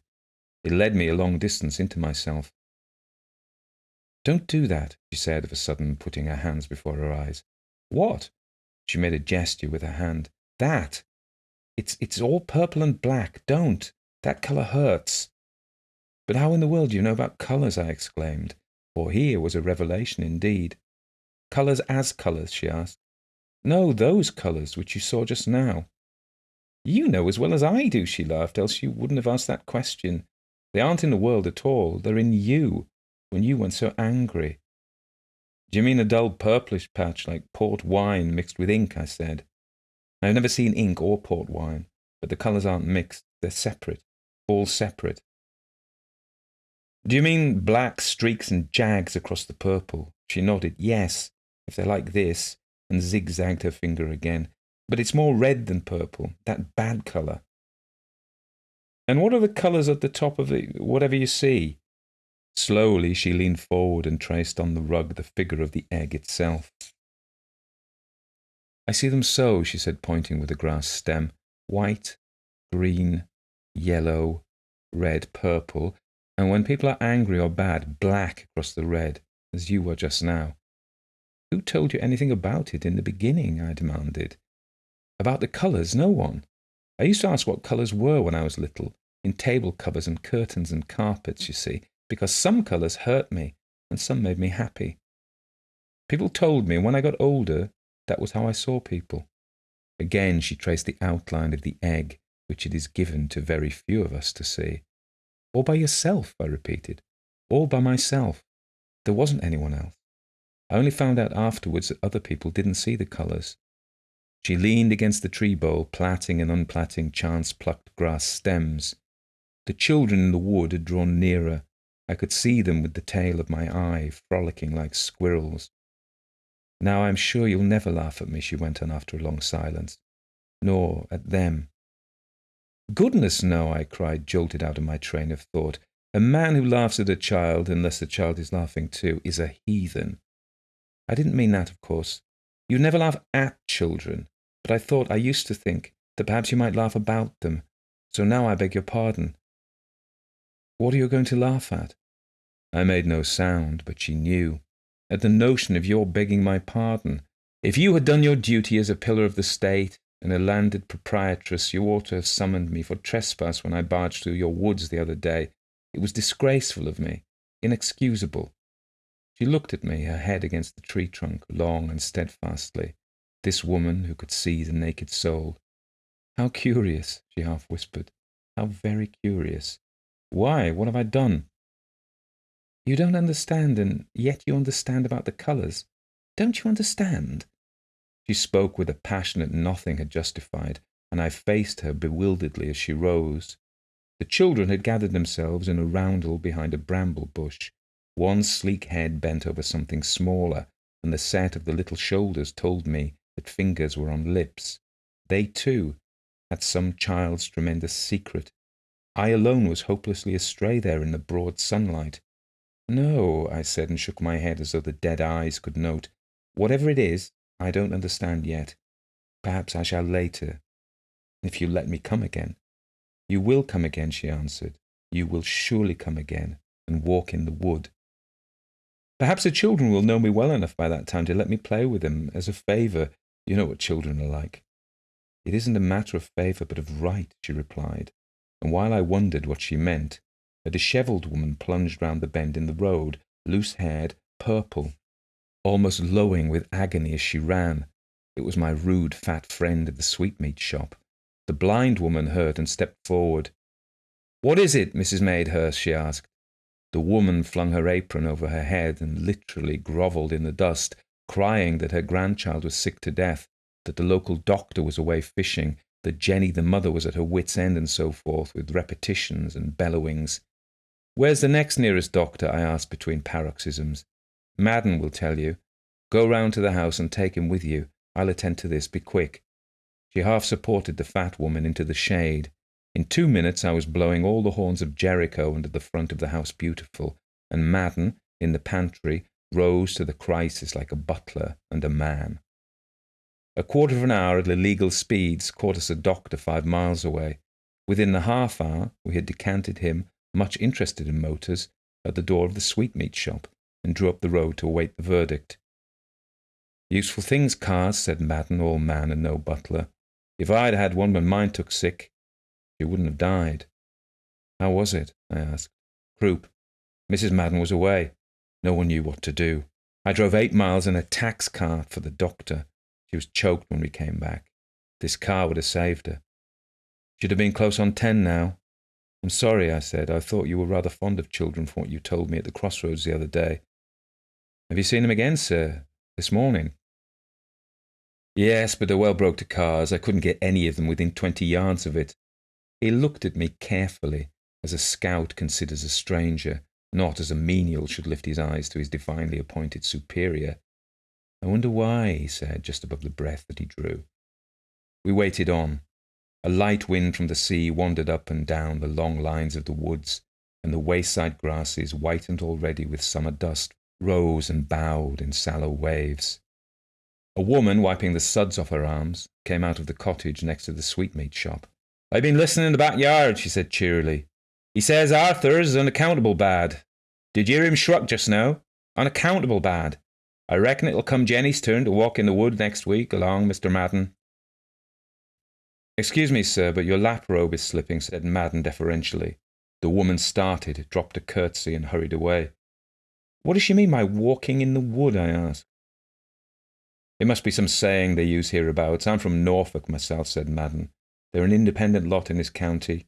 She took you for a chauffeur, sir. I saw the doctor come out of the cottage, followed by a draggle-tailed wench who clung to his arm as though he could make treaty for her with death. That sort, she wailed. They're just as much to us as has 'em, as if they were lawful born. Just as much. And God, he'd be just as pleased if you'd saved 'em, doctor.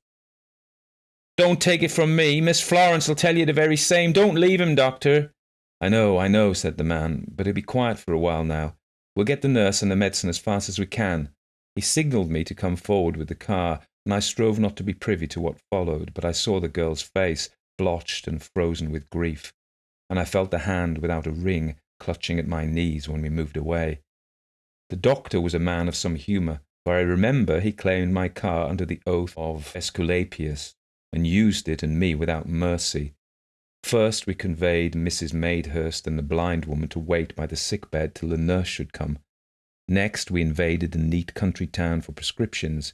The doctor said the trouble was cerebrospinal meningitis, and when the county institute, banked and flanked with scared market cattle, reported itself out of nurses for the moment, we literally flung ourselves loose upon the county. We conferred with the owners of great houses, magnates at the ends of overarching avenues whose big-boned womenfolk strode away from their tea-tables to listen to the imperious doctor. At last a white-haired lady sitting under a cedar of Lebanon and surrounded by a court of magnificent bourgeois, all hostile to motors, gave the doctor, who received them as from a princess, written orders which we bore many miles at top speed through a park to a French nunnery, where we took over in exchange a pallid-faced and trembling sister. She knelt at the bottom of the tonneau telling her beads without pause, till, by short cuts of the doctor's invention, we had her to the sweetmeat shop once more.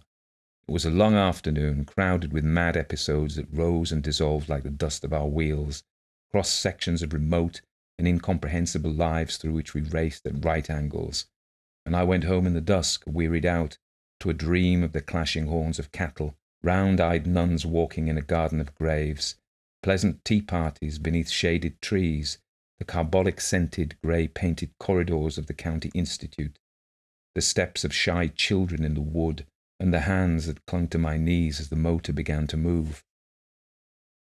I had intended to return in a day or two, but it pleased fate to hold me from that side of the county, on many pretexts, till the elder and the wild rose had fruited. There came at last a brilliant day, swept clear from the south-west, that brought the hills within hand's reach, a day of unstable airs and high filmy clouds. Through no merit of my own, I was free, and set the car for the third time on that known road. As I reached the crest of the downs, I felt the soft air change, saw it glaze under the sun, and looking down at the sea, in that instant beheld the blue of the channel turned through polished silver and dulled steel to dingy pewter. A laden collier hugging the coast steered outward for deeper water, and across copper-coloured haze I saw sails rise one by one on the anchored fishing fleet. In the deep Dean behind me, an eddy of sudden wind drummed through sheltered oaks and spun aloft the first dry sample of autumn leaves. When I reached the beach road, the sea fog fumed over the brickfields, and the tide was telling all the groins of the gale beyond Ushant. In less than an hour, summer England vanished in chill grey. We were again the shut island of the north, all the ships of the world bellowing at our perilous gates, and between their outcries ran the piping of bewildered gulls. My cap dripped moisture, the folds of the rug held it in pools or sluiced it away in runnels, and the salt rime stuck to my lips. Inland, the smell of autumn loaded the thickened fog among the trees, and the drip became a continuous shower. Yet the late flowers, mallow of the wayside, scabious of the field, and dahlia of the garden, showed gay in the mist, and beyond the sea's breath, There was little sign of decay in the leaf, yet in the villages the house doors were all open, and bare-legged, bare-headed children sat at ease on the damp doorsteps to shout "Pip, pip" at the stranger. I made bold to call at the sweetmeat shop, where Mrs. Madehurst met me with a fat woman's hospitable tears. Jenny's child, she said, had died 2 days after the nun had come. It was, she felt, best out of the way, even though insurance offices, for reasons which she did not pretend to follow, would not willingly insure such stray lives. Not but what Jenny didn't tend to Arthur, as though he'd come all proper at the end of the first year, like Jenny herself. Thanks to Miss Florence, the child had been buried with a pomp which, in Mrs. Madehurst's opinion, more than covered the small irregularity of its birth. She described the coffin, within and without, the glass hearse, and the evergreen lining of the grave. "But how's the mother?" I asked. "Jenny? Oh, she'll get over it. I've felt that way with 1 or 2 of my own. She'll get over. She's walking in the wood now." "In this weather?" Mrs. Madehurst looked at me with narrowed eyes across the counter. "I don't know, but it opens the heart like. Yeah, it opens the heart. That's where losing and bearing comes sore like in the long run, we do say. Now, the wisdom of the old wives is greater than that of all the fathers, and this last oracle set me thinking so extendedly as I went up the road that I nearly ran over a woman and a child at the wooded corner by the lodge gates of the House Beautiful. "Awful weather," I cried as I slowed dead for the turn. "Not so bad," she answered placidly out of the fog. "Mine's used to un.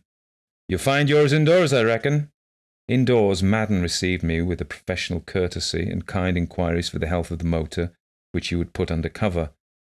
I waited in a still nut-brown hall, pleasant with late flowers and warmed with a delicious wood fire, a place of good influence and great peace.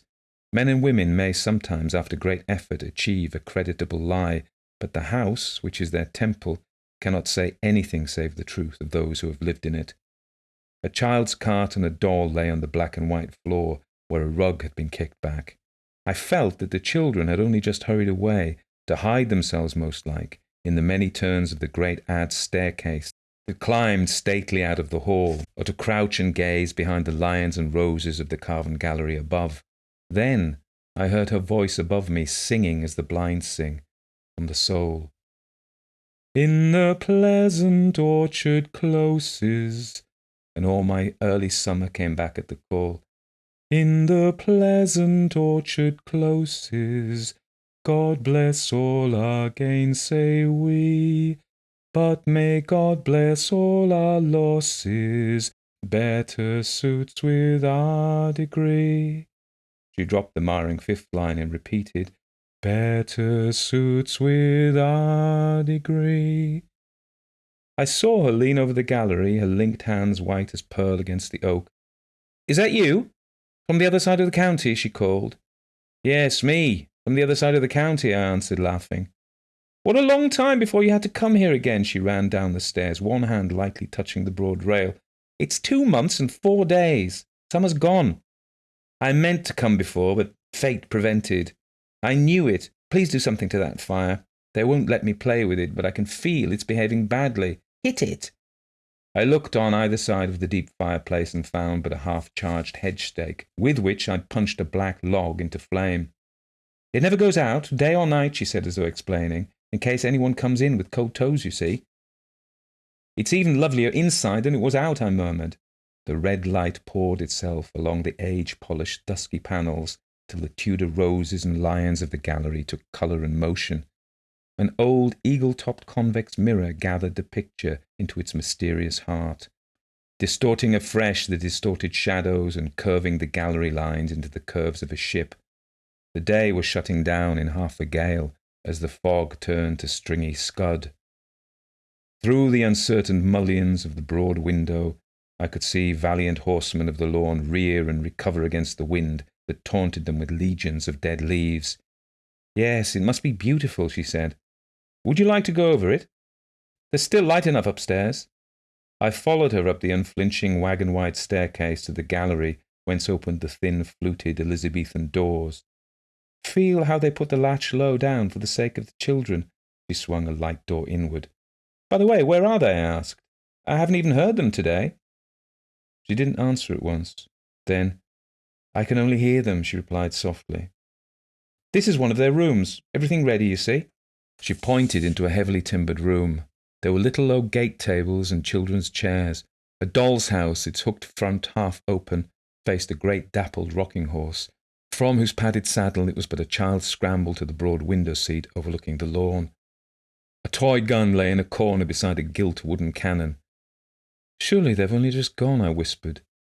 In the failing light, a door creaked cautiously. I heard the rustle of a frock and the patter of feet, quick feet, through a room beyond. "I heard that," she cried triumphantly. "Did you? Children, oh children, where are you?" The voice filled the walls, it held it lovingly to the last perfect note, but there came no answering shout, such as I had heard in the garden. We hurried on from room to oak-floored room, up a step here, down 3 steps there, among a maze of passages, always mocked by our quarry. One might as well have tried to work an unstopped warren with a single ferret.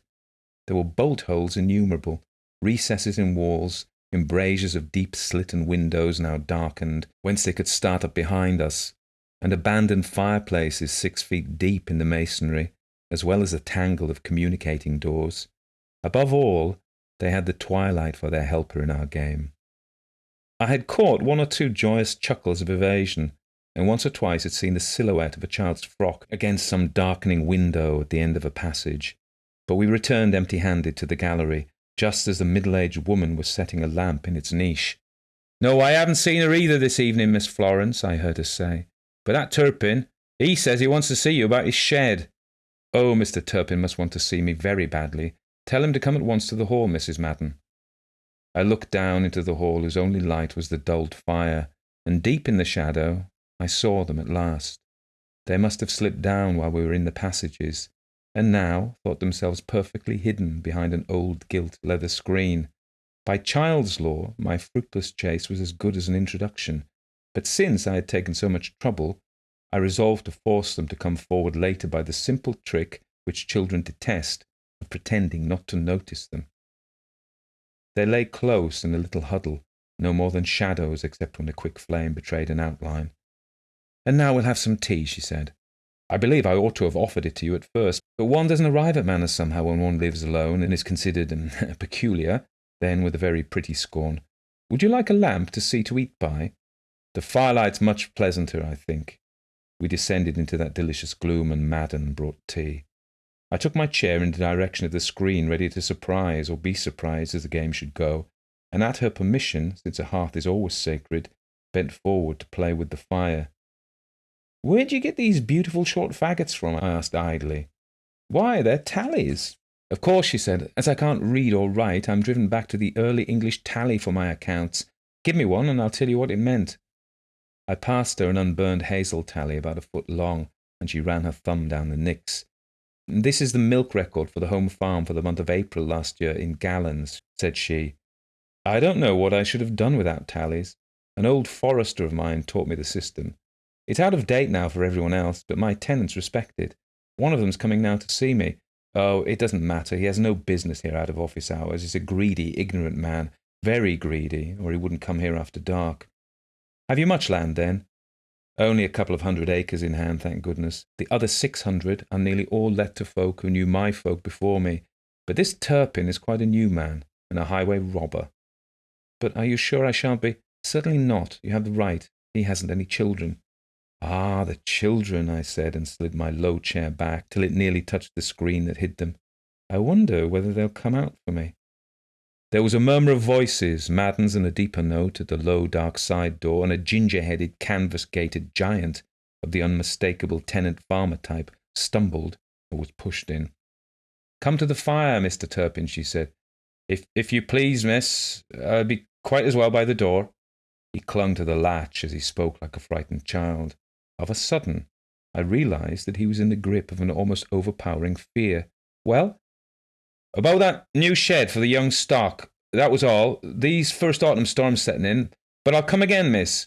His teeth did not chatter much more than a door latch. "I think not," she answered levelly. "That new shed, What did my agent write you on the 15th?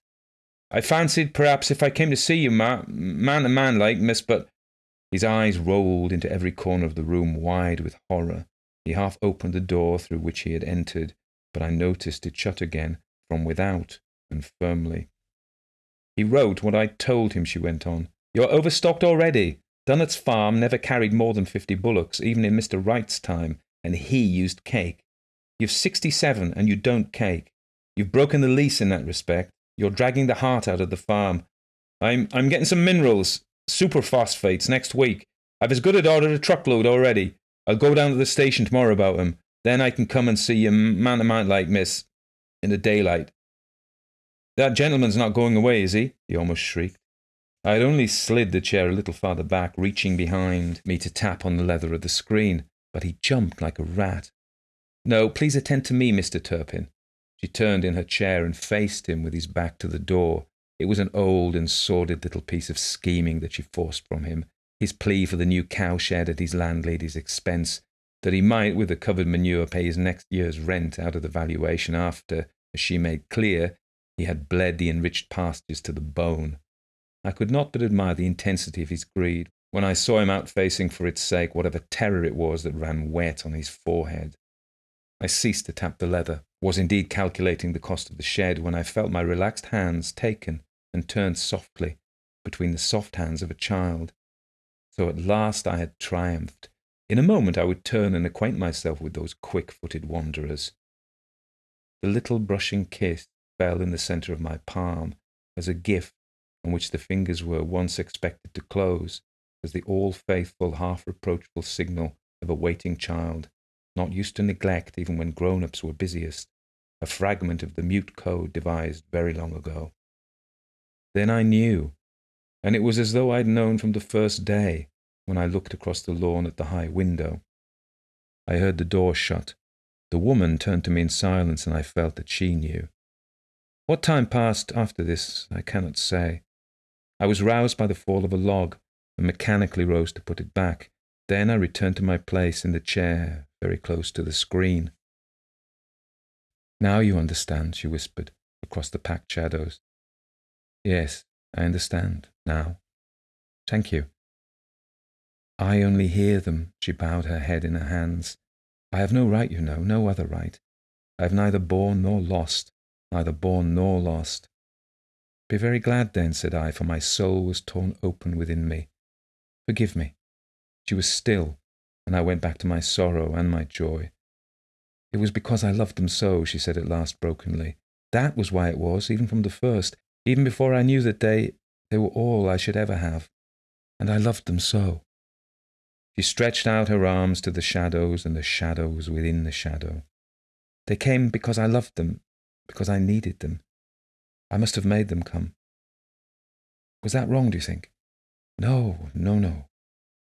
I grant you that the toys and all that sort of thing were nonsense, but I used to so hate empty rooms myself when I was little." She pointed to the gallery. "And the passages all empty, and how could I ever bear the garden door shut? Suppose—" "Don't, for pity's sake, don't," I cried. The twilight had brought a cold rain with gusty squalls that plucked at the leaded windows. "And the same thing with keeping the fire in all night. I don't think it's so foolish. Do you?" I looked at the broad brick hearth, saw through tears, I believe, that there was no unpassable iron on or near it, and bowed my head. "I did all that and lots of other things, just to make them believe. Then they came. I heard them, but I didn't know that they were not mine by right till Mrs. Madden told me. The butler's wife? What? One of them, I heard, she saw, and knew. Hers, not for me. I didn't know at first. Perhaps I was jealous. Afterwards, I began to understand it was only because I loved them, not because—" "Oh, you must bear or lose," she said piteously. "There's no other way. And yet they love me, they must, don't they?" There was no sound in the room except the lapping voices of the fire, but we two listened intently, and she at least took comfort from what she heard. She recovered herself and half rose. I sat still in my chair by the screen. "Don't think me a wretch to whine about myself like this, but I'm all in the dark, you know, and you can see." In truth, I could see, and my vision confirmed me in my resolve, though that was like the very parting of spirit and flesh. Yet a little longer I would stay, since it was the last time. "You think it's wrong, then?" she cried sharply, though I had said nothing. Not for you, 1,000 times no. For you, it's right. I'm grateful to you beyond words. For me, it would be wrong. For me only. Why? She said, but passed her hand before her face, as she had done at our second meeting in the wood. Oh, I see. She went on simply as a child. For you, it would be wrong. Then, with a little indrawn laugh, and do you remember, I called you lucky once at first? You, who must never come here again. She left me to sit a little longer by the screen, and I heard the sound of her feet die out along the gallery above.